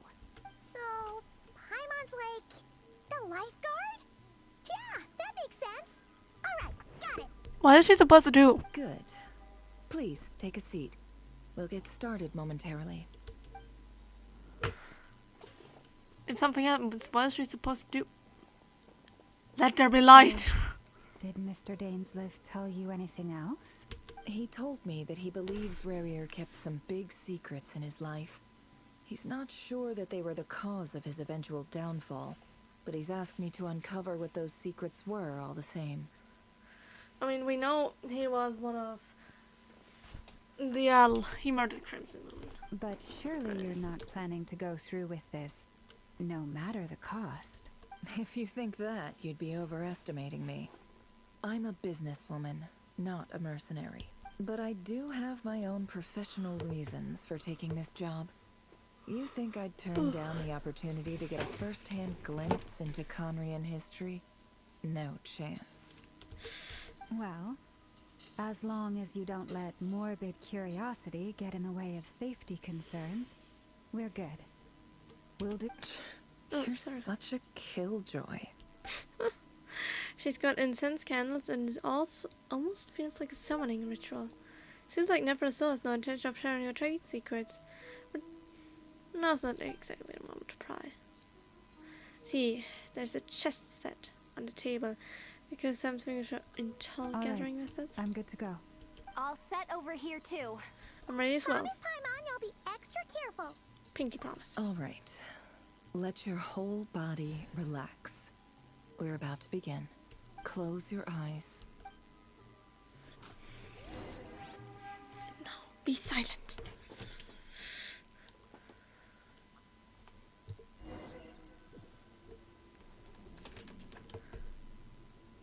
Phew. Could this be his office? Pretty standard setup. Bookshelves, paperwork, files. According to Dainsliff, Rarier used to be an intelligence operative. Chances are there's plenty of top secret intel stashed away in this room. Is this where you keep your secrets, Rarier? Can't say I'm not looking forward to this.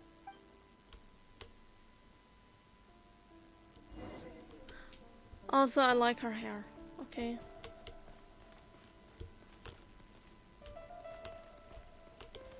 Is it a door?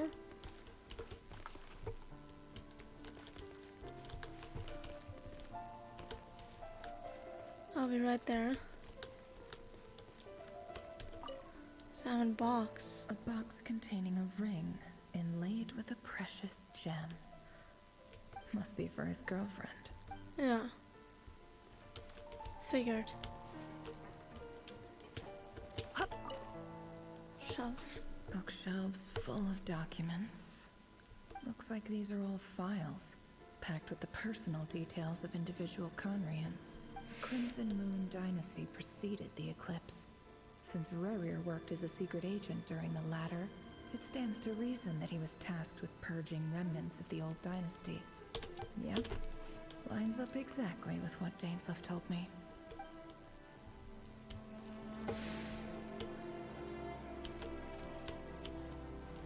This is definitely a door. A file tucked inside a folder. The title reads, Dear Breakfast Shop Owner. It's a list of names, but at this stage I have no idea who any of them even are.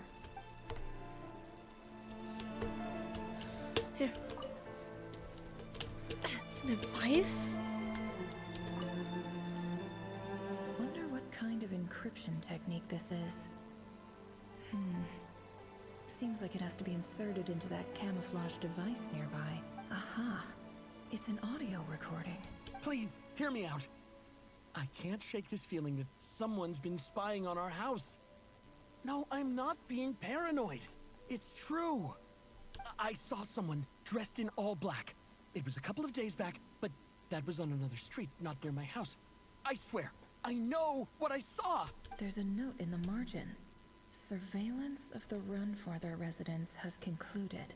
We apprehended the target and filed the mission report last night. Could the voice in the recording belong to one of Rarier's targets?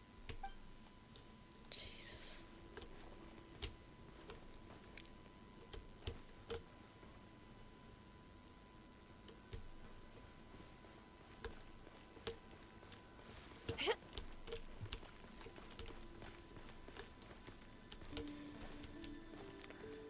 This was part He of the... looks even gloomier than last time. I wonder what's changed. Sit.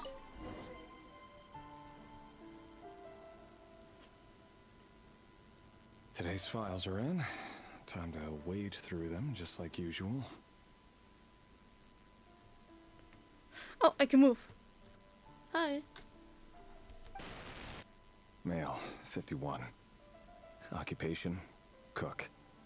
Confirmed Crimson Moon descendant. Has maintained frequent contact with other descendants over the past year. Poses a threat to the dynasty.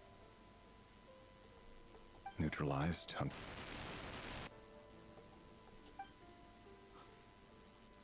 This one should be archived under purged targets.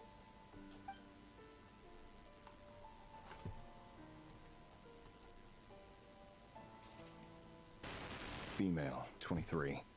Occupation, office clerk. Confirmed Crimson Moon descendant. Has maintained frequent contact with other descendants over the past year. Poses a threat to the dynasty. Neutralized.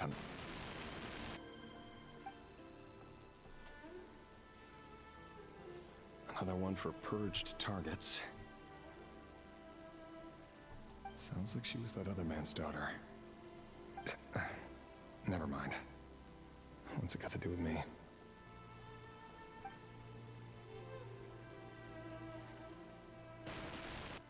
Male, 40. Occupation, teacher. Confirmed Crimson Moon descendant. Has been observed making contact with other descendants during the past year. Poses a threat to the dynasty. Neutralized on... Neutralized means killed. Just another nobody for the archive. Come to think of it, I remember surveilling this man. A case like his never would have been considered a priority in the past. Huh. He barely even interacted with other Crimson Moon descendants.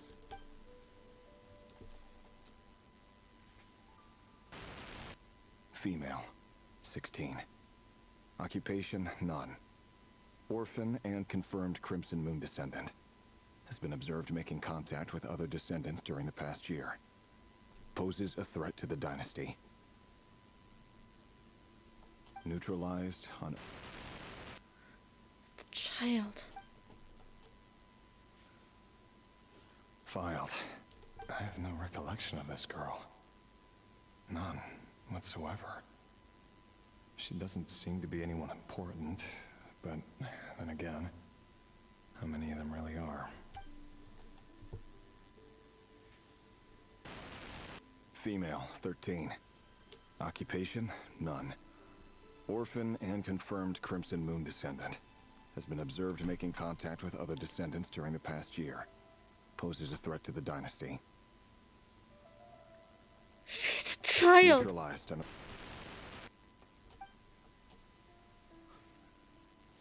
Filed. You can't possibly think this is okay. He's a... Male, 11. Occupation, none.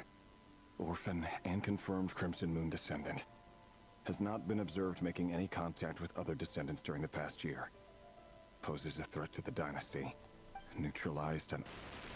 He hasn't even been seen making...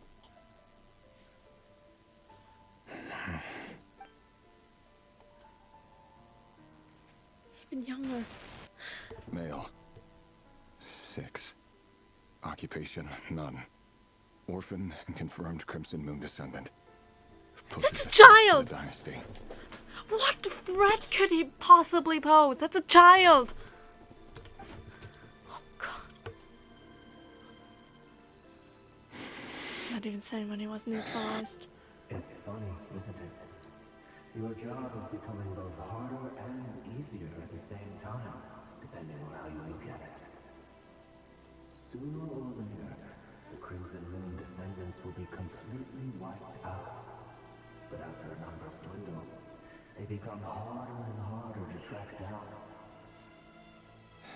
That's not how it is.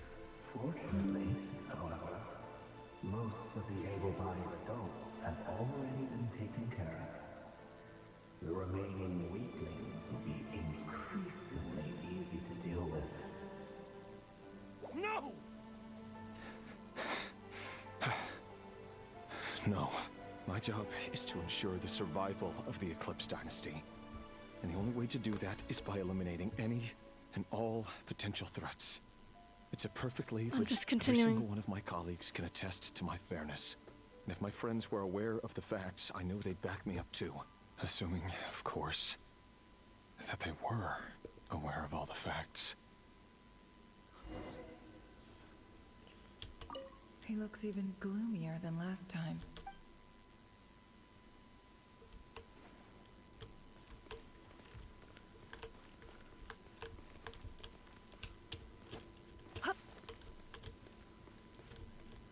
For Retrofalner.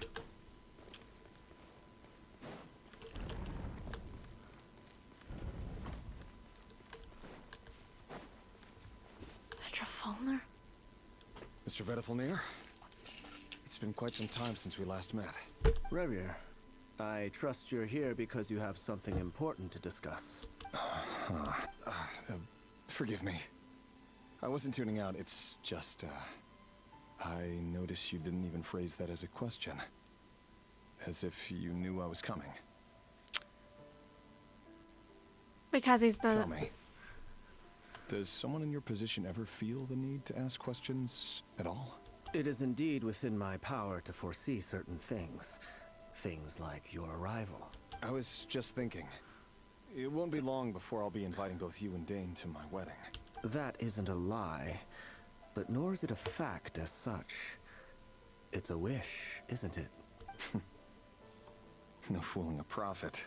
Ever since that day we met for drinks, I knew it was only a matter of time before you came looking for me. Does it feel good? Knowing how the future will unfold. I'm afraid the notions of good and bad fail to capture the complexity of what such a power entails. Once you've seen what will come to pass, it can be all too easy to succumb to fear and melancholy. Unless, of course, you learn to abandon these feelings. You fear my silence, and long to hear the words I left unspoken that day. That's right. You must have noticed my reluctance to broach the subject. And the reason is simple. Because the truth could never have lived up to your hopes. For both our sakes, such words are better left unsaid. The burden of prophecy was never meant for your shoulders. So who exactly do you deem worthy to hear your prophecies? None but our exalted king? Or rather, our king as he once was. You're closer to his majesty than I am. You must know better than anyone how much he's changed. You say that as though it is to my benefit. Yet precisely because of that, I dare not speak rashly. A king can turn out to be the most virtuous of rulers, or a tyrant more terrible than the most vicious of dragons. You are so wise and far-sighted, yet still you would have me live in fear of the unknown? You make a fair point. Especially given my silence alone was all it took to send you spiraling downwards. Very well then, let me offer you some advice. And I say this not as a prophet or a visionary, but simply as the brother of your friend. For many reasons, there is very little chance of your marriage ending in happiness. If happiness is what you seek, you should find another fiancé.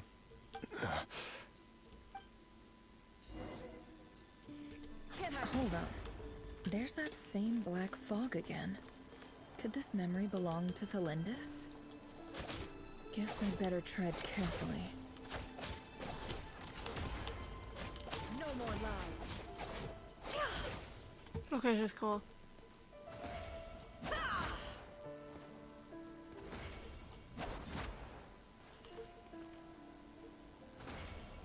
Can't hide the truth.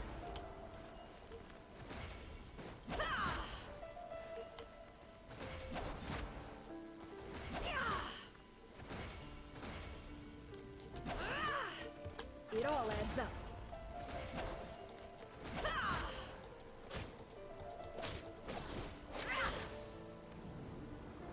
Oh, that was cool. Wait. Hear me out. This time we finally got a clear look at his face and learned his true identity. His name is Rayrir, and he claims to be one of the king's guards. What did you say? A cruel irony, isn't it? The man you're set to marry leads a double life as a brutal executioner. Why are you telling me all of this now? Simple. It's because I want you to kill him. I want you to kill him. You are the only person he would never suspect. No, absolutely not. I would never dream of doing such a despicable thing. So you'll just stand by and watch him slaughter us to the last. Do not forget that the blood of the Crimson Moon flows in your veins too. I was talking about that. The blood of the Crimson Moon? What does that matter now? The dynasty has long been dead and gone. It means you'll be You one think of them. that alone is reason enough for me to throw away everything I have? Why wouldn't it be? You two were once a child of the Crimson Moon, just like me. Don't tell me you've never felt so much as a flicker of fury for the way we were trampled into the dust. As long as you promise to abandon this pipe dream of restoring your dynasty, I can try to persuade him. Or have him persuade the Vinster King. Persuade the Vinster King?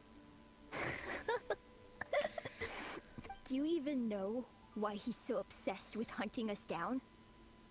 Why he keeps trying to force us to hand over our secrets? Over and over again? Or why we refuse to give up on restoring the dynasty? The Vinster King. A blind fool. His eyes clouded by powers from beyond this world.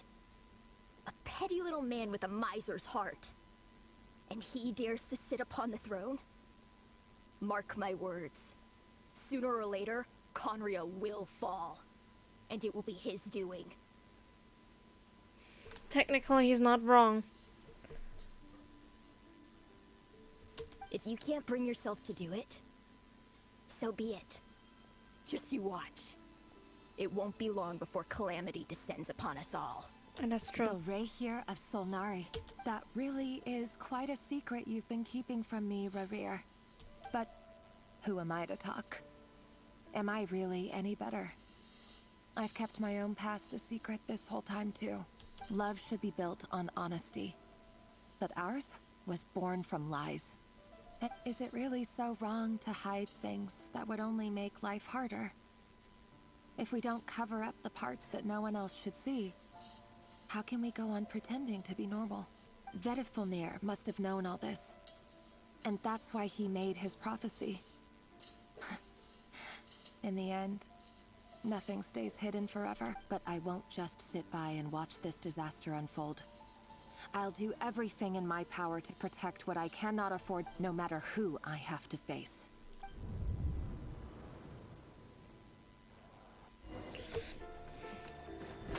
Huh? Was that Rerir who just walked past the window? Doesn't it give you the chills that he still takes the same road to work every day? As if nothing ever happened. Those people at the deli. Enough already. They're clearly pretty taken by their own disguises, so just smile and play along. Pull the rug from under beasts like that, and you'll risk having your throat torn out. Delhi? Oh. They're talking about those people from the opposition. Right. I'd almost forgotten they used to run a deli. But surely you can see he's not the man he pretends to be. So many have died already, and they say that the king's madness grows with each passing day. We're not going to survive this, are we? But why does it have to be this way? Do we really deserve to die just because of the blood that runs through our veins? Felindis, are you even listening? Sorry, Freether. My mind was off wandering. I heard you, though. You're talking about what Rerir said. He's just following the king's orders. He's a secret agent, and it's his job to hunt down rebels and dissidents. Rebels? Those were By the children. time we first met him, he'd already taken lives. Maybe he was using you from the very beginning. No. Rerir has no idea I have anything to do with the Crimson Moon. My family are only distant relatives of the main lineage, and besides, my eyes are perfectly ordinary. Truth be told, apart from my teacher, pretty much no one knows I have any connection to any of it. It's been a long time since my family severed ties. But as Orlog said, who could possibly talk sense into that raving lunatic of a king? No one. I'll work something out. Trust me, I'm with you all. But for now, you need to keep yourselves hidden. Don't let anyone find you, anyone at all. Don't forget that Rerir is an Eclipse operative. You need to be extra careful when he's around. And when I am too. For now, don't come looking for me. And if anything happens to me, just act like we've never met. If even you can't escape this, what hope do the rest of us have? But after all this time together, surely he wouldn't lay a hand on you. Are you sure? I won't speak in his defense, nor can I give you a clear answer to that question. But I'll do everything I can to put an end to this. Here, hold on to this. If an opportunity to escape presents itself, take it. you'll be glad you took some spare change. You call that change? But what about you? I've got a job, and there's still money coming in.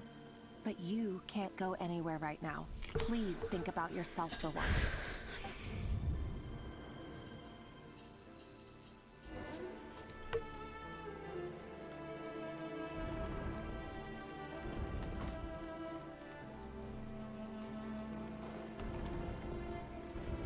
Another day, another round of assassination training. Training ground is just beyond this hidden passageway. When you kill a person, doesn't it bother you when you end up covered in their blood? Why would it? Aren't we all just walking blood bags? But not everyone is accustomed to hunting down others like prey. You've been a hunter for so long now, you have forgotten that most people don't just go around killing one another. Leave me alone. Figured it out.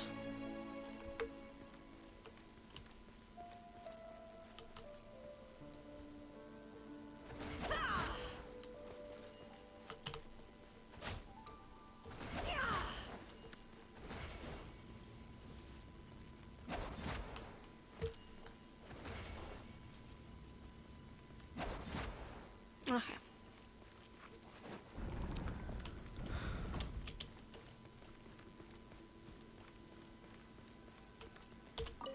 Training. Make sure you have a firm grip on the handle. Then choose your angle well. Keep your movements light and brisk. The prey won't sense a thing. I doubt that. I'll bet no one's ever died a quiet death at your hands. I work clean. No traces.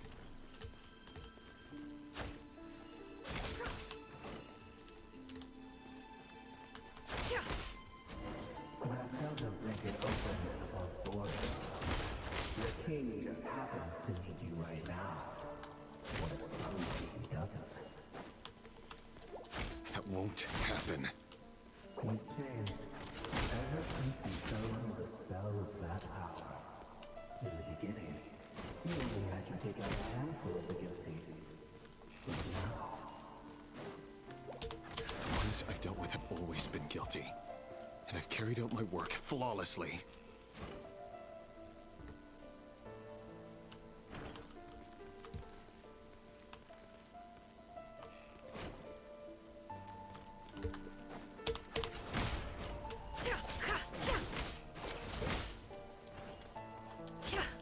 No more lies. You know I horrendous didn't accept your proposal, don't you? Was it because he didn't trust you? Or something else?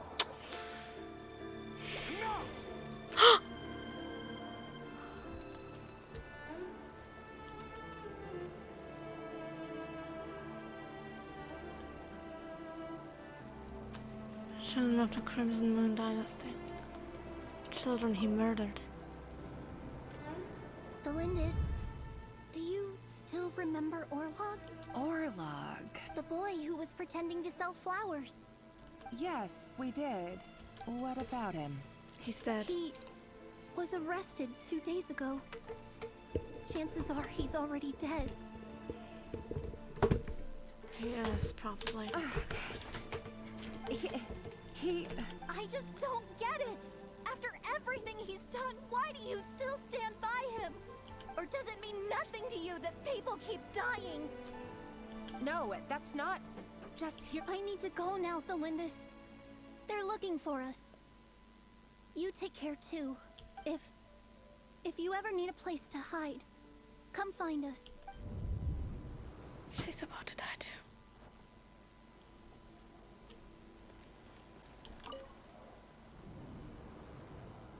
Let me guess. Author Thelindis. Over the course of this week, the research object was subjected to interference for a total of 47 hours for experience. All subjects of observation that were sent inside have now... The situation within is proving more problematic than anticipated. No progress whatsoever. What now? Won't you give me even a glimmer of hope? Things are getting worse by the day. I have to find a way or we'll all be in danger, but I... If all this research comes to nothing, what then? Sooner or later, it'll be my neck on the line. But could he really bring himself to kill me? No. Surely he wouldn't have the heart.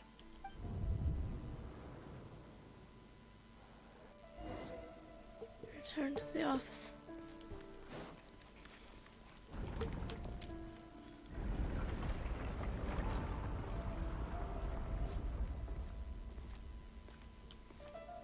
Why won't you just let us go? We don't even know each other. All we want is to live ordinary, peaceful lives. You want to live?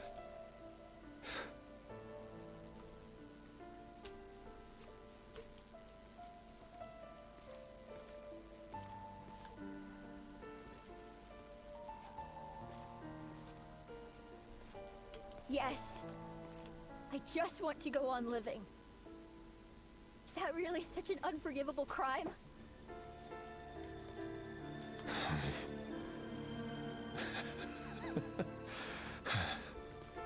You want to go on living. I want to keep living too. To keep living forever. That's why I have no choice but to continue on the path I'm on. If only some savior would suddenly swoop down and change the way the world is. Too bad that's not going to happen.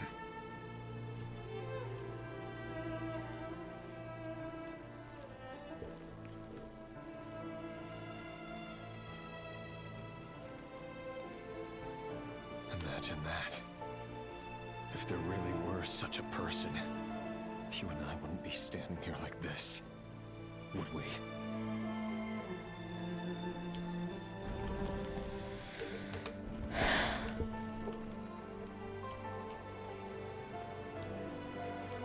Jesus Christ. Today's files are in. Time to wade through them just like usual. No, I don't get tired of it. It's my job. And not only am I lucky to have it, I'm good at it too. Huh.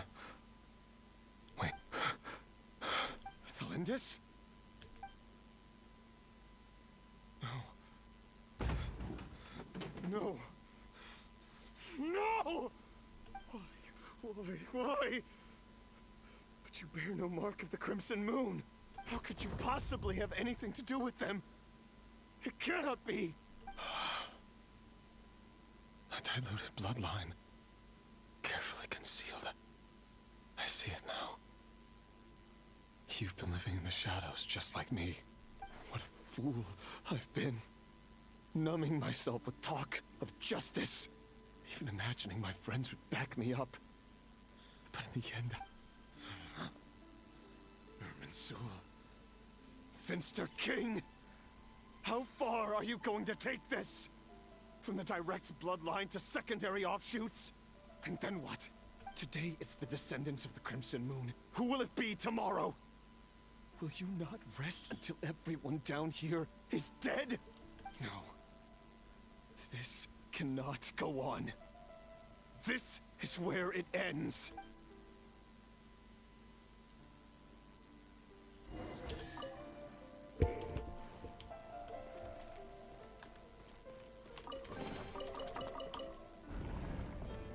You're already too far down. What happened to Thalindis? You're really letting me go? I am. As long as you can guarantee that no one will find you. Don't worry, I'll be extra careful. No one will know I was here. But... If you let me go, you won't be able to complete your mission, will you? Good point. And that... No, please! I just want to see the outside world. Go on living? Yes. I know you're a man of your word. If I let you leave, what will become of me? Just kidding. Go, now. Remember, don't let anyone know you were caught. We'll be seeing each other again very soon if you do. Even shadows in the dark must live by a code. But you can't save everyone. You've been whispering in my ear for days now, Vedifalnir. What are you trying to do? Break me down? I figured it was Vedifalnir. I only say this because you long for an answer to your problems. Let her go, Larry. Whispers everything. I will not abandon Thalindis. Then you'll need a little more vigilance and unlock your power. The world is changing, Larry. Keep your eyes peeled for your moment of opportunity. That voice used to be so unclear. But now I know exactly. He won't tell me how to actually resolve any of this, but he keeps trying to manipulate me like a puppet. What's his game here? Tell me then. What will this moment of opportunity look like? And no answer. He's like a ghost. Always disturbing me when I'm on edge, but never answering when I need him most. So, the Eclipse Dynasty was purging, well, massacring the descendants of the Crimson Moon. And it seems like it was all connected to the Vinster King's research. The King's obsession with abyssal power left the future of Conria hanging in the balance. No wonder every aspect of Rarir's life was so unstable. And it looks like this Thalindis, Rarir's would-be fiancé, herself belonged to a sub-branch of the Crimson Moon Dynasty's descendants. It almost defies belief that a couple like them could hide the truth from each other for so long. If the Vinster King hadn't intervened in such a drastic way, they might have gone on deceiving each other for the rest of their lives. And why does Vedifalnir, Daneslif's older brother, keep talking in Rarir's head? This guy kept more secrets than I ever imagined. The human mind is like a vast desert of shifting sands. When you follow the flow of someone's memories, you only ever see the parts they're willing to let surface. Time for something a bit more creative. We've been inside Rarir's mind this whole time, building up a picture of his psyche. There's already enough clues on the board to start reading between the lines and mapping out the rest. Now, we can finally begin to put the pieces together. Sure, it'll only be a reconstruction, part simulation, part reasoning, but it's usually pretty accurate. Once we've built up a cognitive profile, we just need to cross-check the logic behind his actions. And then we'll be able to take a sneak peek at whatever it is that Rarir has really been hiding.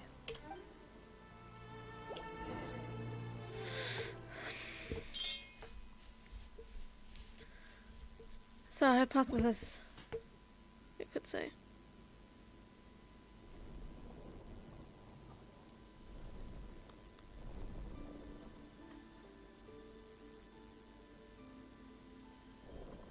Rarir, are you there?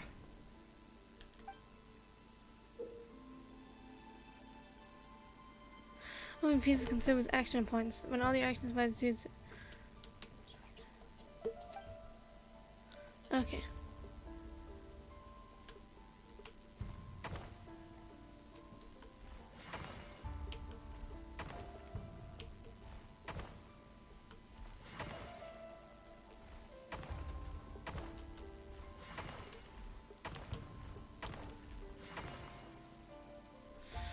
Hey, Rarir! Come out, it's urgent! Okay, Rarir is a Dane? What's wrong? wolf with a moon. Dane looks like, well, Dane, surprisingly. Quick, come with me. I'll explain everything once we've met up with the others. Okay, I'll come. But the Lindis is still over at the Universitas. I'll need to leave her a note. All right then, but make it quick. I've never seen Dane so worked up before. Whatever this is, it must be big trouble. Vedifalnir. It's when he's explained.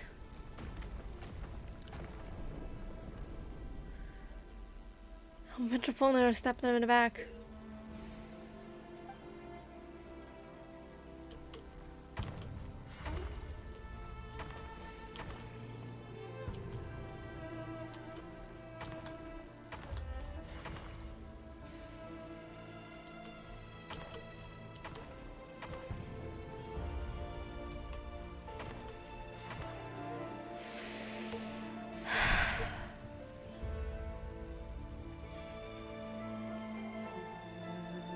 I'd say that's Certology. Well, this is a nice change, meeting you all at this hour. When men and women of ambition can speak face to face in broad daylight, I say that's a big step forward for our dear Conria. Don't be ridiculous. We do not fear the day. Why would we seek refuge in the night? You might ask your blade that same question. I'm told it prefers the cover of darkness. The word on the street is that Certology only strikes when he has an unfair advantage. But that is patently false. I see you're missing an arm and a leg. Surely only a fair fight could explain that. If this is your way of offering me replacement limbs, believe me, I'll take them.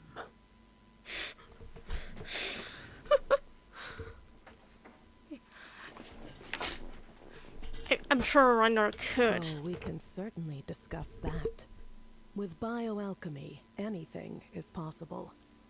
Assuming I have your full support in my research. Lunatic. You're above, not worried. Roptiteer. What brings you here? Why, Dainsliff, of course. He invited me. First time we hear his voice. Okay, so this is also a gender confirmation. Render is indeed the only woman in between the 5 sinners. Please, cast aside your apprehensions, Miss Rhindaughter. Whatever the rumors may say, I am but a humble servant of the king, and I can assure you he affords me no greater convenience than he does you. Well, the Universitas Magistrorum won't stop fawning over you. So at least some of the rumors must be true. You're clearly doing well for yourself, so drop the humble servant act. It endears you to no one. You're president of the Universitas Magistrorum, the chief royal mage known as the Wise by royal appointment, and by far the most favored among the 4 pillars of Conria.